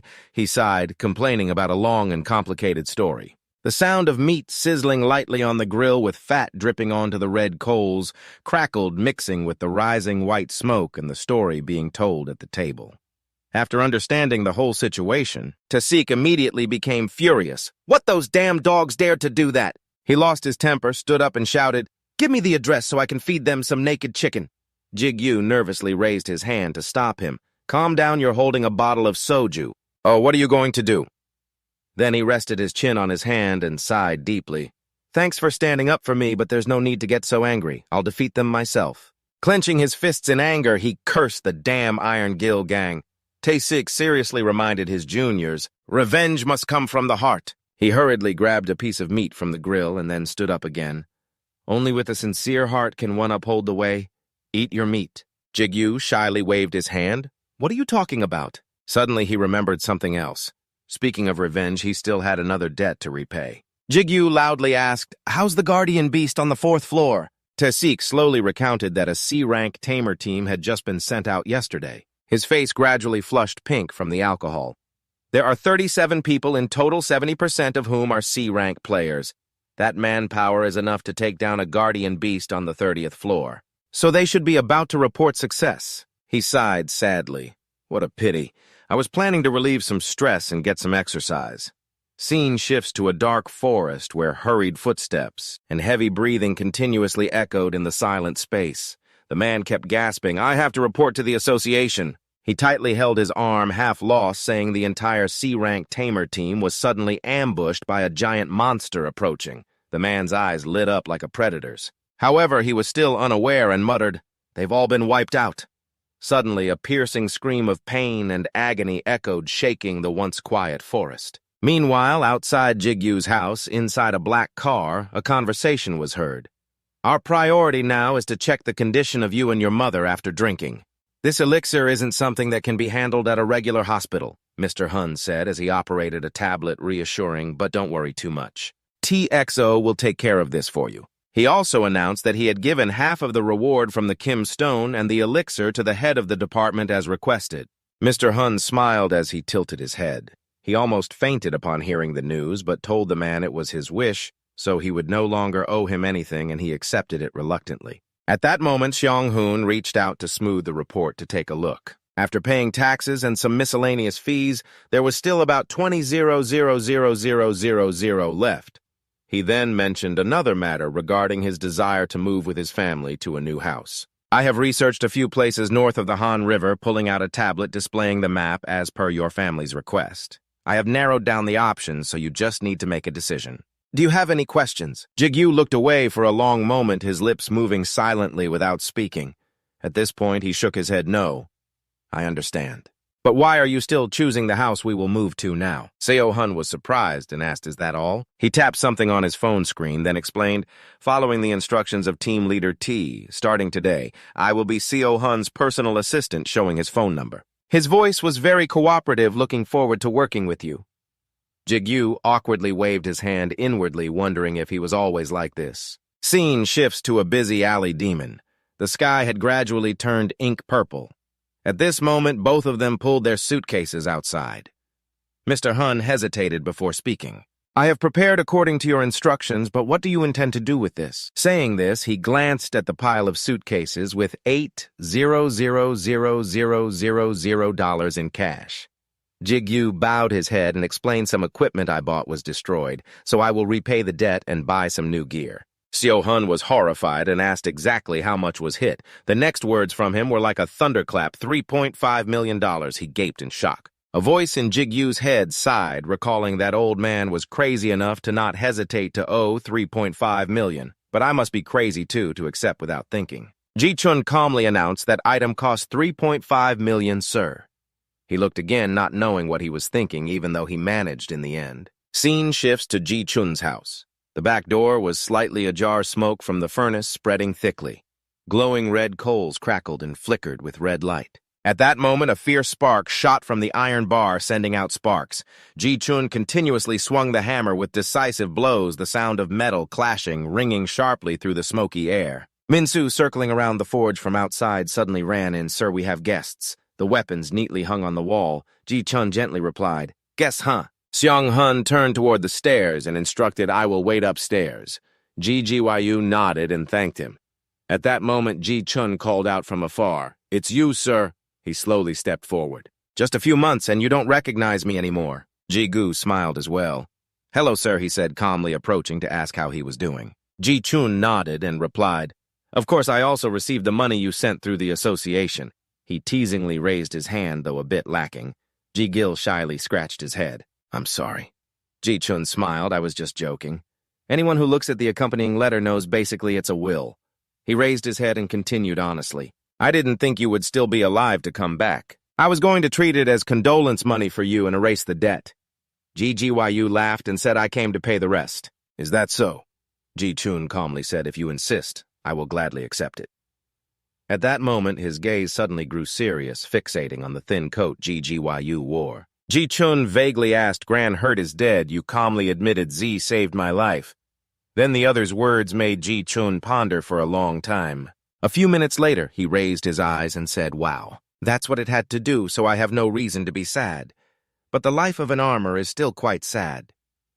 Night gradually fell over the small alley, gentle moonlight illuminating the whole sky. Ji-chun's calm voice echoed, "Will you tell me about its last moments?" That morning at Jigu's house, the sky was clear blue, a gentle breeze passing through, bringing fresh breath. Dueling called from inside Mom. "Appa, where are you two going?" Jigu exclaimed in surprise. "You're awake already." He slowly explained, "I told you yesterday. Today, Mom and brother will go for a checkup." Dueling was still dazed and sleepy. He said, "Then what?" Just as she blinked, her gaze suddenly hardened. Dueling looked at his brother in panic and shouted, "Brother, are you taller?" Jigu was confused. What scene shifts? The sky begins to show warm rays of sunshine. At the changing room in the car company, Mr. Hun kept exclaiming, "Wow, Kim Jigu, I thought you were a model or something. Why don't you become a celebrity?" At this moment, Jigu was slowly taking off his wide-shouldered shirt, his bulging muscles giving a solid feeling. He shyly protested, "No, no." Seo Hun continued to ask how he grew 3 centimeters overnight. "He also gained a bunch of muscles. It must be a divine elixir, really good stuff." He whispered, "Please give me a bottle." Jigu silently recalled Dueling's words, "I want a bottle too." He smiled wryly. "My sister said the same thing." After finishing speaking, Jigu's eyes quickly became deep and serious. He told himself that although it might not seem like a big deal, this was a major change even if he exercised like crazy. But now even his muscles have reached their limit. The system notification appeared, "Your limit has been readjusted." Jigu wondered if this was the meaning of the phrase limit readjustment, teasing Rue. After all, the owner was still a weakling. He hurriedly interrupted, "Be quiet." Xiong-hoon announced that he had the test results. Starting with the endurance test results, if this was from 25 years ago, he turned his head and smiled teasingly. Then he would have broken the world record in every Olympic category. Jigu wondered why he'd said 25 years ago. He slowly put on his outer shirt and asked, "What about the current standards? He never watches the Olympics anyway." Xiong-hoon nodded, "That's right, wow." Then he continued smiling, "I'm about level 10. Jigu twitched his lip. "Are you trying to pick a fight?" Then Xiong-hoon's eyes suddenly lit up strangely. He leaned forward and pointed like someone playing rock, paper, scissors. "Jigu, don't be surprised." Jigu put on a confused face. "What do you mean?" Xiong-hoon whispered. "Your magic power and mana control." Speaking of which, he immediately shouted, "SS-Rank, you have the potential of a high-ranking player." However, faced with this exclamation, Jigu was completely speechless. "Okay." Seo Hun exclaimed in surprise, "You're way too calm." Jigu was confused. "But I told you not to be surprised." Seo Hun got angry, waving his arms. "Show some surprise." "I said high-ranking player." Jigu turned his face and muttered to himself, "Anyway, it's old news." Then suddenly from afar came the sound of a door opening. Tayik slowly stepped in and asked, "Are you done?" Jigu nodded and replied, "So what about my mother?" He loudly announced, "Not only is she completely healthy, but she's healthier than an average person." Then Tayik suddenly raised his phone, but the truly amazing thing was, even as a normal citizen now, she can use items. Jigu was amazed and shouted, "Items!" Sweat poured down his forehead, but he still hesitated. "Amazing," Tayik admitted with interest. "Right." Finally, he changed the subject. "Well, I'll give you details later. I came to see you about something else." Tayik asked seriously, "You haven't been hunting these past few days, right?" Jigu was confused. "Hunting, no, I'm just taking a break for now." His ring-wearing hand pressed tightly against the wall. "I'm still absorbing the power of Kalian," so Ao sadly said, "I'm sorry, Master." Jigu immediately shook his head. "No, it's okay." Ao tilted his head and continued, "When do you plan to start again?" He raised his eyes and muttered, "Maybe in a week." Hearing this, Tayik propped his chin up. His eyes full of complexity, he finally agreed, "Then let's save it for next week." Jigu was confused. "Why?" "Is something wrong?" Tayik explained, "We lost contact with the Rank C Conquest team." He slowly added, "We are forming a Rank B team to send out next week." Jigu hesitated. "So you mean—" He was immediately interrupted. "Exactly. The fourth-floor guards haven't been caught yet." This statement made Jigu gape in surprise. Tayik suddenly stopped. But that's not the important thing. His face gradually darkened. It seemed that Bastard could hunt players to grow stronger. Jigu was so tense he was sweating profusely. In contrast to that atmosphere, Seong-hoon sat behind, telling himself he also wanted to join the conversation. The Rank B taming teams have at least 30 members. Over 60% are Rank B. This thought flashed through Jigu's mind. But I'm player Kim Jigu. My rank after drinking the divine elixir is here. The atmosphere immediately deflated, of course, without rank. A moment later, at the general manager's office, Tayik seriously reminded him to complete the official rank appraisal. Now you don't have to worry about not being able to use equipment anymore. He gently encouraged him. Although your physical attributes might only be rank D, considering your potential, you will easily reach rank B. Jigu sighed wearily, slumping over the table, then pointed up to explain, but rank B means you have to be above level 100 according to the player and society's high school textbook. The problem is I'm still at the level criterion for ranking. Does Chung-Chung's rank make sense? So isn't it too vague if we consider potential as well? Tayik opened his mouth to reply. Maybe we call it potential, but mana quantity and how it's applied directly relate to combat skills. At this point, he gave an example. Look at those mutants. Their levels aren't important, right? Tayik continued his opinion. Chung thinks level actually isn't important. What's important is the stats increasing each time you level up, and nowadays we don't even know other people's levels due to security issues. Giguk raised the question. If you undergo the appraisal, won't you attract attention? Tayik nodded a bit like a bloodthirsty guide. You can't suddenly become rank B without leveling up, so of course you'll stand out. Giguk, frustrated, reminded him not to call that nickname. And you even made up more. At this moment, Tayik bowed deeply, saying you'll inevitably cause some controversy. I can't stop the media from calling you a promising player who might become a high-ranking legend. Don't you like that? Jigu quickly explained, it's not that I hate becoming famous, but Iron Jew is definitely still watching me, so I don't want to attract attention. This made Tayik pause for a while. I think you're being overly cautious. But I respect your decision, he continued. However, I can't rank you myself. I don't have that authority. Jigu, surprised, looked up and replied, seeing him calmly say, arrange your free time, I thought he had a way already. Tayik didn't object. I didn't expect you to refuse like this. I thought you would definitely take the appraisal test. In a world where just having a high rank means being treated completely differently, who would have thought you'd refuse? At this moment, Jigu sighed tiredly, complaining about a headache. But just then, Tayik suddenly brought out a report, so it's not that there isn't a way. Jigu looked at the sheet and vaguely asked, what is this? He replied indifferently, a list of guilds participating in this expedition. Tayik suggested that if you temporarily join a guild, you could participate in the expedition. At least I can act as a mediator to introduce you to the guilds. Jigu felt no hope at all. Who would accept a complete stranger? His eyes glued to the list, and if I leave the guild right after the expedition ends, that would increase the number of people leaving the guild, and as a result, I would damage their reputation. Then, in a moment of distraction, Jigu suddenly widened his eyes in astonishment. The fifth line seemed to glow Morning Star team with Kim Seong-pil as captain. The scene shifts to a mountainous forest where a young man with a serious face introduces himself. I have been appointed as the captain of the subjugation team for this expedition. I am Dong-hee Kim from the Divine Camp. Dong-hee raises his hand and cheerfully announces, we will depart as soon as the roll call is complete. I look forward to working with all of you. The guild members all reply in unison. We also look forward to working with you. The sky was incredibly gloomy with dark gray clouds covering the entire area. The Morning Star Guild members had also arrived. Jigu tilted his head and started with a word of thanks for having me. I know this request was a bit much. Xiongpai casually replied, it's nothing at all. We all owe you our lives anyway. Then he shyly added, I feel bad that I can't do more to help you. We're just a C-rank guild here to provide additional support. Jigu smirked cheerfully. You've already helped me a lot just by doing this. I'm just glad I don't have to be a porter. If I get the chance, I'll definitely join the fight. Hearing this, Xiongpai laughed awkwardly. I'm not so sure we'll even get a turn. There are a lot of heavy hitters here. He asked again, heavy hitters, their gazes turned toward the Divine Camp. For example, like Captain Dong-hee Kim. There's a rumor he's about to be promoted to A rank. His people are constantly training. A rank means he'll become an official ranker, you know. Just getting close to that level is already incredible. Jigu was starting to have his doubts. He silently wondered to himself, is that really something special? I mean, compared to the Demon King or Iron Seal, El suddenly spoke up that woman is an exception. You replied in confusion, why are your standards so high, huh? Just then, Han Yun suddenly moved closer to him. "Hey, Mr. Guide, you look like you've completely transformed, haven't you?" Jigu was startled what Jigun also chimed in, "That's right. Did you get plastic surgery or something?" Seonggu hurriedly stopped them. "Hey, it's rude to ask something like that."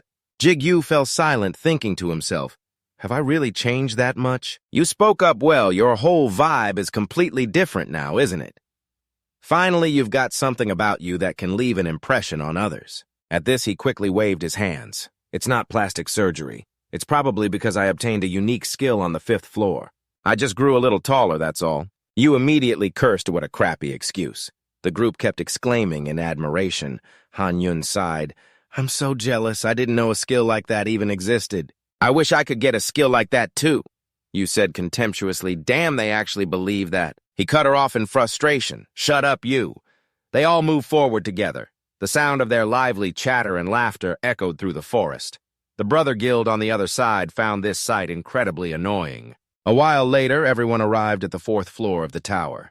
Donghi announced in a loud voice, "The search team will proceed to track the guardian god. The rest of you take a break." They quickly complied, understood. By now, the other teams had also found places to sit. The Morning Star Guild was gathered under a large tree as Jigu tilted his head and looked around. He began to name each person one by one. Xiong Pi is the archer, Han Yun is the mage. Everyone immediately looked confused. He continued, "Xionggu is the swordsman, and Jigun is the tank, right?" After he finished speaking, Jigu asked innocently, "So why is the guild named Morning Star then?" "None of you use a Morning Star." Han Yun couldn't hold it in anymore and laughed until she shook. An embarrassed Xiong Pai shouted, "Hey, stop laughing," while Jigun was also covering his mouth to hide his laughter. Then Xionggu explained seriously, "Xiong Pi chose that name because of you, Mr. Guide. He began to elaborate when you left the cave to go get help. He said he saw you shining with a brilliant aura. Back then, you said, 'I am the world's best level 1 player.'" Xionggu exclaimed in a loud voice, "You look just like a morning star." While Xiong Pi was so embarrassed, his face turned bright red. "I already told you to stop laughing." The atmosphere quickly became awkward, causing Jigu to wave his hands reassuringly. He said cheerfully, "Anyway, just talk to me normally. I'm not your guide anymore." They all said, "Oh, that's right." Xiong Pi looked at him and spoke up. "You're the same age as Xionggu Hyung, right?" "Can I call you Hyung?" Jigu casually nodded, "Of course." At that very moment, a figure suddenly appeared from a distance. Unaware, everyone continued to laugh and joke. "You should also speak more comfortably with us, Hyung." He quickly agreed, "All right." Then that person suddenly approached and said sarcastically, "The world has really changed, huh?" He sneered with contempt. "I thought you guys came here for a picnic." 3 tall and burly men stood in stark contrast to Jigu's group. He tilted his head and whispered, "Who is that?" Seong Pai whispered back, "B-rank player John Seoknam. He's from the Brother Guild. He is their representative for this expedition." Hearing this, Jigu couldn't help but be curious. "What are they up to?" Seong Pi hesitated. "Oh, well, you could say they're quite famous."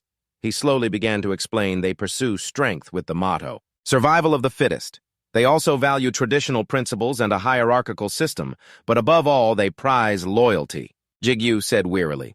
So in short, Seong Pai concluded in a low voice, "They're a bunch of old-fashioned geezers."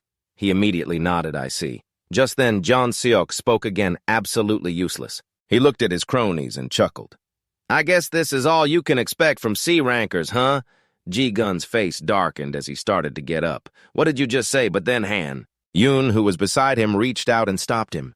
"Just ignore it, Ji-Gun." John Seok continued to provoke them.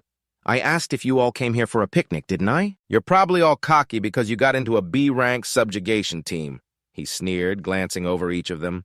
"You of all people should be on high alert. But instead, you're just lazing around and chit-chatting here? You should at least be more useful than those porters." The whole group gritted their teeth in silence. Only Jigu's face suddenly darkened. John Seok snorted in annoyance, "A bunch of worthless trash." Then his group turned to leave. "Let's go." At this, Xiong Pi began to speak apologetically. "I'm sorry, Hyung, because of us, you." He trailed off when he saw Jigu looking down. Then Xiong Pi called out again in a louder voice, "Hyung." At that very moment, a dark aura suddenly emanated from behind, making Donghee's face turn pale. Sensing something was wrong, he turned to look at Jigu's face. It was now pitch black while his eyes glowed, emitting a hazy purple smoke. El quickly tried to calm him down. "Master, please calm down." Yu also chimed in, "Are you planning to kill someone or what?" Deep within Jigu's eyes was a look full of resentment, prompting Yu to say, "Control your emotions." Losing control, Jigu clutched his chest. "What is this?" "I knew this would be a pain," he thought to himself, but I didn't expect it to be this troublesome. "It's like the after effects of torture, huh?" Just then a voice suddenly called out from the distance, making him freeze. "What's going on here?" A figure appeared right in front of them. Dong-hee remarked seriously, "It seems like something has been disturbed." Jigu stared at him tensely. "Oh, aren't you going to interrogate me?" Dong-hee calmly explained, "As the subjugation leader, I need to grasp the situation." He nodded yes. Then, at that moment, Jigu suddenly had an idea. He spoke in a low voice. "There was a small squabble, and because of it, I'd like to ask you for a favor, subjugation leader." The man asked blankly, "What is it?" Hearing this, Jigu slowly stood up. "Yes." He pointed toward the Brother Guild members and said, "I want to have a match with the player John Seok-nam. After all, the animosity between members of the subjugation team should be resolved before the battle, don't you think?" Upon hearing his name, John Seok turned around confusedly. The surrounding crowd also began to take interest. "What are they going to fight?" Dong-hee hesitated for a moment at the proposal.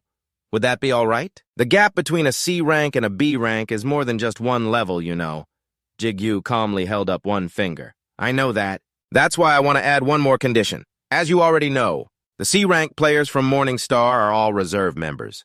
Then he shrugged and asked, "While the B rank player from Brother is a main attacker, correct? But combat experience is far more important than one's rank, isn't it?" Finally, Jigu made a bold proposal. "So if I win, I want to swap the positions of our two teams."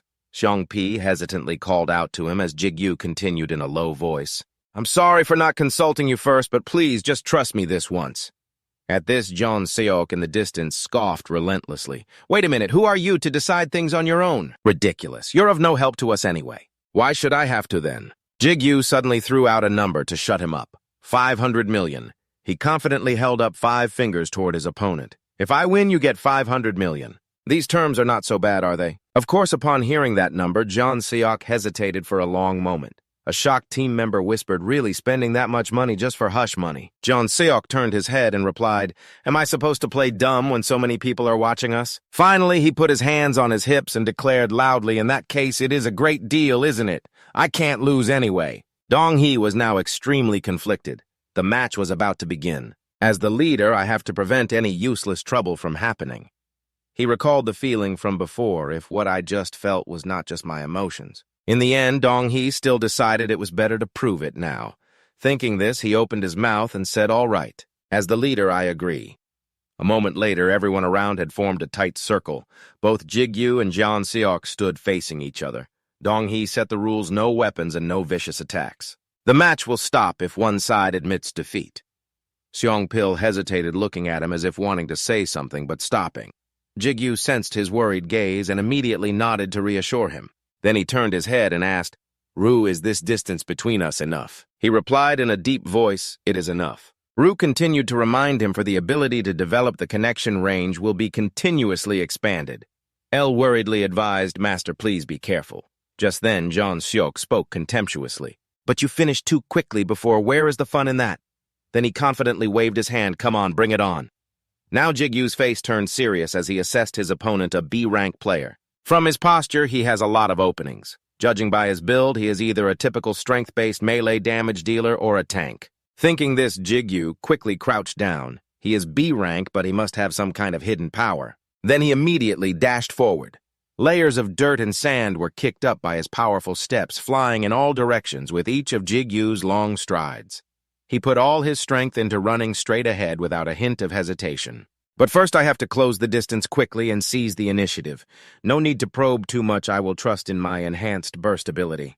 Jigu gritted his teeth. The hand behind his back clenched into a fist, and then at this very moment, he suddenly stopped, suspicious. A series of questions appeared in Jigu's mind. He is not flinching at all. He must be very confident in his own defense. Or does he have an instant counterattack skill? Then he silently regretted it. Crap, it is too late to pull back my fist now. When he counters, I have to dodge quickly to prepare for the next attack. Thinking this, Jigu still punched straight at his body as planned. A dull thud echoed through the air as soon as he took the blow. John Seok's whole face suddenly contorted. His expression made Jigu momentarily stunned. Finally, his large body collapsed straight onto the ground. Jeon Seok's mouth trembled in pain, foaming at the corners. The members of the browser team could not help but be shocked at the sight. Dong-hee was no exception. His mouth hung open as if he could not believe his eyes. Finally, Dong-hee regained his composure and shouted, "The winner is player Kim Jigu." As he finished speaking, everyone cheered enthusiastically. Everyone's faces relaxed in relief. The Morningstar team surrounded Jigu. "Oh man, since when were you so strong?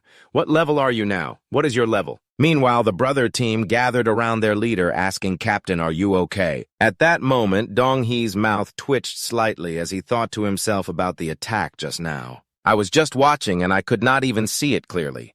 He looked straight at his opponent and calculated player Kim Jigu might become the biggest variable in this subjugation. At that moment, someone suddenly ran over from a distance to report.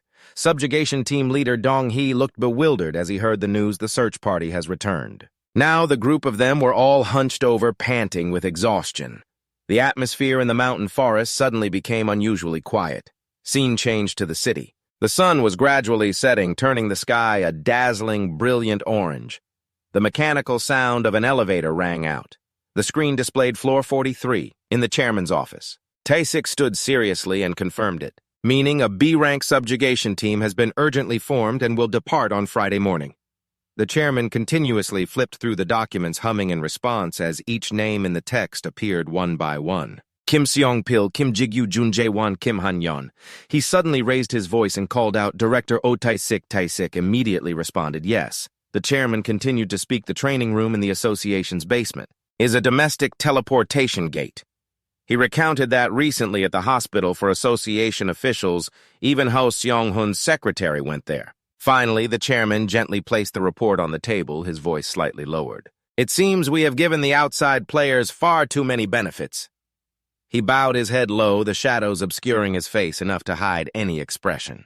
"Please explain this." The chairman's eyes glowed a brilliant, sinister red. Back in the mountain forest, the sky grew increasingly gray.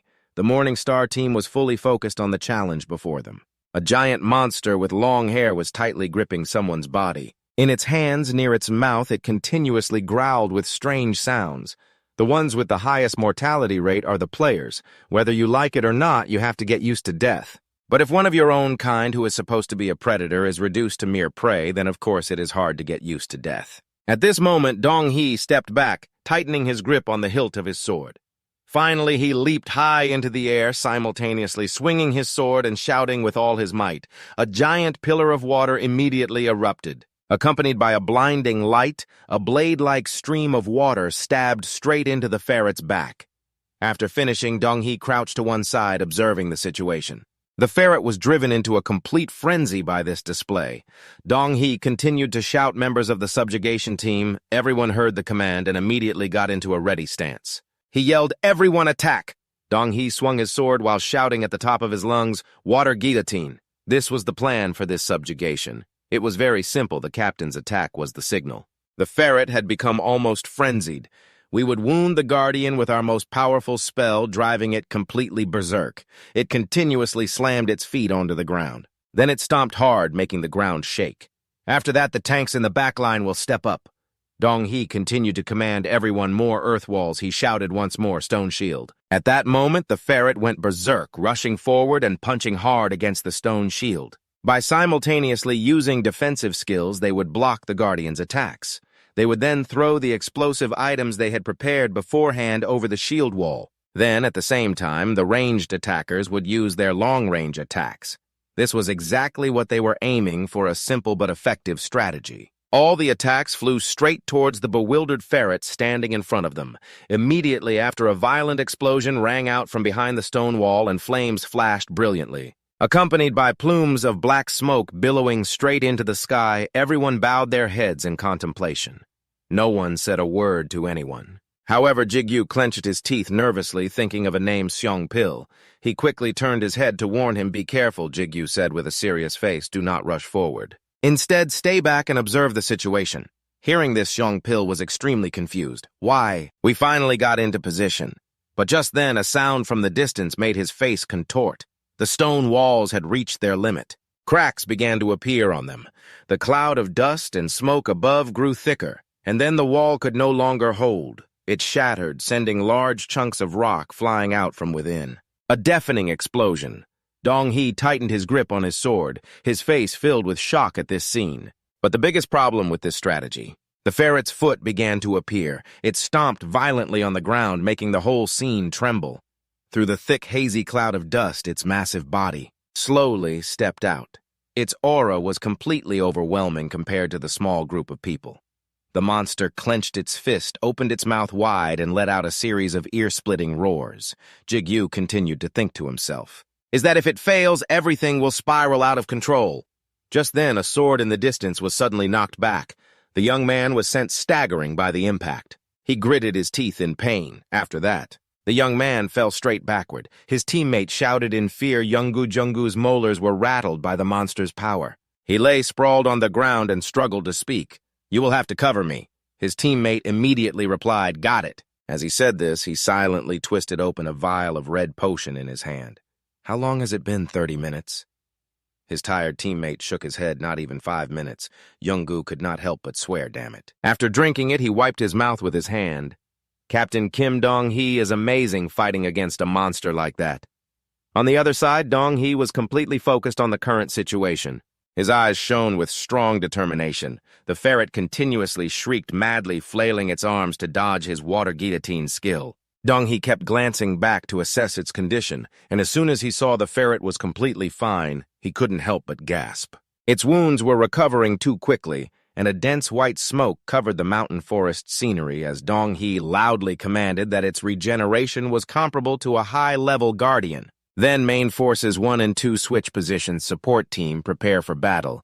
Everyone followed the order and gradually ran forward as Seong-pi hesitantly looked at him, and Gig-yu reminded him in a low voice, "We should also get ready soon." Gig-yu calmly nodded. "All right, I understand." This attitude of his made Seong-pi worry and call out, "Hey." Gig-yu's small body was a complete contrast to the ferret's enormous size, and Seong-gu shouted in fear, trying to stop him. "Hey, this is too dangerous." Suddenly, a strange stream of light emanated from beside Gig-yu. His face darkened grim and cold, and just as the beam of light was about to strike his shoulder, Gig-yu immediately leaned over and successfully dodged it, sending dirt and sand flying. The ground exploded everywhere from the impact as Gig-yu smirked in satisfaction, thinking, "Just as I predicted, I was right," and he turned his head to glance at the other group. All the players quickly completed it. The tutorial section, none of them knew that now, every time the ferret launched any attack, Gig-yu could easily evade it, his body moving fluidly from one spot to another. That this guy's attack pattern. The ferret's eyes lit up like laser beams, scanning across, wanting to destroy everything. The only differences were its physical stats and regeneration ability. If so, Gig-yu recalled CEO Hun's question back then. "What do you plan to do with this? That $8 million in cash?" he had gasped. "I'll pay off my debts and buy some new equipment." Back in reality, Gig-yu crouched to dodge the ferret's swings. Then his sharp eyes glanced upward as he decided internally, "This is a perfect opportunity." Thinking this, Gig-yu used all his strength to leap forward. He thought it was to test the power of his newly linked ego at that very moment. Gig-yu continuously dashed like a flash of lightning, running back and forth, making the ferret only able to turn its head, unable to keep up with his movements as he relentlessly swung his sword, slashing through the air, leaving brilliant streaks of light that flashed through the air like sharp sparks cutting through the darkness. The shoes on Gig-yu's feet also glowed continuously, helping him move more easily. The system announced that the rapid flourish skill was gradually increasing his speed. He could reach maximum speed in 5 minutes. After 3 minutes, the ferret had become visibly irritated. Its entire body was covered in long gashes that were constantly oozing a black fluid, and the two young men standing nearby couldn't help but be amazed at the sight. Dong-hee's mouth also hung open, speechless. What the hell? He suddenly widened his eyes as if he had discovered something. Dong-hee hastily shouted, "Gig-yu, its regeneration rate is abnormally high. We should land one deep blow rather than many shallow attacks," he continued to advise loudly. "It seems this will be a war of attrition, so you should conserve your energy, however, at this very moment." The scene before him made Dong-hee freeze. Its regeneration has stopped. The necklace on Gig-yu's body began to glow brightly as the system announced mana regeneration increases mana recovery rate. Critical wound slows and reduces healing ability. The ferret hunched over, collapsed on the ground, struggling to gasp for breath. Then the ferret suddenly sprang back up. It brutally swung its fist forward, creating a whirlwind of fury. The two young men stared at each other in confusion. "What's wrong with it, a change in its attack pattern?" Jigu observed in silence. Thoughts constantly surfaced in his head. This move is nothing as impressive as a change in attack pattern. It's simply a low-level monster that's been cornered. It's just in its death throes. Then he suddenly smiled provocatively. He quickly leaped forward, the sharp tip of his sword seeming to have locked onto a position to strike down. Gigu's eyes shone with determination as he thought to himself, "I predicted all of this." Just a moment later, Jigu used his sword to deliver numerous slashes across the ferret's body. Its body was quickly covered in long gashes, and when he was done, he quickly jumped down below the members of the Brothers Guild, who saw this had their faces go blank. Jigu forcefully dug his feet into the ground to break his sword, now emitting a brilliant light. At this point, Jigu took the opportunity while it was in pain to jump up and land another slash across its chin. Pillars of electric fire erupted along the sword's path, raging violently as if to incinerate everything. All the surrounding air instantly fell into a strange silence. Jigu continued to land on the ground, keeping his distance from it. The ferret's entire body was constantly spraying a foul, murky fluid, and then he leaped up again, moving to another location. Leaving only a hazy smoke below, Jigu rushed forward with a serious face.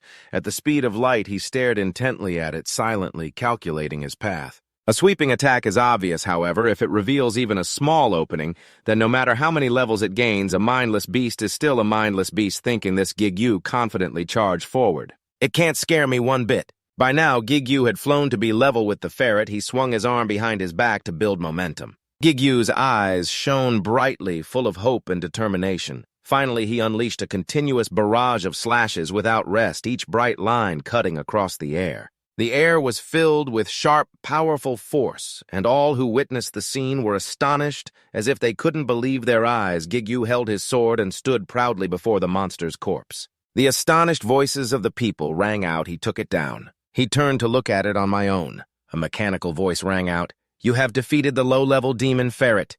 Gigu's eyes widened in shock.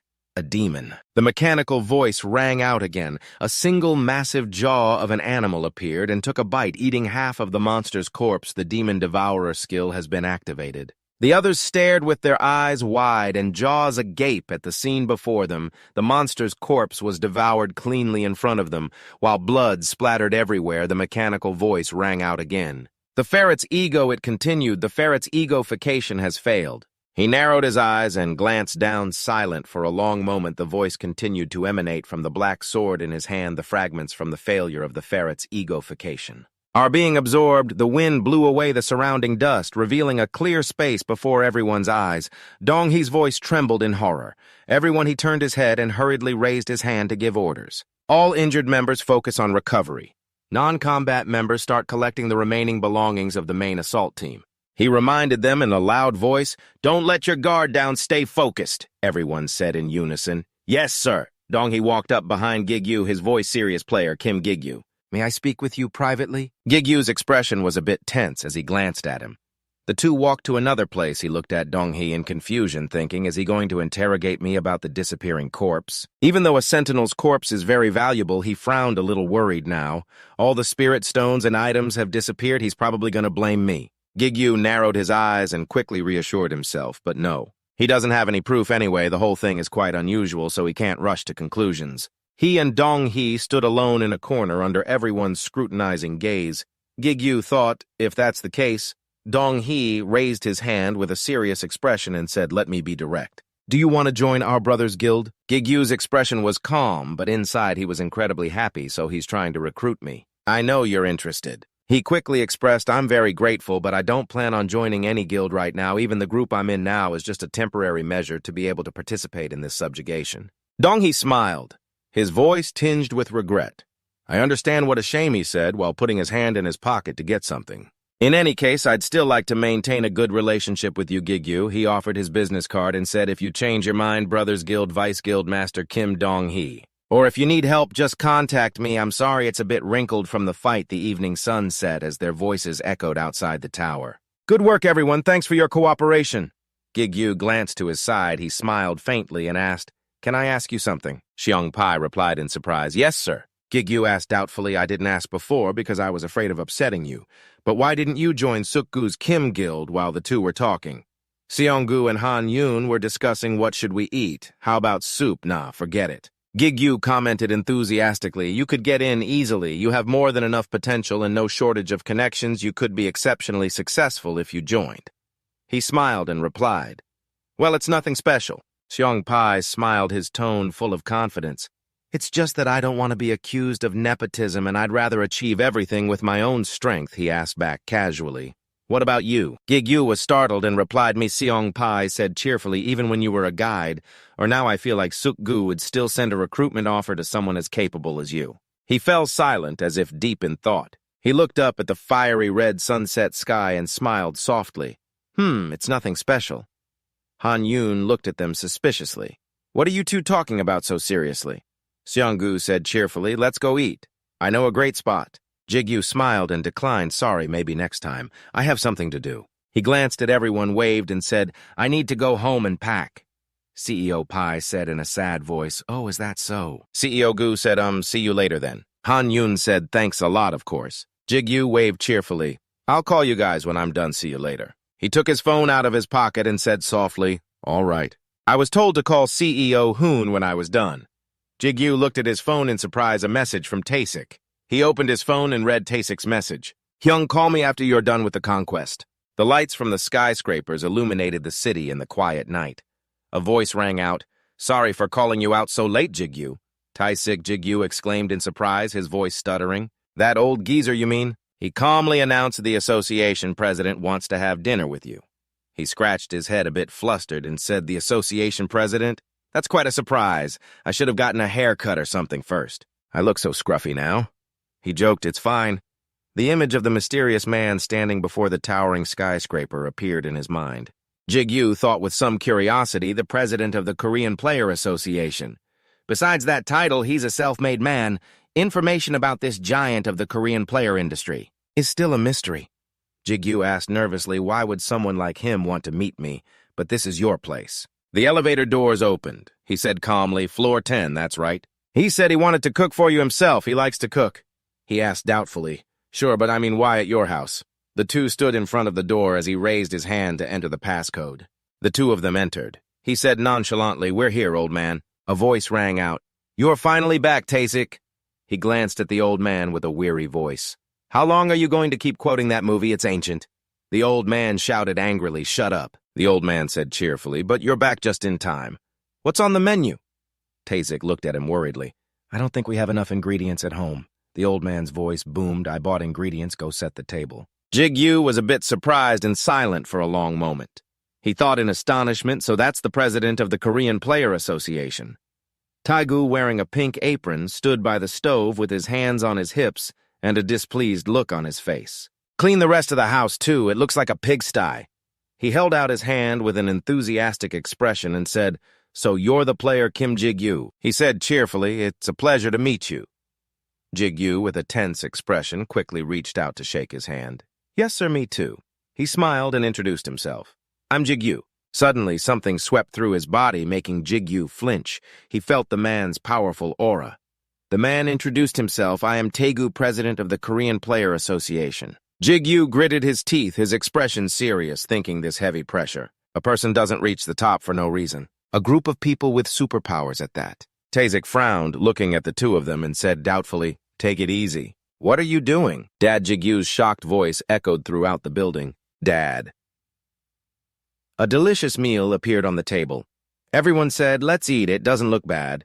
Thank you for the meal.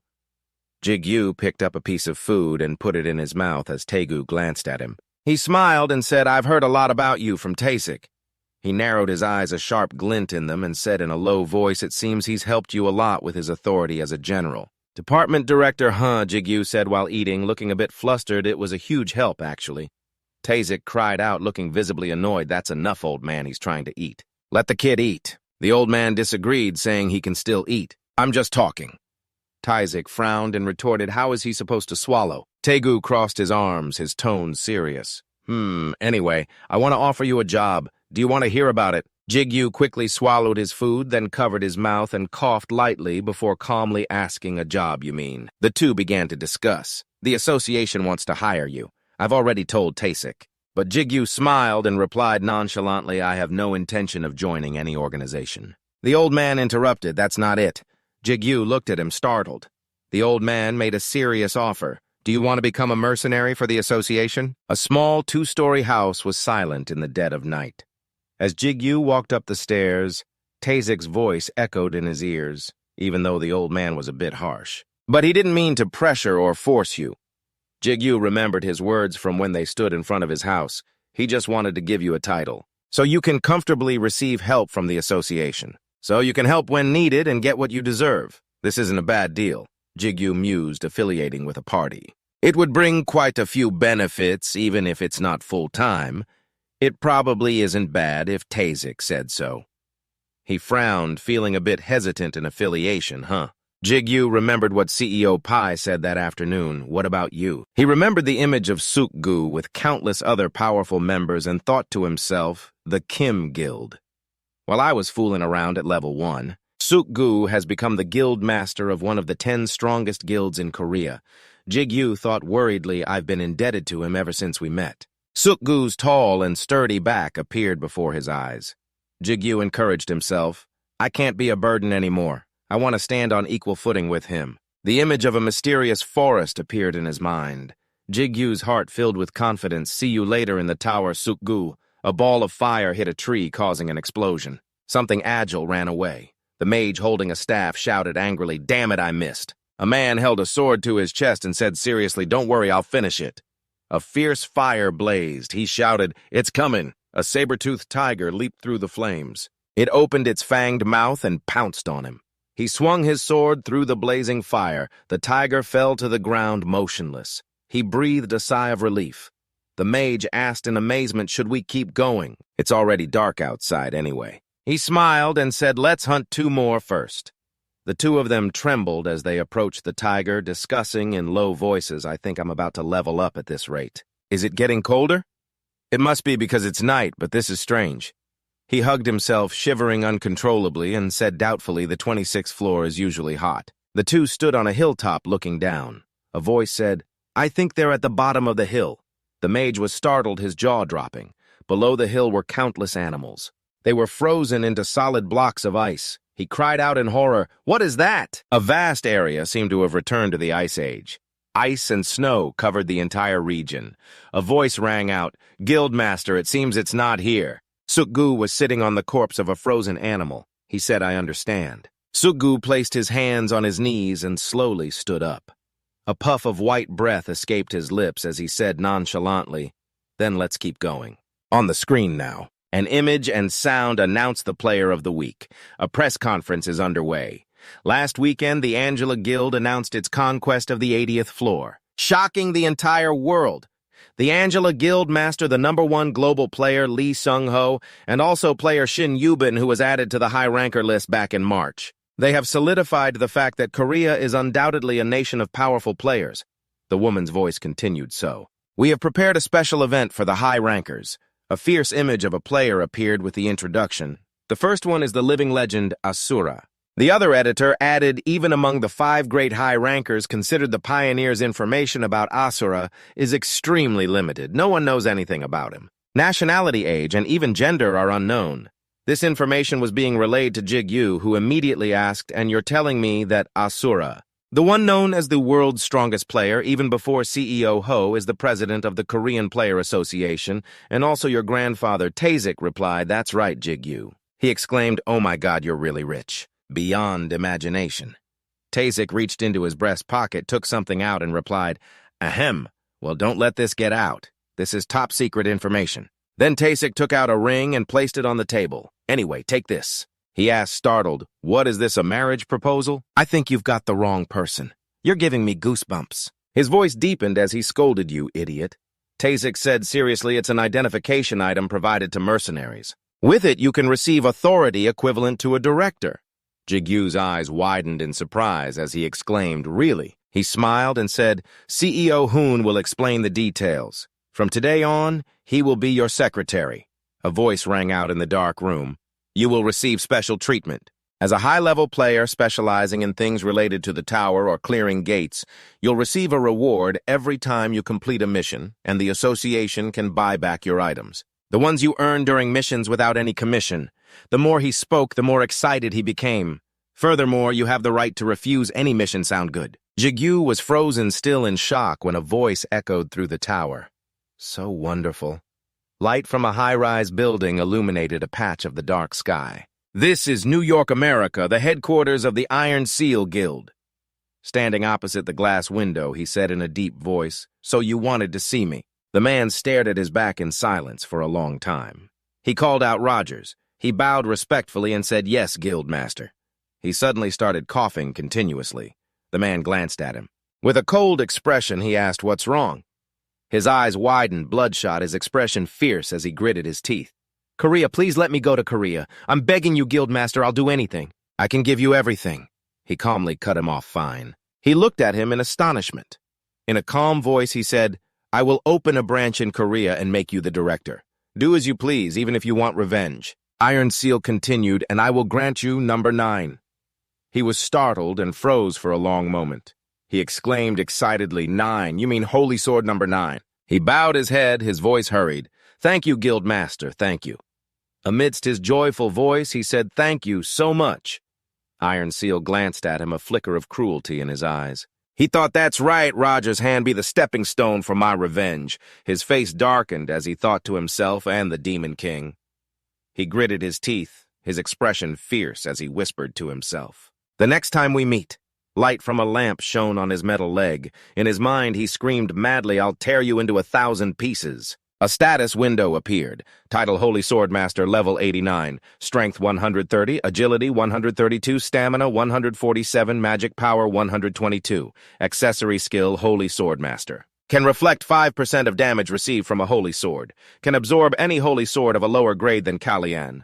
Can prevent death from a single blow when at full health, a one-time effect. Jigu sat in a car waiting at a red light. He pondered, a holy sword, huh? It's gotten significantly stronger since absorbing Kalian. Jigu touched his chin, wondering, but how can I find one? Do you know? A voice echoed in his mind.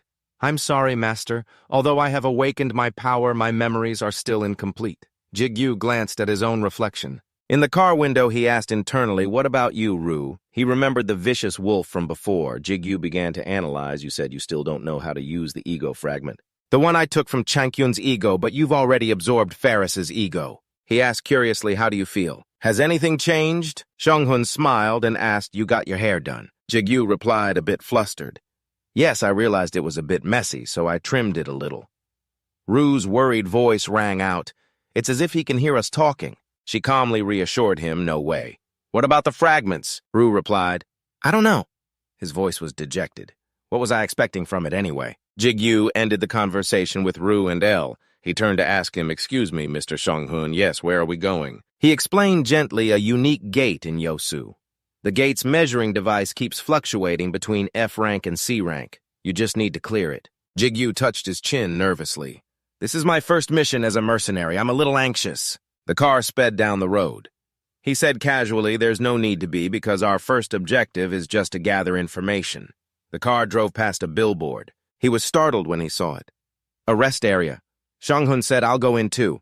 Jigu was startled, panicking internally. Oh, crap, my baby potatoes, when did we get on the highway? Xianghun continued, oh, by the way, have you heard? He smiled cheerfully. At the association, mercenaries are given nicknames. While Jigu was still tearing up over his baby potatoes, he looked at him in astonishment and asked a nickname. You mean like Demon King or Asura? Jigu replied, I haven't heard about that. Xianghun stated it was decided in this morning's meeting. He asked in shock, why would they decide that on their own? He calmly said, your nickname is Fingermaster. Jigu's mouth fell open, his eyes flashing with confusion. The angry faces of Seongu and Hanyun appeared in his mind. Jigu forced a smile. What a coincidence, huh? The kids are going to love this. Xiong couldn't help but burst out laughing. Jigu yelled angrily, why are you laughing? The road ahead was barricaded. A spatial gate emitting a purple light appeared before everyone as Jigu was eating a fishball. Then a voice rang out, startling him. Sir Fingermaster, it's an honor to meet you. A man bowed respectfully and said, I am the director of the Player Association in Yosu. Jigu, flustered quickly, replied, I get it, please raise your head. He blushed with embarrassment and said, you can just call me by my name. Xianghun couldn't hold back his laughter. Jigu glared at him angrily and yelled, stop laughing. The two of them stood before the spatial gate. A voice rang out it appeared a few days ago. It was immediately determined to be a unique gate. No one has entered yet. Xianghun touched his chin, thought for a moment, and then said, so the first objective is still reconnaissance as planned. What is our current manpower? He said seriously, we can assemble a B-rank subjugation team if you request it. That's more than enough. He smiled and waved his hand. I've gathered the necessary equipment in the management office. As soon as you two are ready, we can leave immediately. Suddenly, he looked towards Jigu and stammered. Seeing this, a puzzled Xianghun turned his head to look. Sir, the two of them exclaimed in horror. I mean Mr. Kim player Kim Jigu. The two men rushed over to dissuade him. Sir, that's a unique gate. It's too dangerous to be so reckless. He looked at the spatial gate, feeling a little worried inside, and asked again, Ruel, are you sure? El affirmed, I am sure, master. Jigu raised his hand to touch the spatial gate. Suddenly, as Ru emerged, the quiet spatial gate suddenly turned violent. The other two screamed in panic. Damn it, it's a gate break! He quickly took out his phone to call for help. Contact headquarters immediately and request support from nearby guilds. Damn it, why is this happening? There should have been more time. He was shocked as he felt the gate's ferocity. It really is. Ru said calmly, I told you so. A notification appeared in front of him. Accept link with this gate. Jigu raised his hand and touched the notification to accept the link. El cheered happily, an ego master, it's an ego. Jigu was now standing before the gate, which was emitting a dense, dark energy. Someone turned back and asked any word from headquarters yet. The member on the phone reported back. They said it will take at least 15 more minutes. Everyone called out anxiously Hunter Kim. He gently raised his hand towards the gate, where the link confirmation status was displayed. Jigu paused, thinking to himself, the gate is an ego, I had a feeling. But still, while everyone was continuously calling out player Kim Jigu's name, he just stared blankly at his hand, about to touch the confirmation. Is this really happening? Just then, Xianghun arrived in the nick of time, grabbing Jigu's hand tightly and pulling him back. He warned, that's very dangerous, player Kim Jigu. The atmosphere suddenly became charged. He softly called out Xianghun's name. The others watching the scene were momentarily stunned, exclaiming, my God, what is happening? Afterwards, the gate area was sealed off and carefully guarded. The scene changes to a simple room that has become a temporary office inside a container. Xianghun's cheerful voice rang out. How wonderful, player Kim Jigu! He was silent, his expression a little tense. He rested his chin on his hand, a flood of questions pouring from his mouth. So now you can even cause a gate break. What's next? Are you planning to control a horde of monsters? Jigu looked away, not daring to meet his eyes. He scratched his head in confusion and said, I didn't know it would turn out like this either. Xianghun leaned back in his chair and sighed. He asked doubtfully, so what exactly happened? Jigu stiffened. He was silent for a long time. Xianghun recalled everyone's disbelief. He speculated its return to a normal state, but was that really a gate break? It makes me a little worried. Jigu tried to choose his words carefully. I might know a little about what happened, but this is a first for me too. I can't go into detail, but it's probably because of my unique skill. He frowned, looking a little troubled, and whispered, if it's your unique skill, it would be a bit rude of me to ask further. He picked something up and handed it to Jigu. Here, take this now.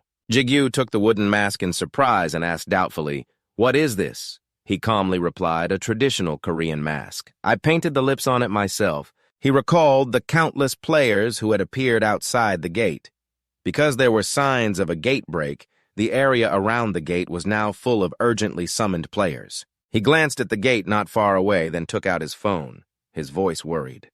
The reporters will be here soon, too. Mr. Hun frowned, showing Jigu a photo on his phone of the gate from the previous incident, and said seriously, you don't want to be in the news, do you? So wear a mask when you're in front of other people. Jigu said with a sigh, thank you, but your taste is really something else. He replied flustered, hey, it was hard for me to find that. I mean, isn't the lipstick design nice? Jigu stood before the spatial gate discussing with them.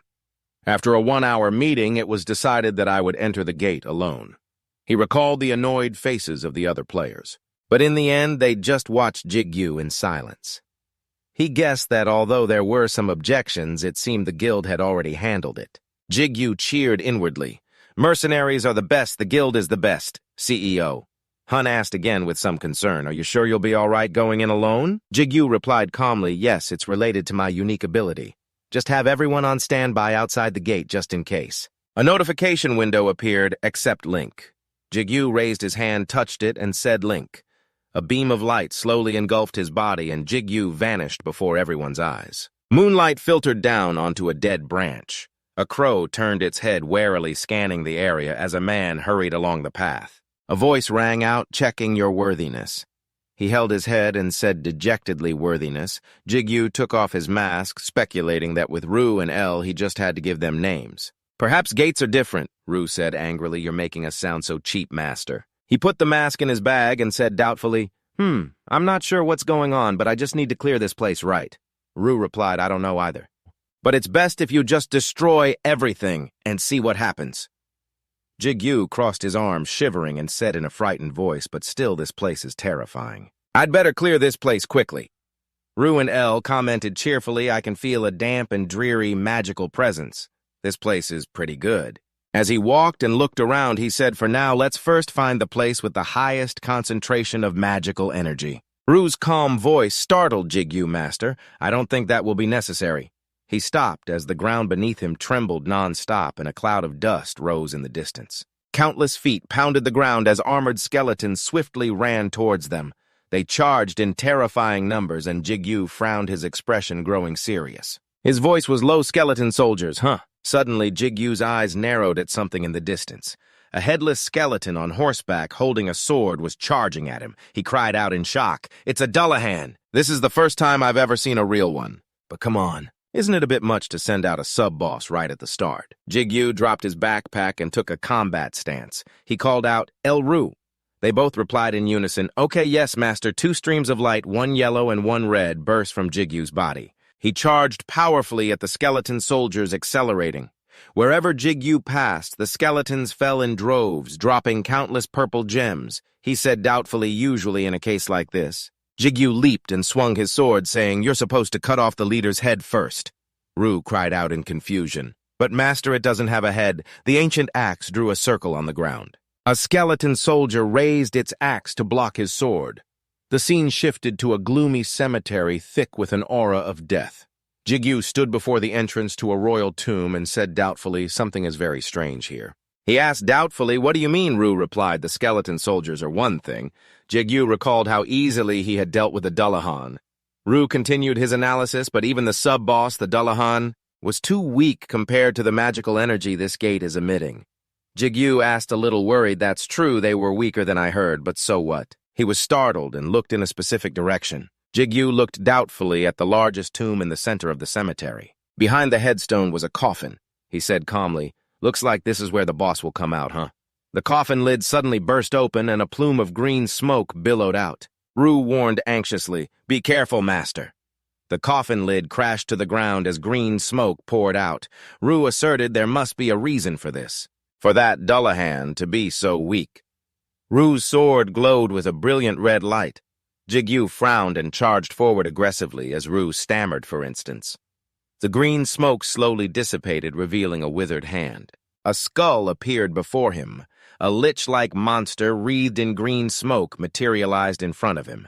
Ru's voice trembled as he voiced a daring thought. If all the magical energies scattered throughout this gate were concentrated inside this one boss monster. The monster opened its mouth, making a wheezing sound. Jigu frowned, filled with doubt. This thing should only appear in high-level gates, or from floor 60 and above. He took a step forward, getting into a stance to attack as his mind reeled. King Andres the Necromancer. It opened its mouth, its voice deep and somber. "So, you are the one who wishes to become my master." Jigu's eyes widened in amazement. He said in disbelief, "How?" It replied slowly, "I shall ask again." It raised a hand, its voice low. "Are you the one?" It pointed at him who wishes to become my master. Jigu stared at it in horrified disbelief. How could this gatekeeper have the system's voice? It raised its hand towards him and asked, "I will ask one more time. Are you the one?" 2 bright red lights flared in its eyes as it continued, "Who wishes to become my master?" Jigu frowned, completely confused. "Why does this gatekeeper have the system voice?" He yelled defiantly. "That's right, I came here to master this gate." Jigu said proudly, "Then let me ask you a question in return. "Are you the gate?" It whispered the gate. It paused, then clicked its tongue and replied, "That's right. The gate. I am the master of these abandoned ruins." He thought in shock, its voice. It held out a hand, and green light began to condense in its palm. Jigu flinched and frowned, focusing ahead as he urgently called out in his mind, "Ru, El, we have to act first." Ru and El replied in unison, "All right." "Yes, master." A staff materialized in its hand as it shouted, "Prove yourself. That you are worthy of being my master." A dark green light radiated from the staff, and a black vortex began to expand out from it. At the same time, a brilliant red beam shot from the tip of the staff. Jigu watched in horror as the red light hurtled towards him. He gritted his teeth with a pained look. Damn it, it's too late to dodge. A massive explosion erupted with immense destructive force. Afterward, thick smoke and dust filled the air. Jigu coughed twice, his face darkening as he gritted his teeth and said, "Damn it." Ru's voice came from the swordmaster, "Be careful, it's coming." He frowned and said, "I know." Jigu stared at it with a tense expression as it raised both hands and countless sharp arrows materialized. It laughed contemptuously and said, "Is that all you've got?" Its voice was full of arrogance. "I haven't even gotten started yet." Countless arrows flew towards him. Ru's sword, which lay not far away, vanished. The arrows rained down with a thunderous roar, kicking up a cloud of dust. Jigu had already dashed away from where he was standing. The rock where he had been was pierced with a large hole. His voice rang out in Hants. Another rain of arrows descended as countless green arrows appeared beside the lich, who said, "It's useless." The arrow rain came again, and Jigu hastily dodged, thinking to himself, "If I lose focus for a second, it's over." Jigu gritted his teeth and said, "I'm counting on you," Ru asked in shock. "What?" He reassured Ru, "Don't worry, I got pretty good at grenade tossing last time." Ru cried out in a panic, "Wait, you mean... Hey, don't tell me you're about to..." Before Ru could finish, Jigu threw him like a grenade. The sword embedded itself in the ground. Ru couldn't help but curse, "Damn it, you son of a..." Master Jigu appeared beside him and said with a grin, "Sorry about that." Ru roared in fury. "And you're smiling." Two streams of red and green light appeared. He leaped high into the air with weapons in both hands. Jigu charged to attack it, swinging down with a sword and thinking, "Take this." King Andres calmly raised his staff, easily parrying the blow. It said arrogantly, "Oh, would-be master of mine, this is not nearly enough to..."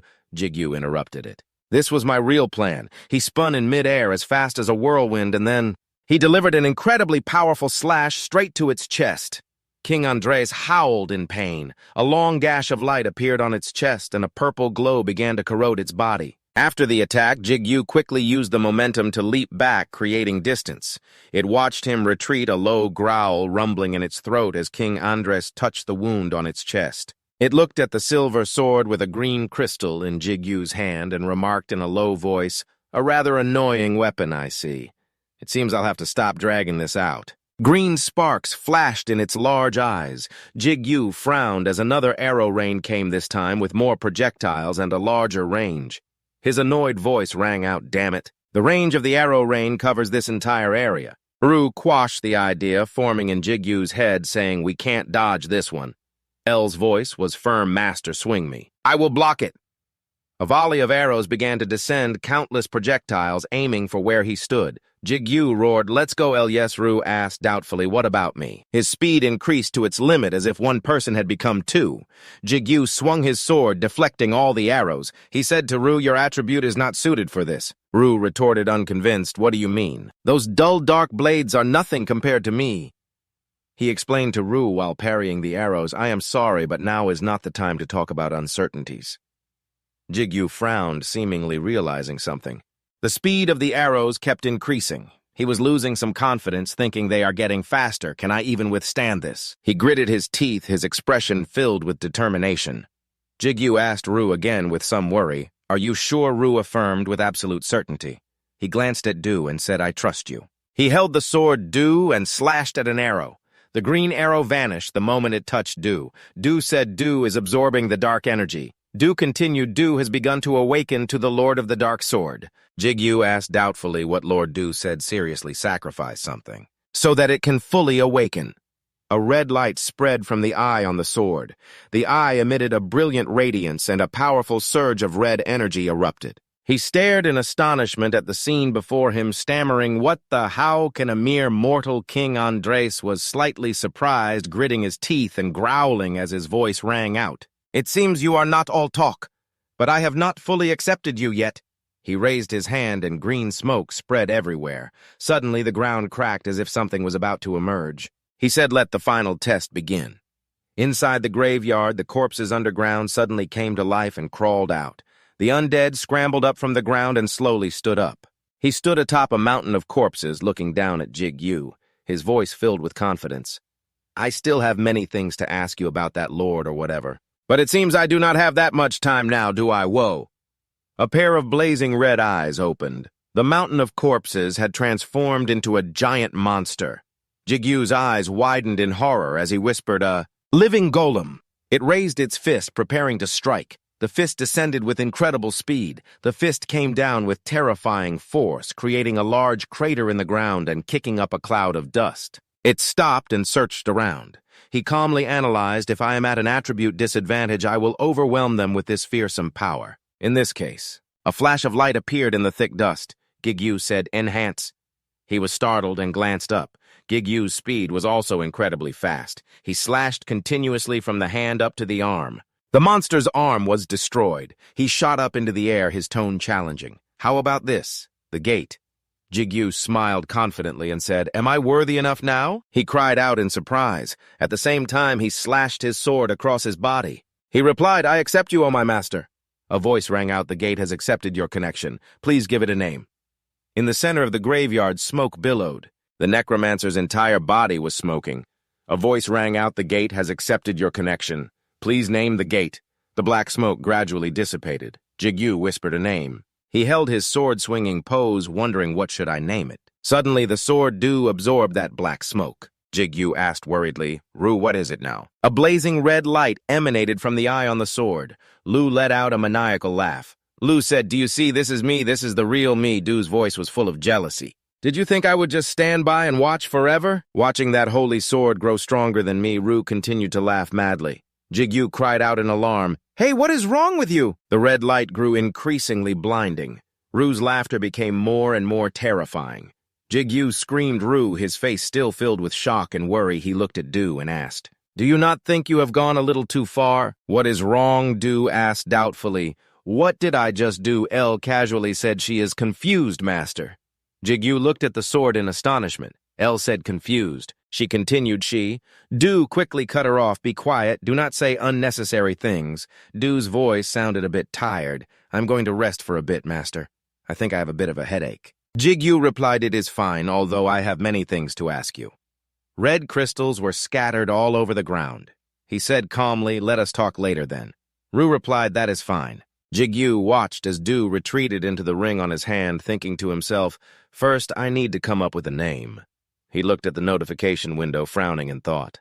Name the gate. Then Jigu closed his eyes and meditated.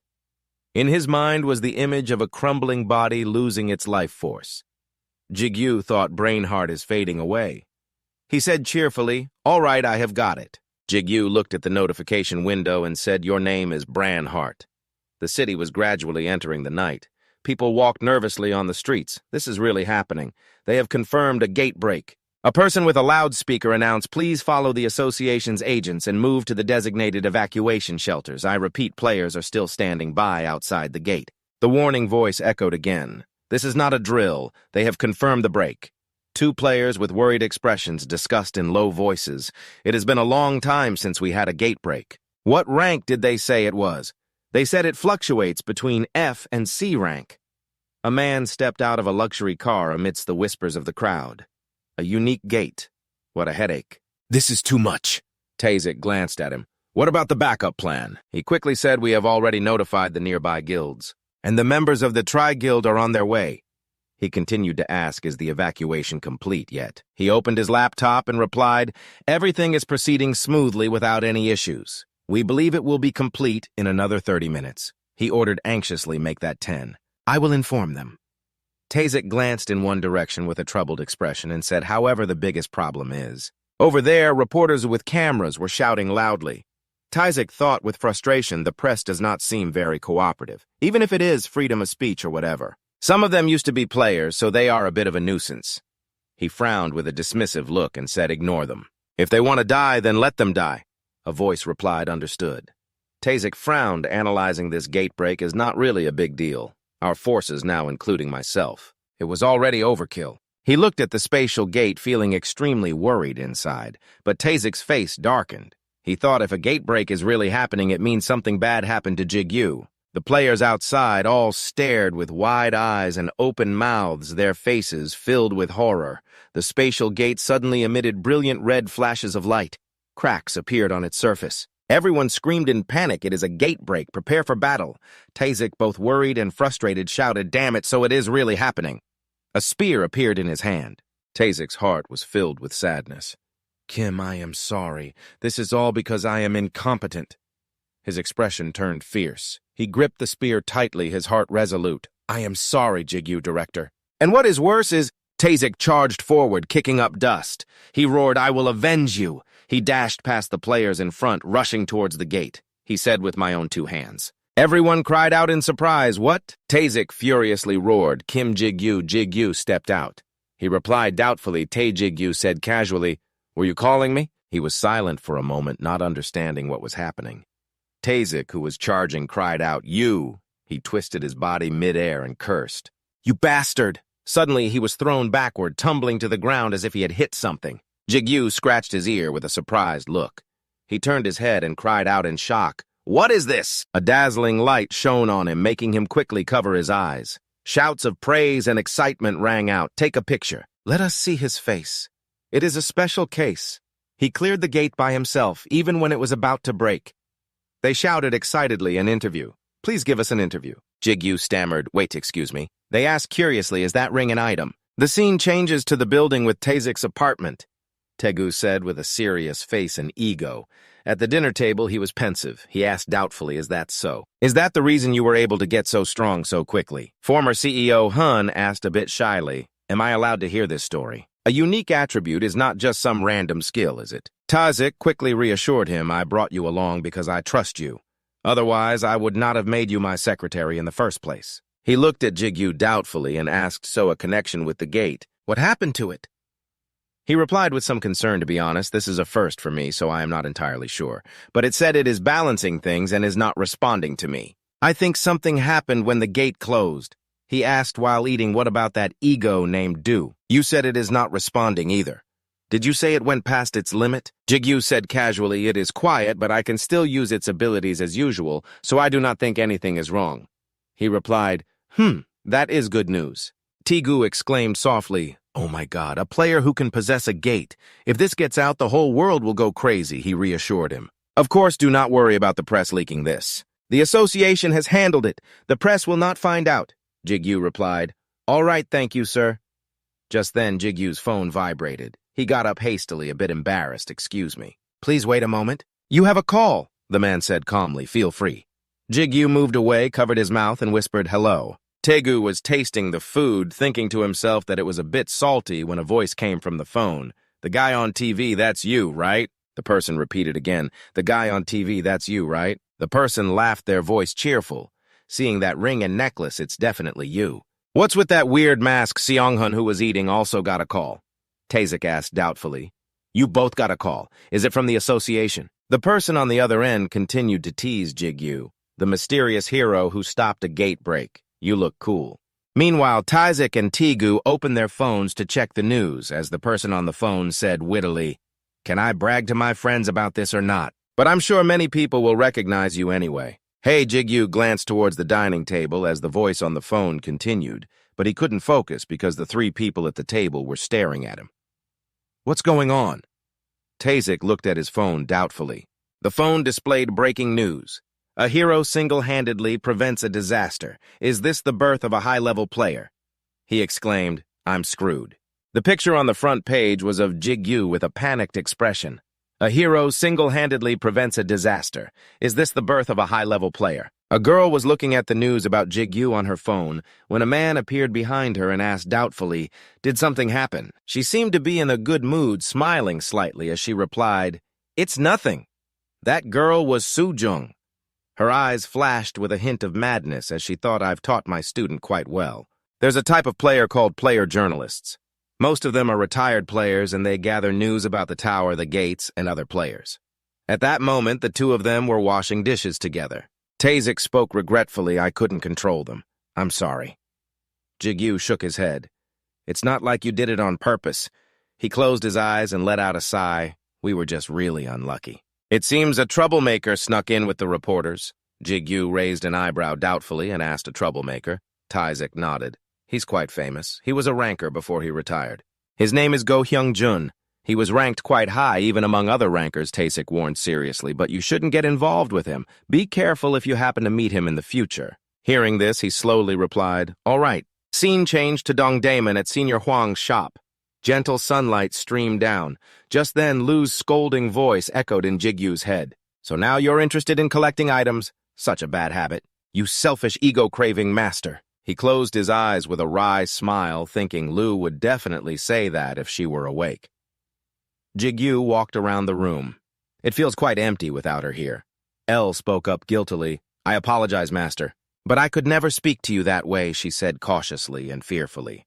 How could I dare, Jigu replied wearily. You don't need to do that. Just then, Jigu sat in front of someone, a confused look on his face. What are you mumbling about? Jigu scratched his head sheepishly. How have you been, senior? The man rested his chin on his hand and couldn't help but praise him. I saw the news. You're quite famous now, aren't you? Yishun glanced at the necklace around his neck and recognized his Tayik and Hermes.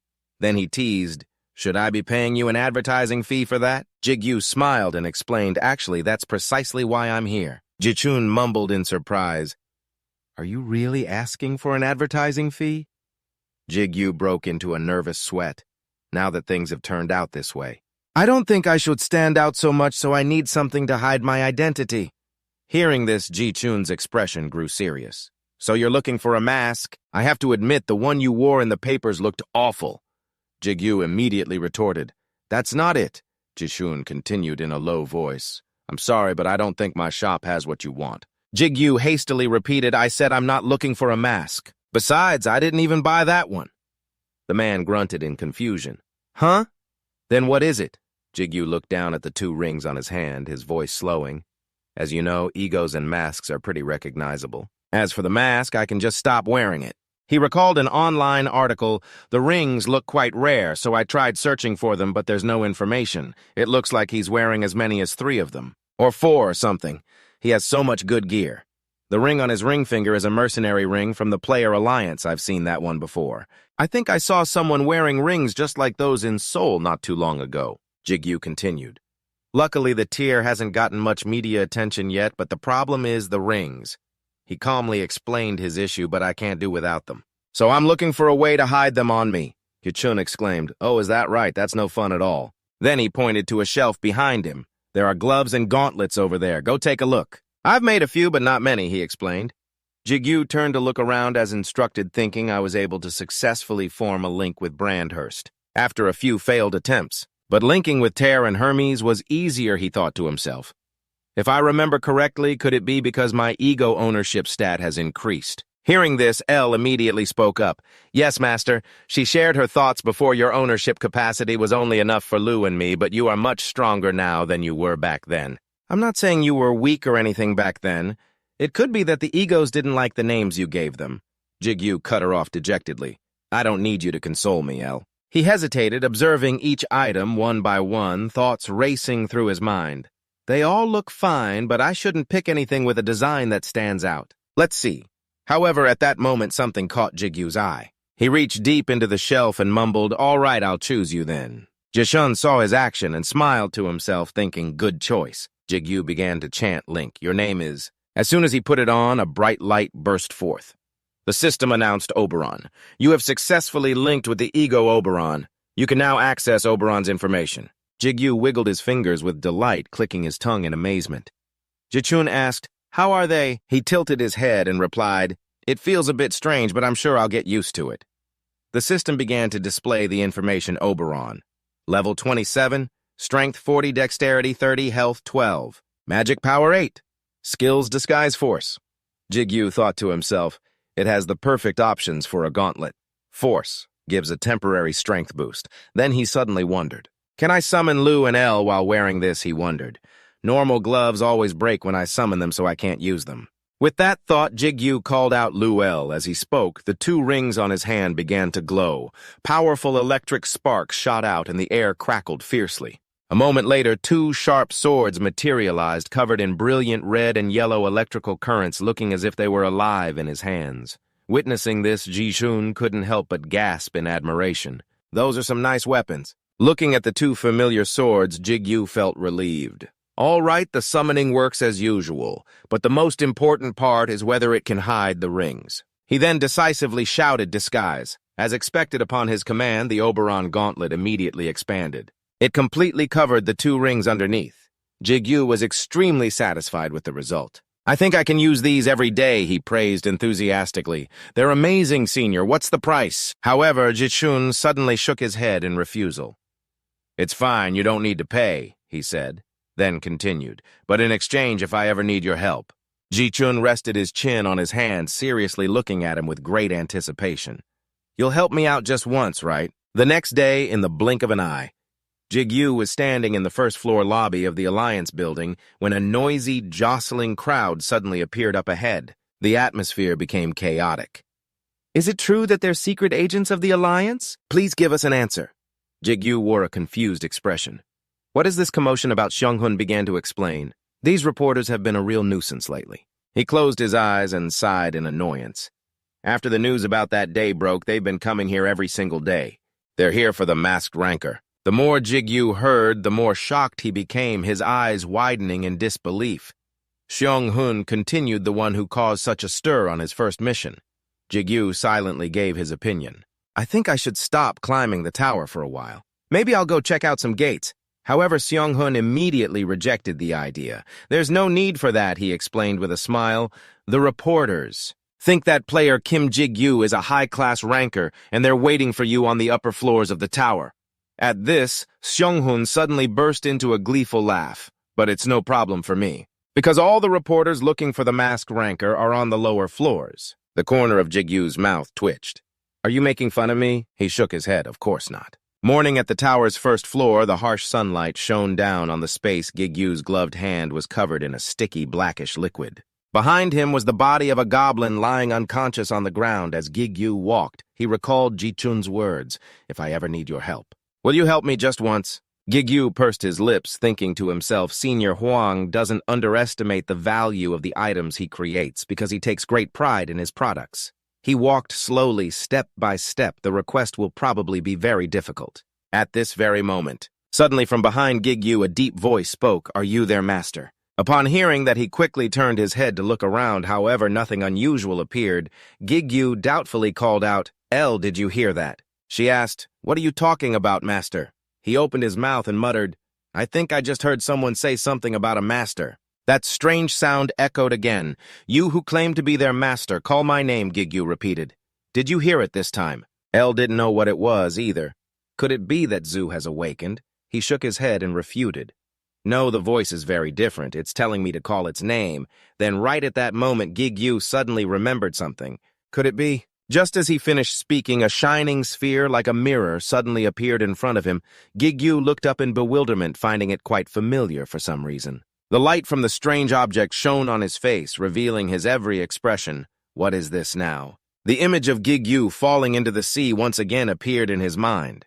Now Gigu's face contorted. His eyes widened, filled with terror, and he hunched over. He clutched his coat and unconsciously screamed no. After he finished, the whole forest returned to a tranquil state where only the gentle rustling of leaves could be heard. Rustling in the wind, that strange sphere was still floating in mid-air. A few minutes later, Jigu slowly dared to peek open an eye to observe. However, at this moment, absolutely nothing was happening. Confused, he heard the system's voice ring out, Branhart's form has not yet been determined. Please determine a form for Branhart. L asked worriedly, What's wrong, master? Jigu hesitated and replied nothing. The system's reminder rang out again. Branhart's form has not been determined. Please determine a form for Branhart. At this moment, Gigu's face showed hesitation. He mumbled to himself, It's a bit different from Zhu's time, isn't it, L? Do you know what I should do? L slowly instructed, Place your hand on the sphere and imagine the form you desire. He slowly moved forward, but still felt uncertain. Will this really work? Here I go. Jigu gently placed his hand on the sphere high above. He pursed his lips tightly and silently imagined what he wanted. Then Jigu slowly closed his eyes and began to share his thoughts. Branhart, we've only been together for a short time. Jigu recalled the old moments, but you saved me time and time again until you perished. I only wish you could continue to protect me like before. Back then, Branhart had shielded and saved Jigu from a fatal attack. He thought to himself, I want you to be by my side and protect me.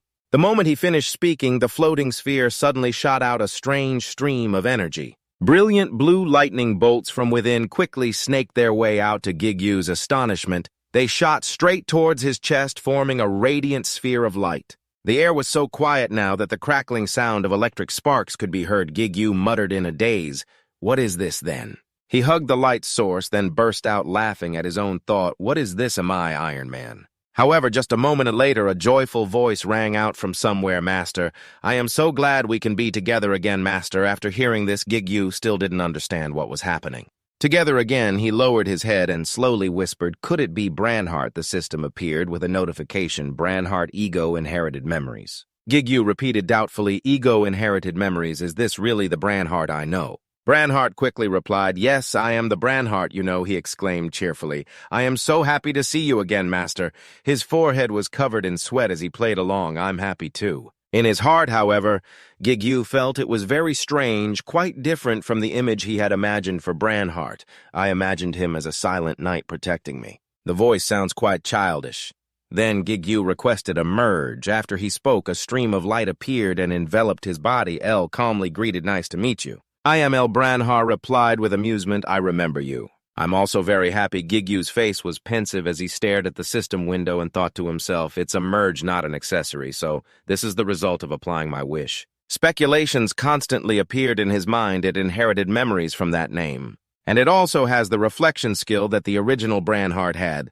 Branhart E-Rank Ego Gate Strength 30, Agility 30, Stamina 30, Magic Power 30, Skills, Merge, Reflection. Absorb, Dominate, Open, Close, Ego, Inherited Memories.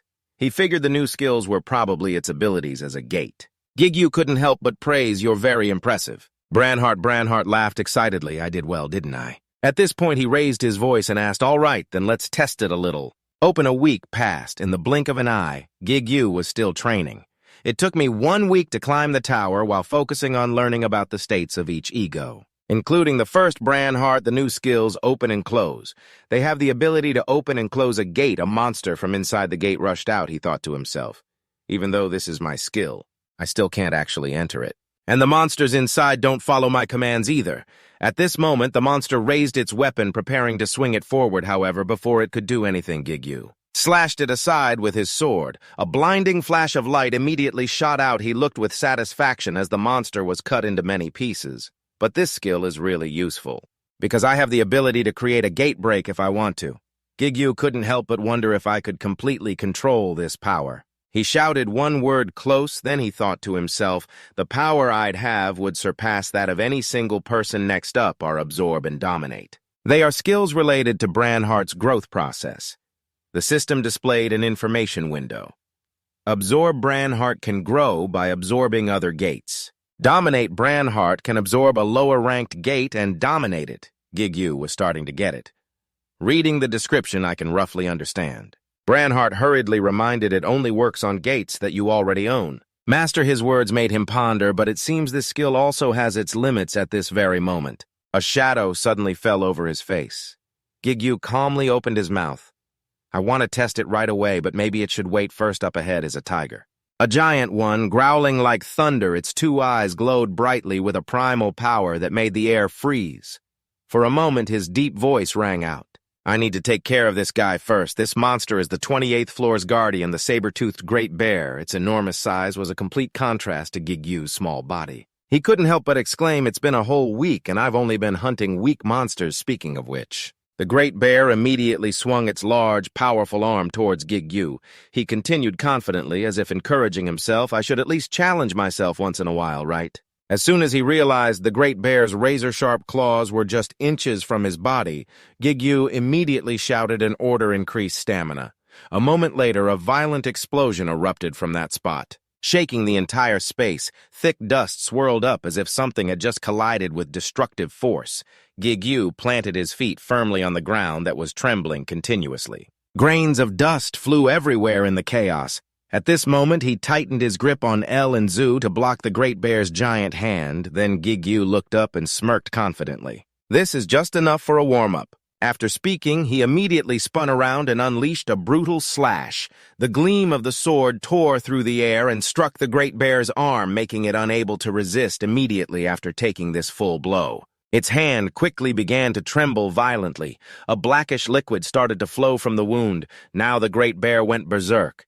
It opened its mouth wide full of sharp fangs and let out a deafening roar like thunder tearing through the sky.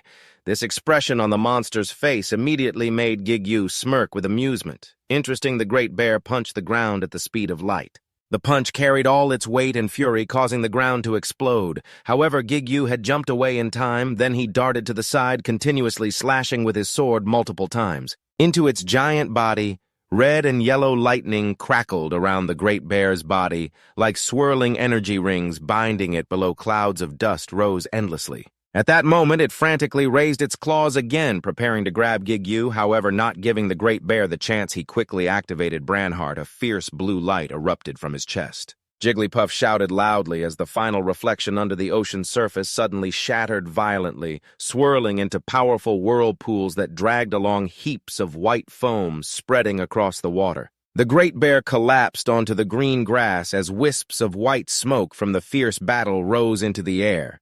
Jigu slowly approached, remarking, "These guards are pretty damn big. But once you get used to this size, fighting becomes easier." He clenched his fist and raised his hand high. This strengthened reflection skill is also a great help. Branhart proudly asked, "Did I do well?" Jigu smirked and praised, "Of course I'll feed you soon." As Branhart finished speaking, he slashed the sword fiercely into the great bear's body in front of him. The system quickly displayed a notification: "You are absorbing the great bear's bloodlust." After finishing up, Jigu held a number 6 blue crystal in his hand. So only 1 6 crystal dropped, huh? It's a pity no equipment dropped. But he dazedly mumbled to himself, selling its corpse should fetch a decent amount. I wonder if the association can handle this. Should I return to base and report it? However, Jigu still turned and summoned the gate, but I still need to keep my promise. Opening it, he decisively threw the 6 crystals straight inside. I learned one thing about Branhart's ability last week. The system's mechanical voice rang out, "The gate has received a skill. The monsters inside the gate have been strengthened." Jigu gradually understood the issue. It can grow by absorbing crystals.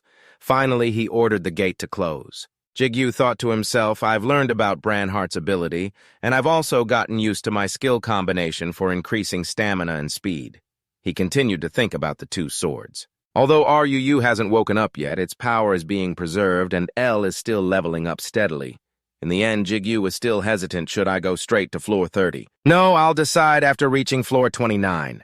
Scene changed to floor 29, where a guild of tall people was angrily questioning a group of shabby-looking players. "Don't you know who we are?" A member of the Red Player Guild contemptuously replied, "So what? We're pretty confident in our own reputation, you know." Hearing this, the leader became enraged and shouted, "Let's show these criminals what our guild is made of." Everyone attacked back to Jigu, who looked up in confusion.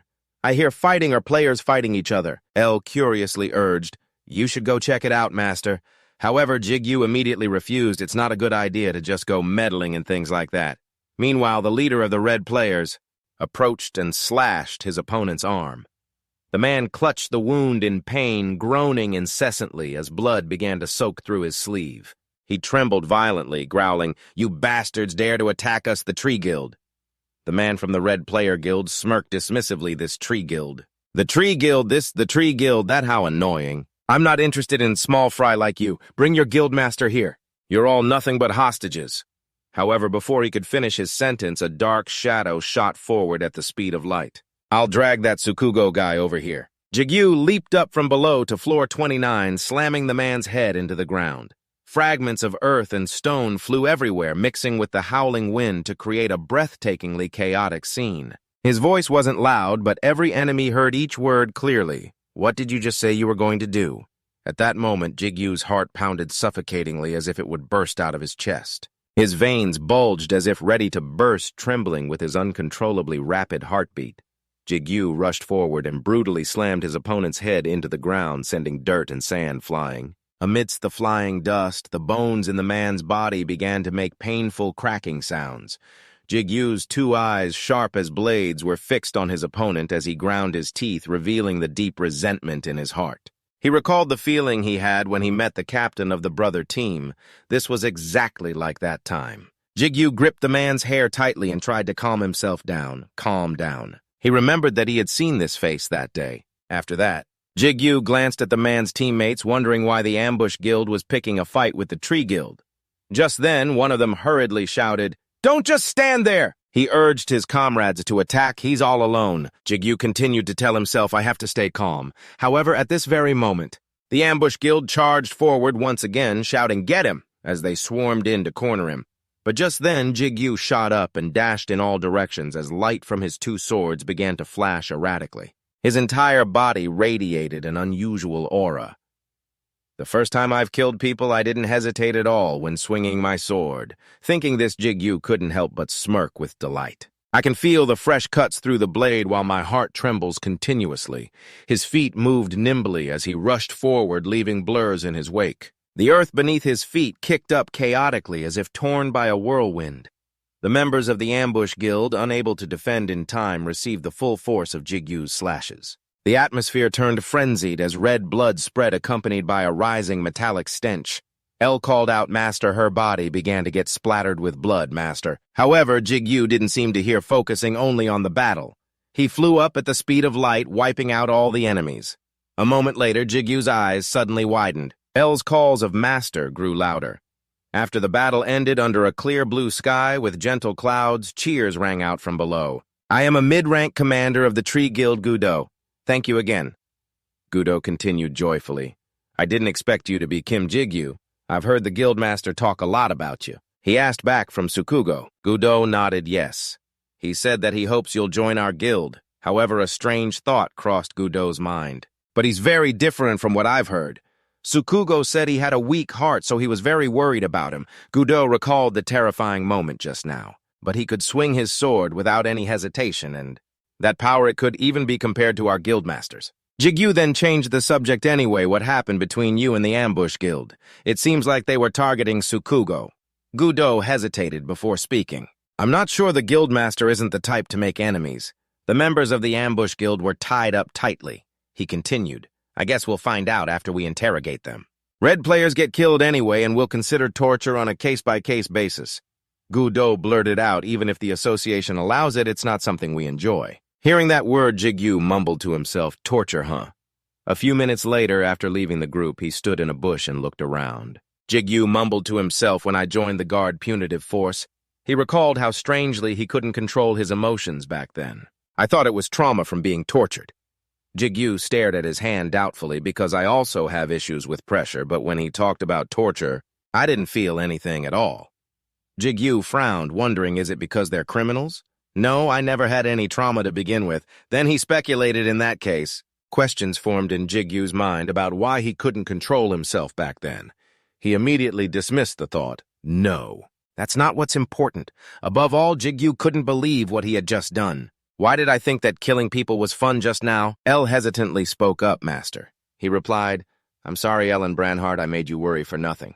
After that, Jigu decided to turn back towards the noisy crowd. He said reassuringly, "You don't need to worry about this. I have my own plans." He silently recalled a demon lord speculating that she must have done something to him.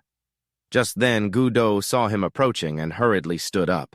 "Player Kim Jigu, you're back." He said awkwardly, "Oh my God, I'm sorry you had to see that."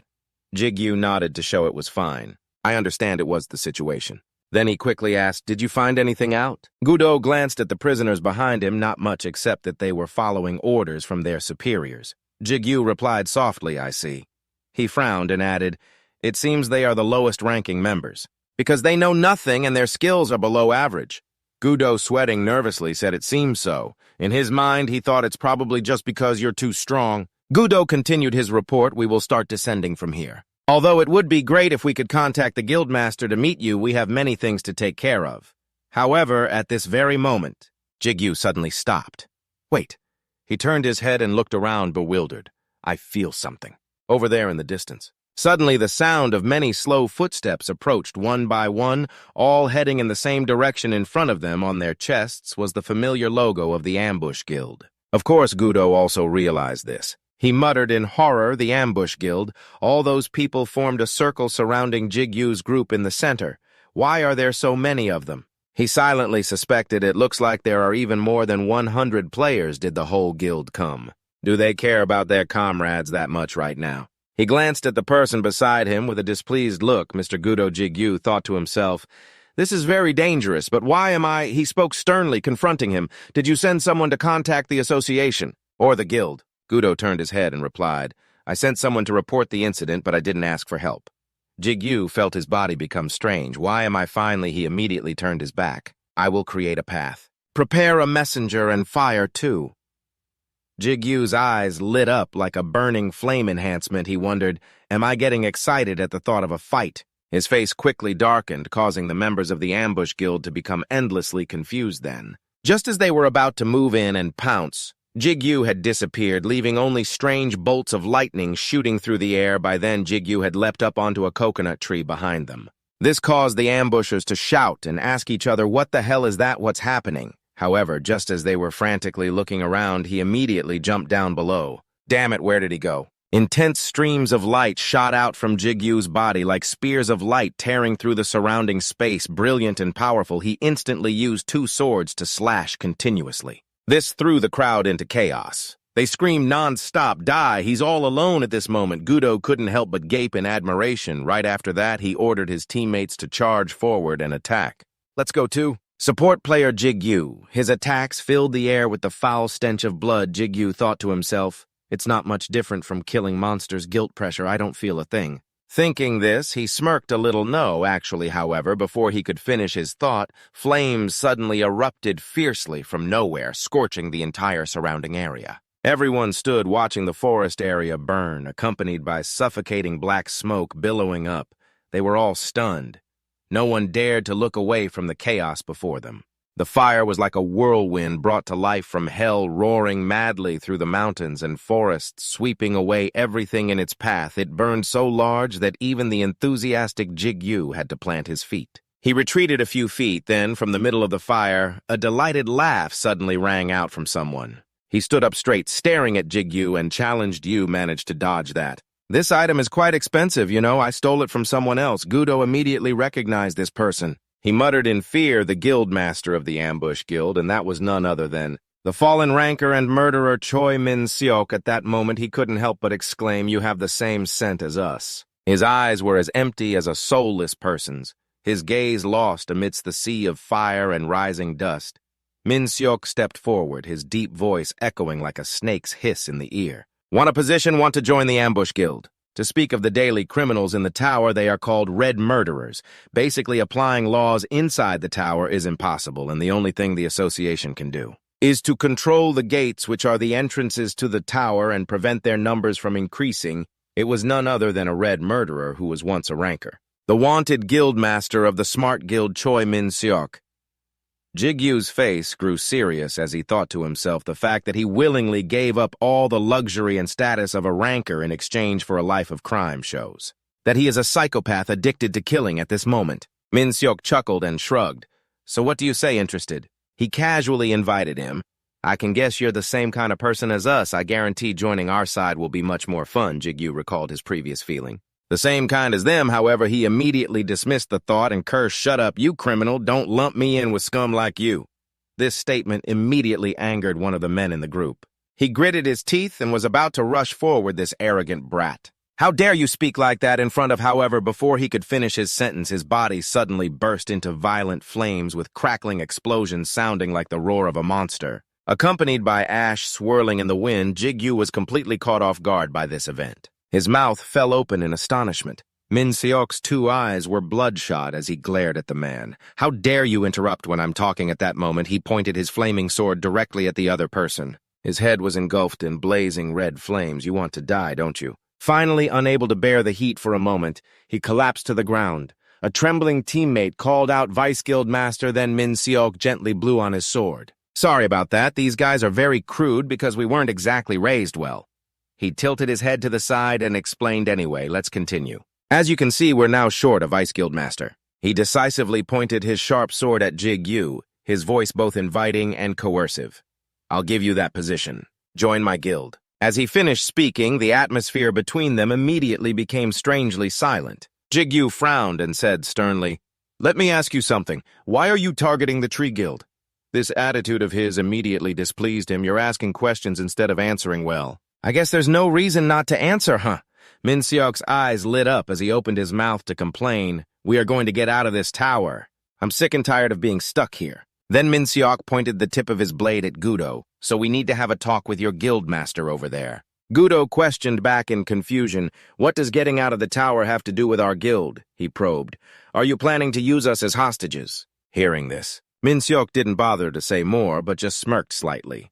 At this moment, Jigu's face grew impatient. How do you know about that? That is Sukwu's secret, his second unique attribute. Min Seok feigned surprise and let out an, "Oh, you know about it too, huh?" Then he grinned slyly. You're interesting. At this point, Jigu could no longer bear it. He quickly lunged forward while shouting, "Shut your mouth!" Jigu's brow furrowed as he glared and commanded, "Answer me now," however, as soon as he saw his eyes. He immediately became excited. Those are the eyes. Min Seok's hand clenched around the rising flames. Fiery red sparks passed through his fingers like burning silk threads wrapping around his flesh. He didn't hesitate to charge forward and slam them right into. Jigu, I told you you're the same kind of person as us. At this moment, a burn wound appeared on his face. Smoking Jigu thought tensely he's already using dual blades. The air quickly became hotter than ever. The clash of weapons, the screams, and the sound of footsteps on the scorched earth mixed into a chaotic mess. Min Seok's eyes shone with oppression as he opened his mouth as if warning him, but there still has to be a pecking order. As he finished speaking, he swung his sword forward, creating a giant flame that spread like a hurricane, incinerating all obstacles in its path. The members of the Ambush Guild were also stunned by this heat. Jigu hastily planted his feet on the ground, trying to stand firm while thinking incessantly, I've only skirmished with him a little. It doesn't even count as a real fight. He gritted his teeth tensely in the current situation. But this feels very different from past battles. I've faced dozens of high-level opponents like this, but this guy is fundamentally a master at hunting people by now. Min Seok was so excited he burst out laughing. He charged forward, relentlessly slashing at his opponent. The sound of metal clashing and screeching was incredibly ear-piercing. Min Seok taunted, you think I'll let you rest, huh? He thought to himself. I'm a bit slower than him. The continuous attacks rushing at him made Jigu somewhat frantic. I'm stronger than before because I'm using my strength, but he's just as strong as me. My enhancement is on cooldown. At that moment, El suddenly spoke up to remind him, Master on your left. As expected, Min Seok had taken advantage of his inattention to kick him straight in the waist. Jigu winced in pain, his whole body feeling as if it were about to shatter. His body slid across the ground with flames clinging to him and chasing after him. Jigu stabbed his two swords hard into the ground, trying to steady himself. He wondered in confusion. He suddenly got a lot faster.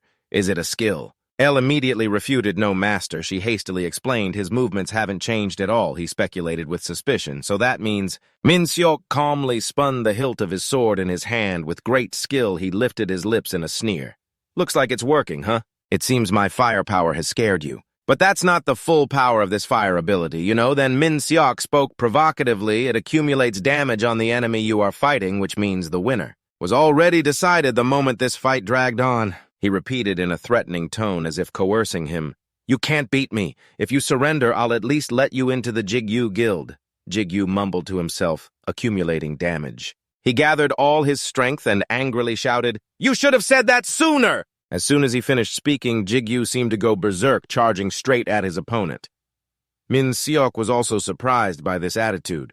Well, now are you hiding an ace up your sleeve? Fierce flames erupted, swirling into a crimson vortex that engulfed the surrounding space. Sparks shot high into the sky, incinerating everything in their path. Min Seok raised his hand and shouted, In that case, I will also use my full firepower infinite blaze, however faced with this situation. Jigu didn't flinch at all and continued to rush forward, his body soaked in sweat. The heat is terrifying. Thanks to this, I can finish him off the moment I see Jigu's silhouette. Min Seok's face immediately showed astonishment. He stubbornly struck his sword hard against Jigu's blade. It accumulates damage against the enemy you are dueling. The air blazed with red, but from within Jigu, a strange green light suddenly began to radiate. Counterattack. The system announced, Granth has reflected the accumulated damage back to the opponent. The blinding light left Min Seok unable to comprehend what was happening. What the? The fire vortex swirled higher and more violently. It gave off thick columns of searing heat that blurred the sky, burning the air until it became suffocating and utterly chaotic. At that very moment, a strange and powerful pillar of light suddenly shot out from within it. It made the ground tremble. The members of the ambush guild looked around in shock. What was that? A body hurtled forward, headfirst, its speed so intense that the ground cracked under its steps. Chunks of earth and rock were flung into the air as if torn apart by an uncontrollable force. A moment later, Min Seok lay completely unconscious on the ground, his eyes rolled back into his head, all his earlier power gone. Jigu gripped his sword tightly, looking down at his body. He sneered, "Exposing your own weakness like that? Are you a newbie or something?" In the silence that followed, the mechanical sound of the system rang out. Time to activate it, I guess. Finally, a faint pink light emanated from Min Seok's body.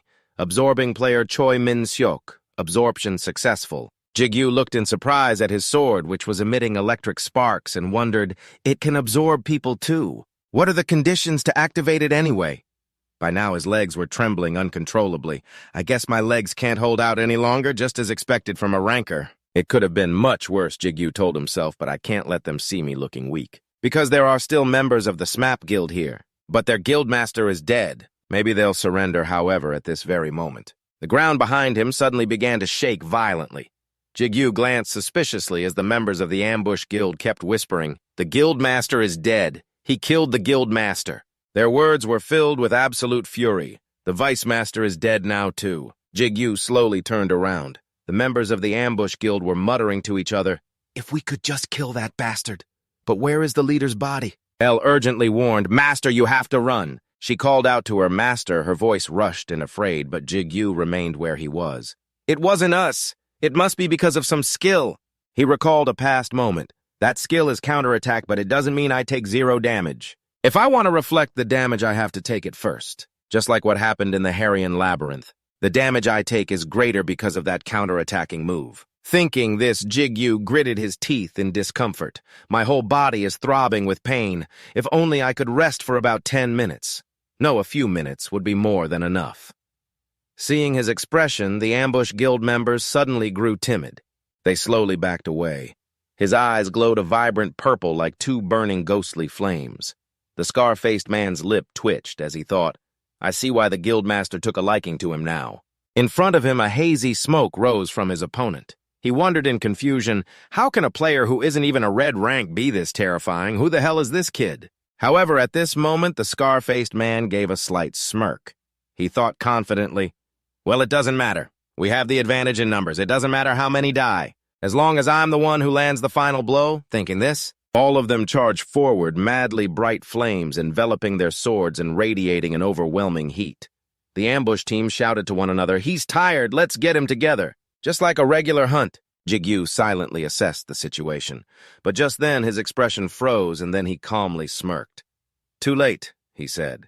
A howling blizzard roared in, tearing up the ground and whipping through the air like 10,000 blades of ice, quickly freezing all the members of the ambush guild solid, leaving them unable to move. Jigu breathed a sigh of relief. He smiled at the newcomer and said happily, "You're here." Suku, standing on a block of ice, calmly called out, "Jigu." He smirked and replied gently, "Long time no see." A moment later, the mountain forest returned to its warm atmosphere. A terrified scream rang out. The Gudo guild members shouted in surprise, "Guildmaster!" The young man across from them was equally shocked. Suku turned his head to tease them. "I'd love to chat, but we need to prioritize." At this moment, he let out a shout, causing the icy wind vortex to blow stronger. Hanwoo and the others exclaimed in panic, "This wind!" The block of ice beneath Suku's feet grew taller. He mumbled, "Let's see here." Then Suku pointed at the group behind him. 1, 2, 3. A few more left, huh?" Finally, Suku swung his sword in a cold, icy arc and said, "Wait for 3 minutes." He quickly leaped into the air. "We'll talk later."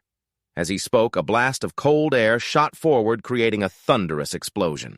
Suku gracefully moved through the crowd at the speed of light, giving them no time to react. He then slashed at them with his sword in a flurry of blows, instantly filling the air with the metallic smell of blood. The slashes from the ice sword tore through the air, chillingly cold and terrifyingly sharp. The surroundings were filled with a blinding crimson. Jigu watched his moves and thought to himself, as expected of Suku. He stood in a corner, resting and drinking water, feeling a sense of admiration. He's still. In fact, he's even stronger than before. Jigu fell silent for a moment, but then his gaze grew sharp and confident. The gap between us isn't that big anymore, my friend. Jigu then wiped the water from the corner of his mouth. Expensive potions really are the best. An ice shard slammed into the ground, creating a chilling, booming sound. The members of the ambush guild couldn't react in time to these attacks while they were still screaming. Meanwhile, Suku had slipped away behind a wall of ice. "What the hell is this?" He smirked, amused. Then the two of them coordinated perfectly. Suku shouted, "I take it back, 1 minute is more than enough." A moment later, all the members of the ambush guild were bound tightly. Suku slowly approached Jigu. He couldn't help but exclaim, "You've changed a lot. I almost didn't recognize you." Suddenly, Suku asked curiously, "But what's wrong with your eye?" Jigu was surprised and asked, "What's wrong with my eye?" Suku asked back, "You don't know. Your left eye is purple." These words immediately made him suspicious. I felt some heat, but how did it change color? Remembering what Sujung did, Jigu had a vague idea. "This is probably because of a skill," he explained awkwardly. Suku slowly sat down, cleared his throat, and said, "Is that so?" "It seems it's not just your appearance that has changed. I heard you'd gotten stronger, but I didn't expect this much," Suku said in his even tone, even after hearing Seongpi's story. I still couldn't believe it. But to think the masked ranker was actually you. Jigu tilted his head and replied, "Seongpi said that. How would he know it was me? Seongpi is your cousin, you know." Suku gave a wry smile. "I'm the one who introduced him to you. He said he knew it the moment he saw you, but still. It's such a hassle," Jigu sighed. "At least I wear a mask, so it helps a bit." He then continued, his voice rising, "I really admire you. I don't know how you can handle being so famous." This made Suku laugh. He replied casually, "I guess our personalities are just different." "I guess so." Ahead, their teammates were treating the Gudo members' injuries. Jigu suddenly remembered something. "By the way, are there still reporters at the association?" "It should be better by now, shouldn't it?" Suku shook his head. "No. They moved on to a different topic a while ago." By now, Jigu's left eye had turned purple. He asked again. "A different topic." Suku calmly replied, "How long have you been away?" "You must have passed some checkpoints. You should have checked the news." He explained in a serious tone, "The association's president has revealed his identity to the press." Jigu mumbled, "The president," as a suspicion began to form in his mind. At a time like this, did he do that because of me? In the end, Jigu closed his eyes and accepted it. Perhaps I shouldn't think of this as a favor right now." Suku spoke up, "It's really great to see you again. I wanted to ask you out for a drink too, but..." Suku stood up regretfully, not forgetting to dust off his pants. "This seems a bit difficult." Jigu calmly reassured him, "This case is big, so you'll be a bit busy." Suku hummed in agreement, but a cup of coffee is still possible. "I don't want to say goodbye like this either." Then he suddenly held up a brightly shining ring with a hidden meaning. "We have a lot to talk about." Jigu curiously asked Sugu, "You're a mercenary too," he slowly explained. "There are many of us. I'm pretty sure everyone recognizes you because of that ring." After that, Suku reminded him to be careful. "Just because we're both mercenaries doesn't mean we'll protect each other," he warned seriously, "so whether by using skills or items, people usually hide their rings in their own way." Jigu looked at his gloves and replied, "I'm taking precautions against that too." Then he suddenly probed Sugu, "I have something to ask." Jigu tilted his head and looked straight into the other's eyes. "What's your nickname?" Hearing this, Sugu's lips moved without a sound. Finally, he shyly turned away to avoid the question, "Arak." Jigu calmly replied, "That's better than mine." He hesitated before speaking. "Mine is Daichi." After he spoke, the atmosphere became so quiet that Jigu had to clear his throat. Then he slowly stood up about the reason the ambush guild attacked your guild. How did that get leaked? The two faced each other. Jigu continued Suku's second unique ability. He pursed his lips and stared at his counterpart. Suku didn't avoid his gaze either and looked straight into Jigu's eyes. Finally, a spatial gate appeared, create portal. All the theories were correct. The ability to create a portal, regardless of whether it's inside or outside the tower, is a unique ability that could shake the entire world. Jigu nervously muttered to himself, so he tried his best to hide it. At this point, he ventured a probing question, so how did the ambush guild find out? It seems even the tree guild members didn't know. Then Suku looked down at his watch for a moment before speaking. It's a long story. It looks like they're done. Let's go down and talk. This immediately made Jigu curious. You're the guild master, don't you have to hand over the work to them first? Suku smiled teasingly. Talking to an important person has to be the priority. It's also part of the job. Besides, everyone is handling it just fine. Then Jigu turned his back and said, is that so? Then I'll choose the place. I know a coffee shop. He immediately nodded. Anywhere is fine. Scene changed to the director's office now. Tayik looked at the two with a puzzled expression. This place looks a lot like a coffee shop. Huh, Jigu calmly replied. Only here can we talk privately for free. Suku cheerfully greeted him. Hey there. Tayik nodded. Long time no see, Suku.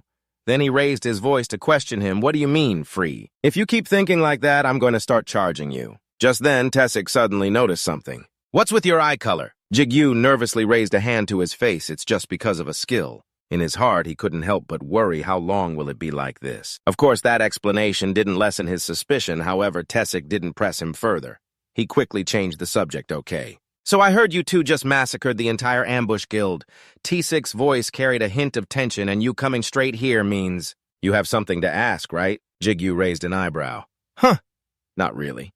Hearing that, he immediately became astonished. You two really just came here to avoid the noise. As he finished speaking, both young men burst out laughing, leaving Tayik utterly helpless. So funny, huh? A moment later, he continued to ask, did the ambush guild know about your portal creation skills, Suku? Only then did he confide that a few months ago I was forced to use it in front of a few guild members, but unfortunately one of them was captured by the ambush guild. He frowned and slowly began to speak. Because they're extremely hungry for information about the outside world, they used every trick in the book to make them talk. Tayik raised his cup, unable to help but complain. What a pain. So what happened to those members? Shadows gradually covered Suku's face. He lowered his eyes and explained, since none of the ambush guild members we captured knew about them, the probability of them still being alive. Then Tayik took a sip of coffee without replying. Suku hurriedly asked, will a team be formed to eliminate the rest of them? Tayik replied softly, we'll make mincemeat of them as soon as they decide to talk. Hearing this, his face turned serious, his voice filled with determination. We, the Tree Guild, will also participate. I have to know if the captured members are still alive, and I have to ensure no more information gets leaked. In the blink of an eye, it was late afternoon. The sun was setting, leaving behind a vibrant orange sky. Finally, Suku said his goodbyes. I'll be going now. I still have a lot to do. Tayik gently nodded. All right, good luck. The two of them went to the gate to see him off. At this moment, Tayik muttered regretfully that kid keeps pretending he's fine. Jigu was also silent, agreeing with him. He looks that way, but he's probably a mess inside. Tayik always knew one thing, because Suku sees his members as his family. At this point, he hesitated and turned his head to ask, are you okay? Jigu answered casually, I used a few potions and got healed by someone else. So I'm fine. Tayik immediately shook his head and explained, no, I mean mentally. This is the first time you've killed someone, right? He let out a soft hum that Jigu glanced to the side and began to explain. Calling it the first time is a bit complicated because I was determined to kill Raja's Hama before. Then he lowered his head, his eyes fixed on his own hands. My enemies all deserve to die, and I have no reason to feel guilty at all. I feel perfectly fine now. As he said this, Jigu clenched his fist, his voice gradually becoming indistinct. The problem is, when I kill people, I feel thrilled. These words immediately made Tayik fall silent. He pursed his lips and turned his head away, his eyes filled with a complex expression. Finally, Tayik reached out and repeatedly patted Jigu's head, confusing him. He smiled reassuringly. It's not really important. More or less in this line of work, there are many people who look one way but are quite dark on the inside. In the end, Tayik concluded with one thing. What's really important is whether you can control it or not. At this moment, Jigu regretfully closed his eyes, wondering if he could control it. The next morning, the sound of leaves rustled gently in the wind on the 29th floor. On the surface of the foliage was a thin layer of frozen frost. Jigu bowed his head and exclaimed, there's still frost. He broke it off and mumbled to himself, that's Suku for you. I wonder what level he is now. Jigu continued to look behind him and thought to himself, come to think of it, he killed countless people here yesterday. I still can't believe it. In front of him was a layer of deeply indented earth. Actually, I'm not shocked anymore, but I'm more surprised that I wasn't like that. Jigu vaguely raised a hand to touch his eyelid, and this eye still won't change back to its normal color. Have I completely changed? Or have I always been this way? Then Tayik's words echoed in his head again. What's really important is whether you can control it or not. Finally, Jigu stood before a giant door radiating powerful energy, his voice filled with determination. Let's go to the 30th floor. Then Jigu couldn't help but recall that he had gone through the test floor 3 times. And the system announced first test successfully hunted a goat. After that, we're from the 5th to the 10th floor and the 20th floor. Second test successfully hunted an ogre. Third test successfully hunted a minotaur. I was given simple missions along with the message. The difficulty has been significantly reduced. Thinking of this, Jigu's hands immediately started to tremble. It had always been like this, but his fingers were shaking uncontrollably. As if something was draining his strength from within, Jigu bowed his head, panting. My hands are shaking. At this moment, he felt a suspicion in his heart. Is my body warning me? Then a fleeting thought crossed his mind. Never ignore a player's intuition. Jigu thought to himself, confused, is you still silent? If only it could talk to me at times like this. And things were even worse because now my senses have been strengthened after drinking the elixir. He suddenly remembered someone's back then. Jigu took a soft breath in and then exhaled as if releasing all his tension. His gaze quickly sharpened. Why hesitate? Let's go. El spoke encouragingly. I will go with you anywhere, Master. Grant also shouted excitedly, me too. Master is the best. After they spoke, Jigu cautiously pushed the door and stepped inside. His face was filled with tension. The last test only upgraded my skills, but who knows? This time, both the test and the reward might be different. As soon as he entered, the mechanical voice of the system rang out. You have entered the 4th test room. You have met the qualifications. You deserve to participate in a special test. Before Jigu was a scene shrouded in a hazy dust, the sand so soft it deeply imprinted his footprints. He frowned, shielding his eyes, and speculated. It said special, so it is probably different. I guess I have to go into that castle, huh? Elle started to call out to her master, but before she could say anything, Jigu interrupted. Yes, I know. Just as he was walking, the ground suddenly began to shake violently. A scorpion's arched tail whipped forward, followed by its sharp pincer. Its sharp pincers twitched ceaselessly. They were giant scorpions forming a circle and trapping Jigu from all sides. At this point, he was already prepared to fight. In his hands were El and Rue, crackling with brilliant electrical sparks. Giant scorpions, huh? Just as I expected. As he finished speaking, Jigu hurriedly shouted the command, Enhance. The ground cracked open. His face showed a look of disbelief as his entire body staggered and pitched forward. I lost my balance because of the sand, he thought. Just then, a blinding flash of light suddenly erupted, tearing through space with the fierce roar of an invisible shockwave. The sharp tip of Jigu's sword struck the scorpion's pincer head-on, causing it to crack. He pressed down on it with his foot, making both of the scorpion's pincers tremble. Right after that attack, the scorpion collapsed with a loud thud. Its weight made the ground tremble. Jigu gritted his teeth and raised his hands high behind his head. Preparing to unleash a fatal strike, 2 blinding beams of light from Rue and El crossed over each other. They slammed the scorpion hard into the ground, creating an explosion that shook the heavens. The surrounding air was immediately filled with hazy dust. Using Enhance is not suitable here. It might be better to just walk over them to the castle. At that moment, Rue suddenly spoke up. I can feel it. Jigu's eyes widened in astonishment at Rue's voice. He leaped out of the chaotic mess of scorpions. Jigu, shocked, demanded, What's going on? How long have you been awake? Rue slowly explained, Ever since you entered. No, that is not important, Master.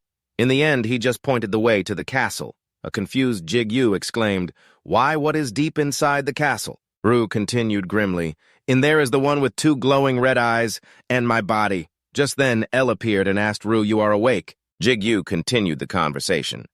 You are saying your original body is in that castle. What are you talking about? Just then, Rue suddenly fell silent. Jigu, quickly sensing the change, looked down suspiciously at a scorpion tail whipping upwards from below. He nodded. All right, I get it. You could have just said so. Jigu powerfully leaped out of the area. A moment later, Jigu squatted on top of Rue, leaving him utterly confused. Master, what is this? Jigu smirked playfully. What do you think? I am using you as a platform. Now that you are back, you had better get to work. He then looked into the distance. The The scorpions were still stubbornly trying to follow, but could not reach him. Look at them. Trying to take them down would just be a waste of energy. And I do not even know if there will be more inside the castle. It is a bit of a waste, but... Instantly, Jigu stomped his foot and shot forward with a burst of light-speed energy. "I am heading straight for the castle," Rue screamed in fear. "Save me." As he dashed forward, Jigu spoke apologetically. "Sorry, Branhart, I do not think I have time to collect the crystals," he replied calmly. "I am fine, master." Rue spoke up displeased. "What is with that tone?" Jigu continued shouting. The gate's ego inherited the memories of the old Branhart. Rue grumbled. Yeah, so everything has an ego now, huh? Just then Branhart cheerfully introduced himself. "It is a pleasure to meet you, Rue. My name is Branhart. You are my senior, so I will treat you with respect." This made Rue laugh. "Senior, huh? Do whatever you like." Jigu smirked, thinking he seems to like it. He then narrowed his eyes, observing the path ahead. As soon as he arrived, Jigu dug his heels in to slow down. He looked up at the giant tower before him. "We are here." Rue noticed the scorpions were slowly catching up. He urged stop trying to look cool and hurry inside. A moment later, Jigu cautiously pushed open the creaking wooden door. He then brushed the dust from his hair. The door behind him slammed shut. The scene inside made Jigu let out a breath of awe. He moved closer, remarking, "Since this is a boss room, even the statues are massive, huh?" On the wall were 2 torches burning brightly. Rue urgently prompted him, "Over here. Master, my body is behind that door." Jigu grunted and nodded. "Now that I am closer, I can feel it." His eyes were fixed on the door in front of him, or at least, I am certain there is something behind that door. At that very moment, the ground suddenly began to shake violently. Dust from above danced with each tremor. The sight made Jigu's eyes widen in surprise. The seemingly motionless guard suddenly moved, raising its sword toward him to attack. The one on the right was no exception. The 2 guards cornered Jigu between them. Stone fragments flew through the air as the room shook, violently gray dust clouding the space. Jigu quickly leaped backward to dodge. "Golems, huh?" Beads of nervous sweat formed on his face. "These guards are pretty impressive, huh?" At that moment, the guards stomped heavily on the stone floor, and then Jigu gripped his sword tightly and slashed hard at their shins. However, he quickly realized this was not working. "They are pretty tough, huh?" Jigu then glanced indecisively at the door behind him. "Should I just go inside?" He immediately dismissed the thought. "No, I do not know what is inside. I cannot leave enemies like these at my back. No matter how strong they are, they have to have a weak point." At that thought, a blue light shot forward from below.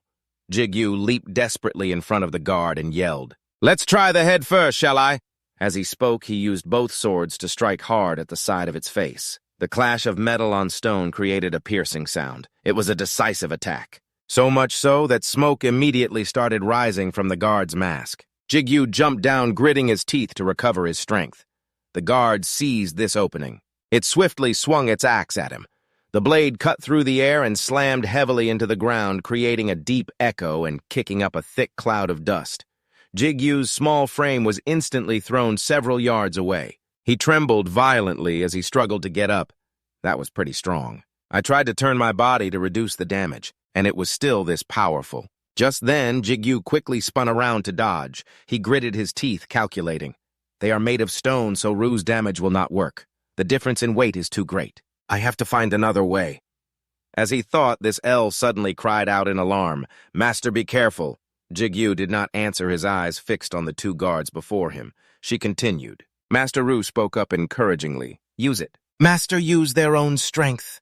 As Rue spoke, Jigu frowned and yelled, "Enhance." A beam of light shot up from the ground, causing the 2 guards to jump back in alarm. Jigu used his 2 swords to deflect their attacks relentlessly. He dug his feet into the ground, shattering the flagstones as their strikes whistled through the air with cracking explosions. Jigu persistently brandished his swords in front of them. Finally, he leaped up to deliver the fatal blow. Instantly, both guards shattered into pieces. Countless stone fragments flew through the air, crashing onto the floor and filling the entire room with thick dust.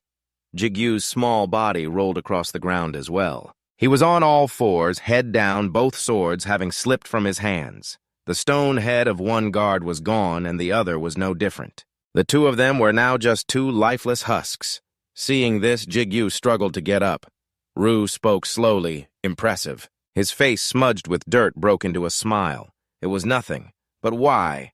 Do I feel like I have been knocked around more than usual today? Right after Jigu picked up his two swords and confronted Ru, we are going to have a talk after this. What did you mean about your original body being in there? Ru no longer held back. Inside is my body from when I was alive, Jigu repeated in surprise. When you were alive? He nodded in affirmation, yes. Then Ru began to boast. Let me tell you, back when I was alive, I was so strong you could not defeat me even in your dreams. Jigu's lip twitched. I will ignore that arrogant attitude for now. Then he asked curiously, so does that mean you cannot do that now? Ru said impatiently. I already told you that is my physical body. As Jigu slowly approached the door, Ru continued to explain, my soul is right here with you. He added, what is inside is just the empty shell I used to inhabit. A being that can only move on muscle memory. A corrupted version of my former body. As he finished, Jigu gently pushed the door and stepped inside, looking around with suspicion. I have used potions to heal and have all my enhancement spells at maximum, he thought. However, as he was making his calculations, his eyes suddenly widened. With this much preparation, I will... A tall figure before him whispered in a deep, hoarse voice, are you the one who awakened me? Half of his face was obscured by shadows, revealing only a single blazing red eye. Jigu immediately gritted his teeth in frustration, his mind racing with questions. Such immense pressure, even from this distance. Is that the corrupted version? Jigu fixed his gaze on the figure before him. What was Ru's past? Then he spoke up, questioning. Are you really Ru? Hearing this name, the other figure's lips twitched. Ru. He slowly descended the stairs, not forgetting to remark. An interesting name. The sound of his shoes striking the ground shattered the silence. He gently refuted, that is not my name. Then the figure held out one of his skeletal hands. I am the Demon Fist Master. His other hand was flesh and blood like a normal person's, and the Demon Sword Master. Witnessing this, Jigu's face turned pale. He spread his arms wide and solemnly, declared, I am the king of all demonic beasts. His eyes glowed like a laser beam. One half of his face was skeletal, the other half was flesh. You can call me by the name. Jigu silently recalled the demon I first met, El. The demon will awaken from its seal. El is the master of that giant eye. Then he wondered doubtfully. But is Ru's true identity the Demon King? The Demon King's lips moved to speak, but the name was completely swallowed. You can call me. Jigu swallowed, trying to hear the rest, but in the end he could only stare blankly at him. Something was preventing him from hearing its name. Then Jigu sneered. Looks like our Ru has a lot of secrets, huh? Especially in battle, he probed. But will you be all right? Jigu tightened his grip on the hilt. If I destroy your main body, Ru replied wearily, I already told you. It's just a trivial vessel. Then the eye on the sword's hilt suddenly blazed. I don't know who is behind this farce. Ru reminded him in a low voice, destroy it so they can't play with my body anymore. Hearing this, Jigu just uttered one sentence, just don't regret it. As he finished speaking, he shot forward his body, cutting through the air like an arrow loosed from a bow, leaving behind a sharp whistling wind. Accelerate. Immediately after, Jigu's eyes lit up. Power. Instantly, a deafening explosion erupted where the Demon King stood. However, he just stared at Jigu with a mysterious smile at that moment. He rushed in front of the Demon King and planted his feet firmly. His sharp gaze scanned the area, trying to assess the situation. Of course, the Demon King made no move to evade. He even burst out laughing. Jigu continued to swing his sword at him, unleashing brilliant energy that whipped through the air, but his slashes seemed unable to touch his body. The Demon King stood still as a statue, completely unfazed. Then the Demon King's eyes suddenly widened. Ru warned him, be careful. No sooner were the words spoken than a series of blazing red beams shot towards Jigu from nowhere. He immediately leaped backward, successfully dodging the attack. Jigu stood still, watching the thick black smoke billow in the air. He gritted his teeth, thinking nervously, it's strong. Don't get cocky. The Demon King, standing behind a phalanx of sharp sword points, couldn't help but remark, not bad. My guest. He continued to taunt, his voice sharp, but with just that, you won't even leave a scratch. At that moment, Ru hummed as if in agreement. Those words immediately reached Jigu's ears. Hey, is that how you always talk? He gritted his teeth helplessly, telling himself, I'm annoyed, but it's not wrong. A huge problem right now is the endless walls of swords. At this rate, I won't be able to get close to it. The Demon King smirked, rubbing his chin as he probed. Is that all you've got for an attack? Finally, he suddenly snapped his fingers ominously. Then this time, A moment later, the multitude of swords stuck in the ground suddenly floated into the air. The Demon King excitedly proposed my turn. This sight immediately made Jigu a bit hesitant. The countless sword tips, as if sharing a single will, simultaneously shot forward, tearing through the air, creating a murderous whistling sound. Instantly, a violent explosion rang out as if to shatter eardrums. Dust and smoke billowed in thick, suffocating waves. Stained with the fiery orange glow of embers, a barrage of swords struck the same spot, but Jigu was no longer there. Even the Demon King had to gasp in admiration. Oh, Lord. Quick as a flash, he had appeared behind him, raising his sword for a fatal blow, but the Demon King quickly noticed and calmly sneered. Are you really just that foolish? As he finished speaking, Jigu swung his sword in waves, but he couldn't touch the Demon King at all. Moreover, that pile of swords had turned back towards him. Jigu was in so much pain that he squeezed his eyes shut and screamed. In the end, he still managed to leap backward under the Demon King's gaze. Jigu powerfully stabbed his two swords into the ground. Elwood called out in panic. Master Branthurst also spoke up. Master, are you all right? Then Rue urgently prompted, It's coming, get ready. As the words fell, dozens of sword tips once again rushed towards him. Jigu continuously swung his sword to block their path amidst the dense smoke and the grating sound of clashing metal. He gracefully dodged, moving as lightly as the wind, weaving through the deadly attacks by a hair's breadth. Jigu thought anxiously, this attack is much more annoying than one big, powerful blow. It's like I'm facing dozens of swordsmen at once. At that moment, he recalled the Demon King's words, I am the master of demon swords and the king of all demons. Thinking of this, Jigu hurriedly shouted, Rue, they're demon swords, right? Rue replied, They are low level, but they are all demon swords. While frantically blocking the swords, he probed like how L absorbed Canlian. Can you try to do something with these? Rue spoke, sounding dejected. If I could, I would have done it a long time ago. Then he explained helplessly, I can't do much right now. This place provides a lot of power. The Demon King's eyes were full of provocation. Rue added grimly to that body more than to me. Hearing this, Jigu's spirit faltered. He couldn't help but curse. Damn it, meanwhile, the swarm of swords continued to multiply, growing ever more numerous. Rue suddenly offered an idea, but because this place is special, perhaps I can lend you a little power. Jigu felt like he had grasped a lifeline. Your power. Rue continued to urge, just give me some time. Immediately, Jigu muttered time. As he spoke, the ground beneath his feet suddenly gave way, causing him to slide backward. Then Jigu brought his sword behind his back. You think. He mustered all his strength and swung his arm forward, repelling the sharp swords. It's that easy. Jigu's gaze became extremely sharp and serious. He gritted his teeth and raised an eyebrow, trying to observe the current situation. Finally, Jigu started running in circles to distract the swarm of swords. Behind him was a dazzling blue mass of energy. The Demon King stood motionless, watching the scene before him, then let out a breath. His eyes lit up ominously. How interesting. At that moment, Jigu's face was tense. Each sword continued to charge madly towards him. Jigu ran quickly, dodging the blazing flames that pursued him to buy more time. He asked urgently, How much longer do you need? Rue hesitated just a little longer. Jigu's eyes gradually filled with panic and fear. He urged, Hurry up. The Demon King watched as if enjoying a comedy. His every sword strike was completely contrasting with Jigu's small, solitary figure. He was still being pushed back and couldn't stop. Finally, Jigu shouted, causing Branthurst to glow brightly in reflection. As he finished speaking, an explosion immediately erupted, sending the swords flying in all directions. Seeing this, the Demon King let out a surprised, "Oh!" They all fell chaotically to the ground, creating a piercing metallic sound. Jigu tightened his grip on L, which was embedded in the wall. He tried to hold on, thinking, is it working? At that moment, the swords began to regain their power.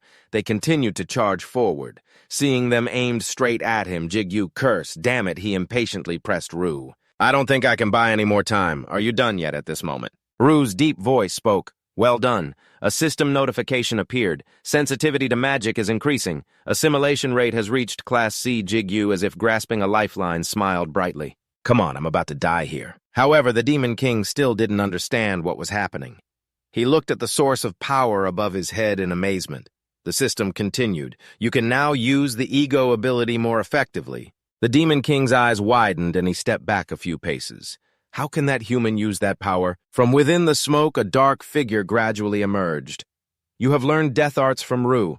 His eyes shone with a deadly light. From now on, you can utilize death arts to a certain extent. Inside the vast space, a notification echoed, "You have learned Death God from Ru." From now on, you can manipulate death to a certain extent. Swords gradually appeared from behind the mist. The Demon King below also looked at them with doubt. How could an ordinary human use that power? Impossible. Opposite him, Jigu charged down, sword in hand. He looked up at him in panic. Jigu gritted his teeth, looking towards him with his lips pressed tightly in anger. The Demon King stood trembling amidst the swords. No way. He roared with madness and indignation. Right after that, "That's mine." The frenzied swords rushed forward like a vortex. They slashed through everything in their path, the blades cutting into flesh and mixing with blood. He stood in the vortex of swords, looked towards him, and screamed madly, "Tear me into 1,000 pieces." Immediately after, the swords descended upon Jigu. Seeing this, he calmly raised his sword, channeling power into it, his eyes filled with determination. Before him was a powerful vortex of swords. Rushing towards him, the energy emanating from it glowed crimson elsewhere. Red smoke also poured out from the hole and began to dissipate. Branhart asked doubtfully, "My lord, have you defeated him?" Hearing that he was a bit startled, Branhart behind you, the Demon King's figure was still slowly approaching. Jigu, on the other hand, stood there in the smoke, wondering why he would say that. From behind, he raised his hand to summon a weapon. His hand, now just a dry skeleton, tried to squeeze out a final drop of blood. The Demon King raised his sword, energy radiating all around. "How dare you!" He stared and roared in anger. "A mere mortal like you dares!" The stream of energy was quickly slammed down, followed by a slash that struck straight into the ground. Causing the ground to crack and shatter, he immediately jumped up to dodge the slash. Jigu dodged to the edge of a wall, but the slash didn't stop and cut it in two. Seeing the situation was not good, he also gritted his teeth. His eyebrows furrowed as he thought to himself, even after taking a direct hit from the death blow, a strike containing immense magical power, it still has this much strength. Ru's voice rang out, reminding him, although it's just my shell, its original form is still very powerful.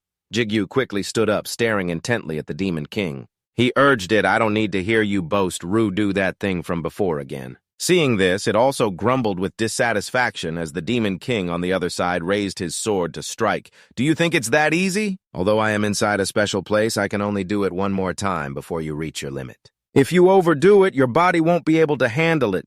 He gritted his teeth, his brow furrowed with vigilance, staring straight ahead. "One more time, I think that's enough." Ru was confused. "What do you mean?" Immediately after, Jigu leaped up his sword, slashing multiple paths in the air. Meanwhile, the Demon King was still standing and watching his hand gripping his sword tightly, murmuring, "I suppose." Then he calmly raised his hand, the sword enlarging above his head. "You don't learn, do you?" After saying that, he matched Jigu's rhythm, slashing straight down at his head. The ground quickly shook from the slash. Jigu's feet sank into the earth dust, and smoke billowed around as he reached out, using his own sword to block the strike. His face strained, he gritted his teeth opposite him. The Demon King looked at the trembling Jigu and calmly pressed his sword down. "A bug is just a bug, nothing more, nothing less. No matter how high you jump, what do you plan to do next?" His expression was ferocious, staring at him and laughing. "Are you trying to test your limits with—" Right after that, his eyes widened in shock as he stared at Jigu's hand and sword, the one blocking his slash, that human. Only then did he notice the gauntlet emitting energy on his hand. Where did the sword in his right hand go? Suddenly, a sword rushed towards him from behind. He turned his head in shock to look at it. Ru looked at him with the eye on its body. Peekaboo. On the other side, seeing him distracted, he smiled smugly. Next, Jigu knocked his sword upwards as energy erupted from behind. The Demon King looked back in panic as his body was ensnared by Ru. He dropped his sword, crying out in pain. The great sword was also quickly corroded. Jigu watched him, struggling in vain. "How can this be?" His face filled with panic, he roared, "I am the king of monsters." In the end, his body was quickly incinerated. Only Jigu was left standing there. The space fell silent. Only his back was visible right after his body staggered. Granhart called out, "Master!" Finally, Jigu collapsed to the ground and she cried out urgently, "Master, you can't die!" He lay there fumbling for something in his clothes and explained with a smile, "Don't worry, I'm just a little exhausted." Ru also commented, "Because you manipulated that much power without holding back the consequences won't be light. Jigu drank another vial of blood, and suddenly the system window appeared. You have passed the special test. You will receive a reward for passing the special test. Seeing it, he sat up and sighed. The system added excellent completion. You will receive an additional reward. Jigu closed his eyes, then opened them again. In front of him were 2 chests and a dark space. Where am I? This is probably the reward room. The system's voice rang out. New skill acquired. You have acquired the combine skill. You have acquired the incarnation skill. Jigu was puzzled. Skills. The system added more. Your assimilation skill level has increased. Next, he commanded status window. The system panel displayed name Kim Jigu, level 1, class companion of the ego. Abilities inherited. Link skills. Assimilation. Be Deathblow Combine Incarnation Egos possess Trong Kyung Choi. Min Seok. Number of ego fragments possessed 4. You can manipulate 60% of an ego's power. Deathblow. You can manipulate death. Combine. You can combine egos. I've gotten a lot of new skills. I can combine and incarnate egos, huh? Suddenly, Jigu touched his chin, a serious expression on his face as he looked at it in amazement. So that means if I combine Ru and El, I'll get El Ru or Ruel, is that right? Ru cursed in dissatisfaction. Are you an idiot? Did you fight so hard your brain fell out? Beside him, El was also dissatisfied, master, although it's a pity I agree with Ru this time. Right after that, Jigu approached the reward chests, waving his hand. I was just kidding, you know. I'll need to use those skills to see how they really work. His face was full of joy as he looked at the boxes in front of him, pointing, but I can't test them right now. So I'll open the reward boxes first. A gold box and a diamond one. Huh, Ru was confused. Why are you so happy? Jigu touched the gold box and replied, Of course I am, although a gold box is already good enough. But a diamond box is on the same level as the one that held the elixir before. Next, he picked it up, opened the box, a smile of anticipation on his face. You saved the best for last. Inside, 3 shining golden orbs appeared. What are these? I feel like I've seen these before. The system announced, you have collected a triple ego fragment. A stream of energy erupted from it, startling him. Golden light shone down from above. Is this an ego fragment? Then Jigu thought of the ego he had received before. Isn't this what I got after clearing the Blue Wolf Gate? At this point, Jigu looked at it with suspicion. Why do these exist inside the tower, too? Suddenly he sighed and put it down. Oh well. It doesn't matter, I'll figure out how to use them sooner or later. Next, Jigu looked at the box beside it. Now for the diamond box. Granhart also spoke up. I'm so excited, master. His face full of excitement, he opened it. I wonder what it is this time, another elixir. His eyes froze inside were a few bone fragments. What on earth is this? Bones, the ring on Jigu's finger, sensed something and emitted energy. He looked at it, puzzled. Ru, what's wrong? It hesitated. Did they really have to go this far? Hearing that he also looked on with suspicion, Ru was crying silently. Jigu stood there stunned and confused. Ru revealed, This is a part of my real body. After that, at a large building reaching the 30th floor. People bustled by on the street, a coffee shop under the direct control of the Association Soundproof Room Takeaway Discount Americano Cafe Latte Mint Choco Latte. The room was completely isolated from the outside. Jigu sat with his arms crossed, looking at Ru opposite him, then smiled amicably. Now it's time I heard the whole story. Opposite him, Ru lay there silently. He was confused. Until now, why did you... Wait, that's not what I should be asking you. Jigu looked at it with suspicion. Who are you seeing that it could no longer be hidden? Ru calmly explained, as my body said, I am the Lord of all demons. He calmly replied, the Lord of all demons, huh? Next, he recalled what he knew. That very powerful guardian god was just a low-level demon, just estimating the power of the demon. That Ella's ceiling was already very difficult. Immediately after Jigu crossed his arms again and questioned, then why is the Lord of all demons a sword now? Hearing that, El also exclaimed, the Lord so cool, this made Branhart feel helpless. Suddenly it asked him, do you know what an entity with an ego must do to endure eternity? He looked at the glass of water, confused. A smartphone. Ru interrupted. You must forget. Jigu repeated in disbelief. Forget next. Ru remembered its past, full of cracks and suffering. That's right, I had to forget. To endure existing for such a long time. I needed to forget the times I had lived through. If I didn't, my very existence would fade with time. His hand reached for the noble crown. As I said, I am the Lord of all demons. However, I was imprisoned by rebels, lost my body, and was left to face eternity. I had to protect my own existence. In the present, Jigu still stood silently watching it speak. Therefore, I forgot my emotions, my purpose, my name, and finally my own identity. That was the only way I could endure it. Next, Rue remembered using his power, however, when I awakened as the demon sword lord, the memories I had sealed away were also temporarily awakened. After that, Jigu crossed his arms and leaned back in his chair, still listening to Rue ramble on. Even though it was only a small part, those memories were enough to confuse me, to the point where I did not know what to do. His gaze fell upon his reflection on the sword, his brow furrowed with some doubt, so I decided to forget everything again as the sun began to set outside. In the end, I did not get much information from my conversation with Rue. Jigu stepped out of the gate while outside the crowd was still chattering. He was lost in thought because Rue had chosen to forget once more. He could not answer many of my questions, and because I did not want to see Rue suffer, I did not ask anything more. I chose to postpone it, deciding what to do with the fragments of Rue's body. Having said that, he looked up and gazed outside, thinking to himself that no matter what his past was, Rue was still his first ego. He was the one who gave me hope. We just need to create new memories for him. Right after that, Jigu also left under the twilight sky, muttering to himself, today I will just go home and rest, because tomorrow is going to be very busy. Elsewhere at the director's office, the sound of incessant typing on a keyboard. The door opened. Inside the room, with the clacking sound of the keyboard, only the monitor was lit up. Xiong-hun walked in from outside with a hesitant look. Director.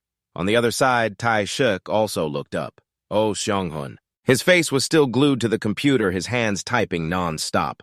You worked hard today. You can go home now, Xiong-hun stammered. It is not that. He approached and whispered, I know you are very busy with the Smart Guild matter, but are you not planning on getting off work? You stayed here all night yesterday, too. Tayik's face was haggard with dark circles, his expression frantic as he typed, making the other man feel helpless. I want to finish this tonight. Energy was still being channeled into his hands. The keyboard was being pressed continuously without stopping. He reminded him, Are you using mana even for office work? I know you are in a hurry, but why do you have to go this far? Right after that, Tayik slammed the enter key once. His face full of excitement, he lifted his hands, then smiled at Xiong-hun and announced, Tomorrow I get to meet Sujin. Oh no. Tomorrow I have to attend Jigu's housewarming party. After that, the group stared wide-eyed and open-mouthed in bewilderment. Jigu smiled excitedly. Come on in, guys. The group entered the awesome basement. Branhart spoke up. Hello, my name is Branhart. Beside him, El also replied, Branhart, only the master can hear our voices. Han-yun asked doubtfully, Is this really your house? Jagun grinned. With a place like this, I would not be surprised if someone was living in your basement. Jigu gave a forced laugh. Of course not, although my house really does have a basement. Beside him, Xionggu looked around. But your house is really amazing. He added, Compared to this place, our guild headquarters is just an abandoned building. Beside him, Siop also grumbled. What, seeing them like this? He could only laugh awkwardly. Jigu's hand touched the doorknob, urging stop arguing and hurry inside. The door opened.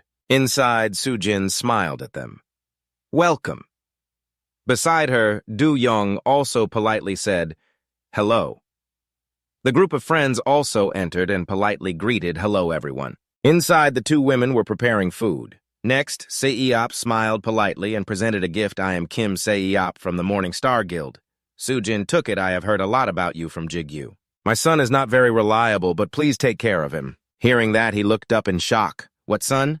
She looked at them confused. What is wrong? The whole group was stunned. Oh, nothing. Du-young looked at her doubtfully. I was sure you were his older sister because you look so young. Hearing that, she also smiled happily. Thank you, she added. Please make yourselves at home while I finish preparing the food. He also replied politely, Then we will make ourselves at home. From behind, Du-young came forward and called out. Hey, Jigu also turned to look. Did not Suk-gu come? He looked at her confused. Why did you want to see him? Hearing that, her eyes widened in anger. What are you talking about? I was just going to ask for his autograph for a friend. Right after, Jigu leaned on his hand and smiled, explaining, He said he is very busy. He has a lot of work recently. It depends on your attitude. I will consider asking for an autograph for you. Hearing that, Du-young also smiled excitedly. How about you take off your mask and become famous? I want to sell your autograph to my classmates. Hearing that, he also got angry. You little brat. I already told you this is a secret. Jigu turned his back to leave. Stop talking nonsense and go help Mom. I am going out for a bit, she asked, confused. Where are you going? He turned back to explain to pick up a guest. Outside the door, Seong-hun quickly approached, smiling. Good evening. Player Kim Jigu. Beside him, Tayik also waved a greeting. You did not have to come out to greet us. On his side, he also stepped out to welcome them. You are here. He explained, I finished work faster than expected. I just arrived. Behind him, the other man could only scratch his head awkwardly. I am sorry, player Kim Jigu. We did not have time to prepare a gift because we were too busy. Jigu just smiled at them warmly. It is okay. I should be thanking you for finding us such a wonderful house. Suddenly, Tayik changed the subject. I do not need to get you a gift, right? He confirmed, well, you already bought new furniture for our house. Seeing that, Seong-hun also exclaimed, really, that is so generous. The three of them quickly went up the stairs. Jigu remarked, you did not have to do that. Our old stuff was good enough. He said excitedly, a new house needs new furniture, you fool. He remained calm. It is just a waste of money. Suddenly, his feet stopped. Could it be? Right after that, Jigu turned and nudged him. You bought all that furniture because you thought this would be your future home. Tayik's face was full of embarrassment as he looked away, sweating. Behind them, Seong-hun looked on in confusion. What are you talking about? I have no idea what you are talking about. They entered the house. Jigu asked, confused, what is wrong, director? But he dodged the question, you do not need to know. Inside, Tayik's fawning expression made the other two feel helpless. Here is the housewarming gift. Oh my, you already bought us all this furniture. So he did not have a gift for me. The sun began to set. The dining table was also cleared. Thank you for the meal. Thank you for the meal. The guild members quickly moved to take the food trays. Let me help. But he stopped them. You are guests, just sit and relax. They looked at each other and greeted, are you Jigu's assistant? Yes, although I cannot help him much. Suddenly, Tayik called from behind Jigu, his hand holding a phone. Come outside with me. Let us talk for a bit. Jigu also looked at him doubtfully. Right now, let me clear this up first. Right after that. Tayik put his phone back in his pocket and urged, it will be quick, just a few minutes. Finally, he turned and told his mother, Mom, I am stepping out for a bit. I will finish cleaning up later. You should rest. She confirmed, okay. Outside, the sky had darkened. The two of them stood in the yard. Jigu asked, confused, what did you want to talk about that required us to come outside? He leaned on his hand and added, the association will make an official announcement soon, but I thought it would be best to let you know first. Then he calmly announced, making him gasp in surprise, the Iron Guild has opened a branch in South Korea. Jigu's eyes widened. Tayik's face was grim as he explained the association opposed it. But the Angela Guild intervened. It seems they made some kind of deal with each other. Next, he recalled the battle and added, as you know, the association cannot just ignore the Angela Guild. The value of the name of the nation's top guild is no joke, but we still said it. Tayik rubbed the back of his neck, troubled. Anyway, that old man. The association's chairman has already faced the media about this. Next, he turned to look at his expression. Then Tayik turned to leave. I will take care of the cleaning. Remember to cool down before you come back inside. Jigu's body radiated an oppressive killing intent. He reminded him, do not release that kind of aura in front of your family. Jigu's fist clenched and blood started to drip. El reminded Master. Ru was also helpless. That night at a certain building, in a large rehabilitation room, Rogers Han, 3 months. On a wooden board was a newspaper article, a furious scream. Above it was his face. I can return to South Korea in another 3 months. The newspaper's content. The one-hit hero stops a gate break. The birth of a new high ranker. Suddenly, a short sword flew straight at his face. He looked around frantically. No matter how strong he has gotten, I will take him on. His face filled with madness smiled. Inside, a sword was sheathed in its scabbard. His eyes glinted coldly, for he now had the holy sword that he had bestowed. His gaze was filled with madness. Just you wait, Kim Jigu. After dinner, everyone said their goodbyes. Thank you for the meal. Goodbye, get home safe. Back at Jigu's house, the 8 pairs of chopsticks were all cleaned. He then quietly went down to the basement alone. The Iron Guild will open a branch in Korea. The quiet space echoed only with Jigu's footsteps as thoughts continuously surfaced in his mind. This will happen in 3 months and the branch manager will be Rajarshan. Jigu carefully pulled the doorknob. My chance for revenge has come sooner than I thought. He slowly stepped into the pitch-black room where not a single ray of light could enter. There was only a single chair in the middle. Jigu then gently turned on the light, and the room was instantly flooded with brightness. Branhart exclaimed with delight, "This place is always so comfortable." He explained that the basement is perfect for a training ground. Rue voiced his thoughts, but isn't it a bit inconvenient that the entrance is outside? Jigu paused for a moment and then disagreed. No. He stretched his body, rotating his elbow, and replied, "I'll constantly check for gate openings, and I want to be sure that monsters won't climb up if anything happens." Jigu thought of Seong-hun and muttered in satisfaction, "I didn't expect him to find such a perfect house for me. Anyway, my opponent is a branch office of the Iron Guild." He sat on the chair, resting his chin in his hand to organize his thoughts. Even though it's just a branch office, its power is considered to be on par with a guild. The Channel Guild, one of the 10 largest guilds in Korea. 3 months isn't a long time. I need to get stronger, of course, and to do that, the first thing I must do is understand my new skills. He began to wonder, first synchronization and containment, the skills I got on the 20th floor. How do I use them? Thinking this, Jigu immediately called upon the system synchronization. The mechanical voice of the system rang out, "Please select your main ego," Jigu repeated doubtfully. Main ego, does it mean the ego that will serve as the primary component for synchronization? He then frowned before making his final decision. It's Rue. As soon as he spoke, the system announced loudly, "Now main ego Rue and sub-ego Changkyun will synchronize." The moment the voice resounded, a blazing red electric current shot out from the ring on Jigu's hand and from Rue. They then merged, swirling together before suddenly taking the form of a fiery crimson wolf. Bolts of lightning continuously erupted around it, enveloping it like an electric net. The system quickly announced synchronization successful. "Ego Rue has become Fenrir," Rue hastily shouted, "you little monkey." Seeing his attitude, Jigu burst into laughter. "Sorry, I was just joking." Rue angrily complained, "Why is it always me?" Afterwards, Jigu lowered his head in contemplation.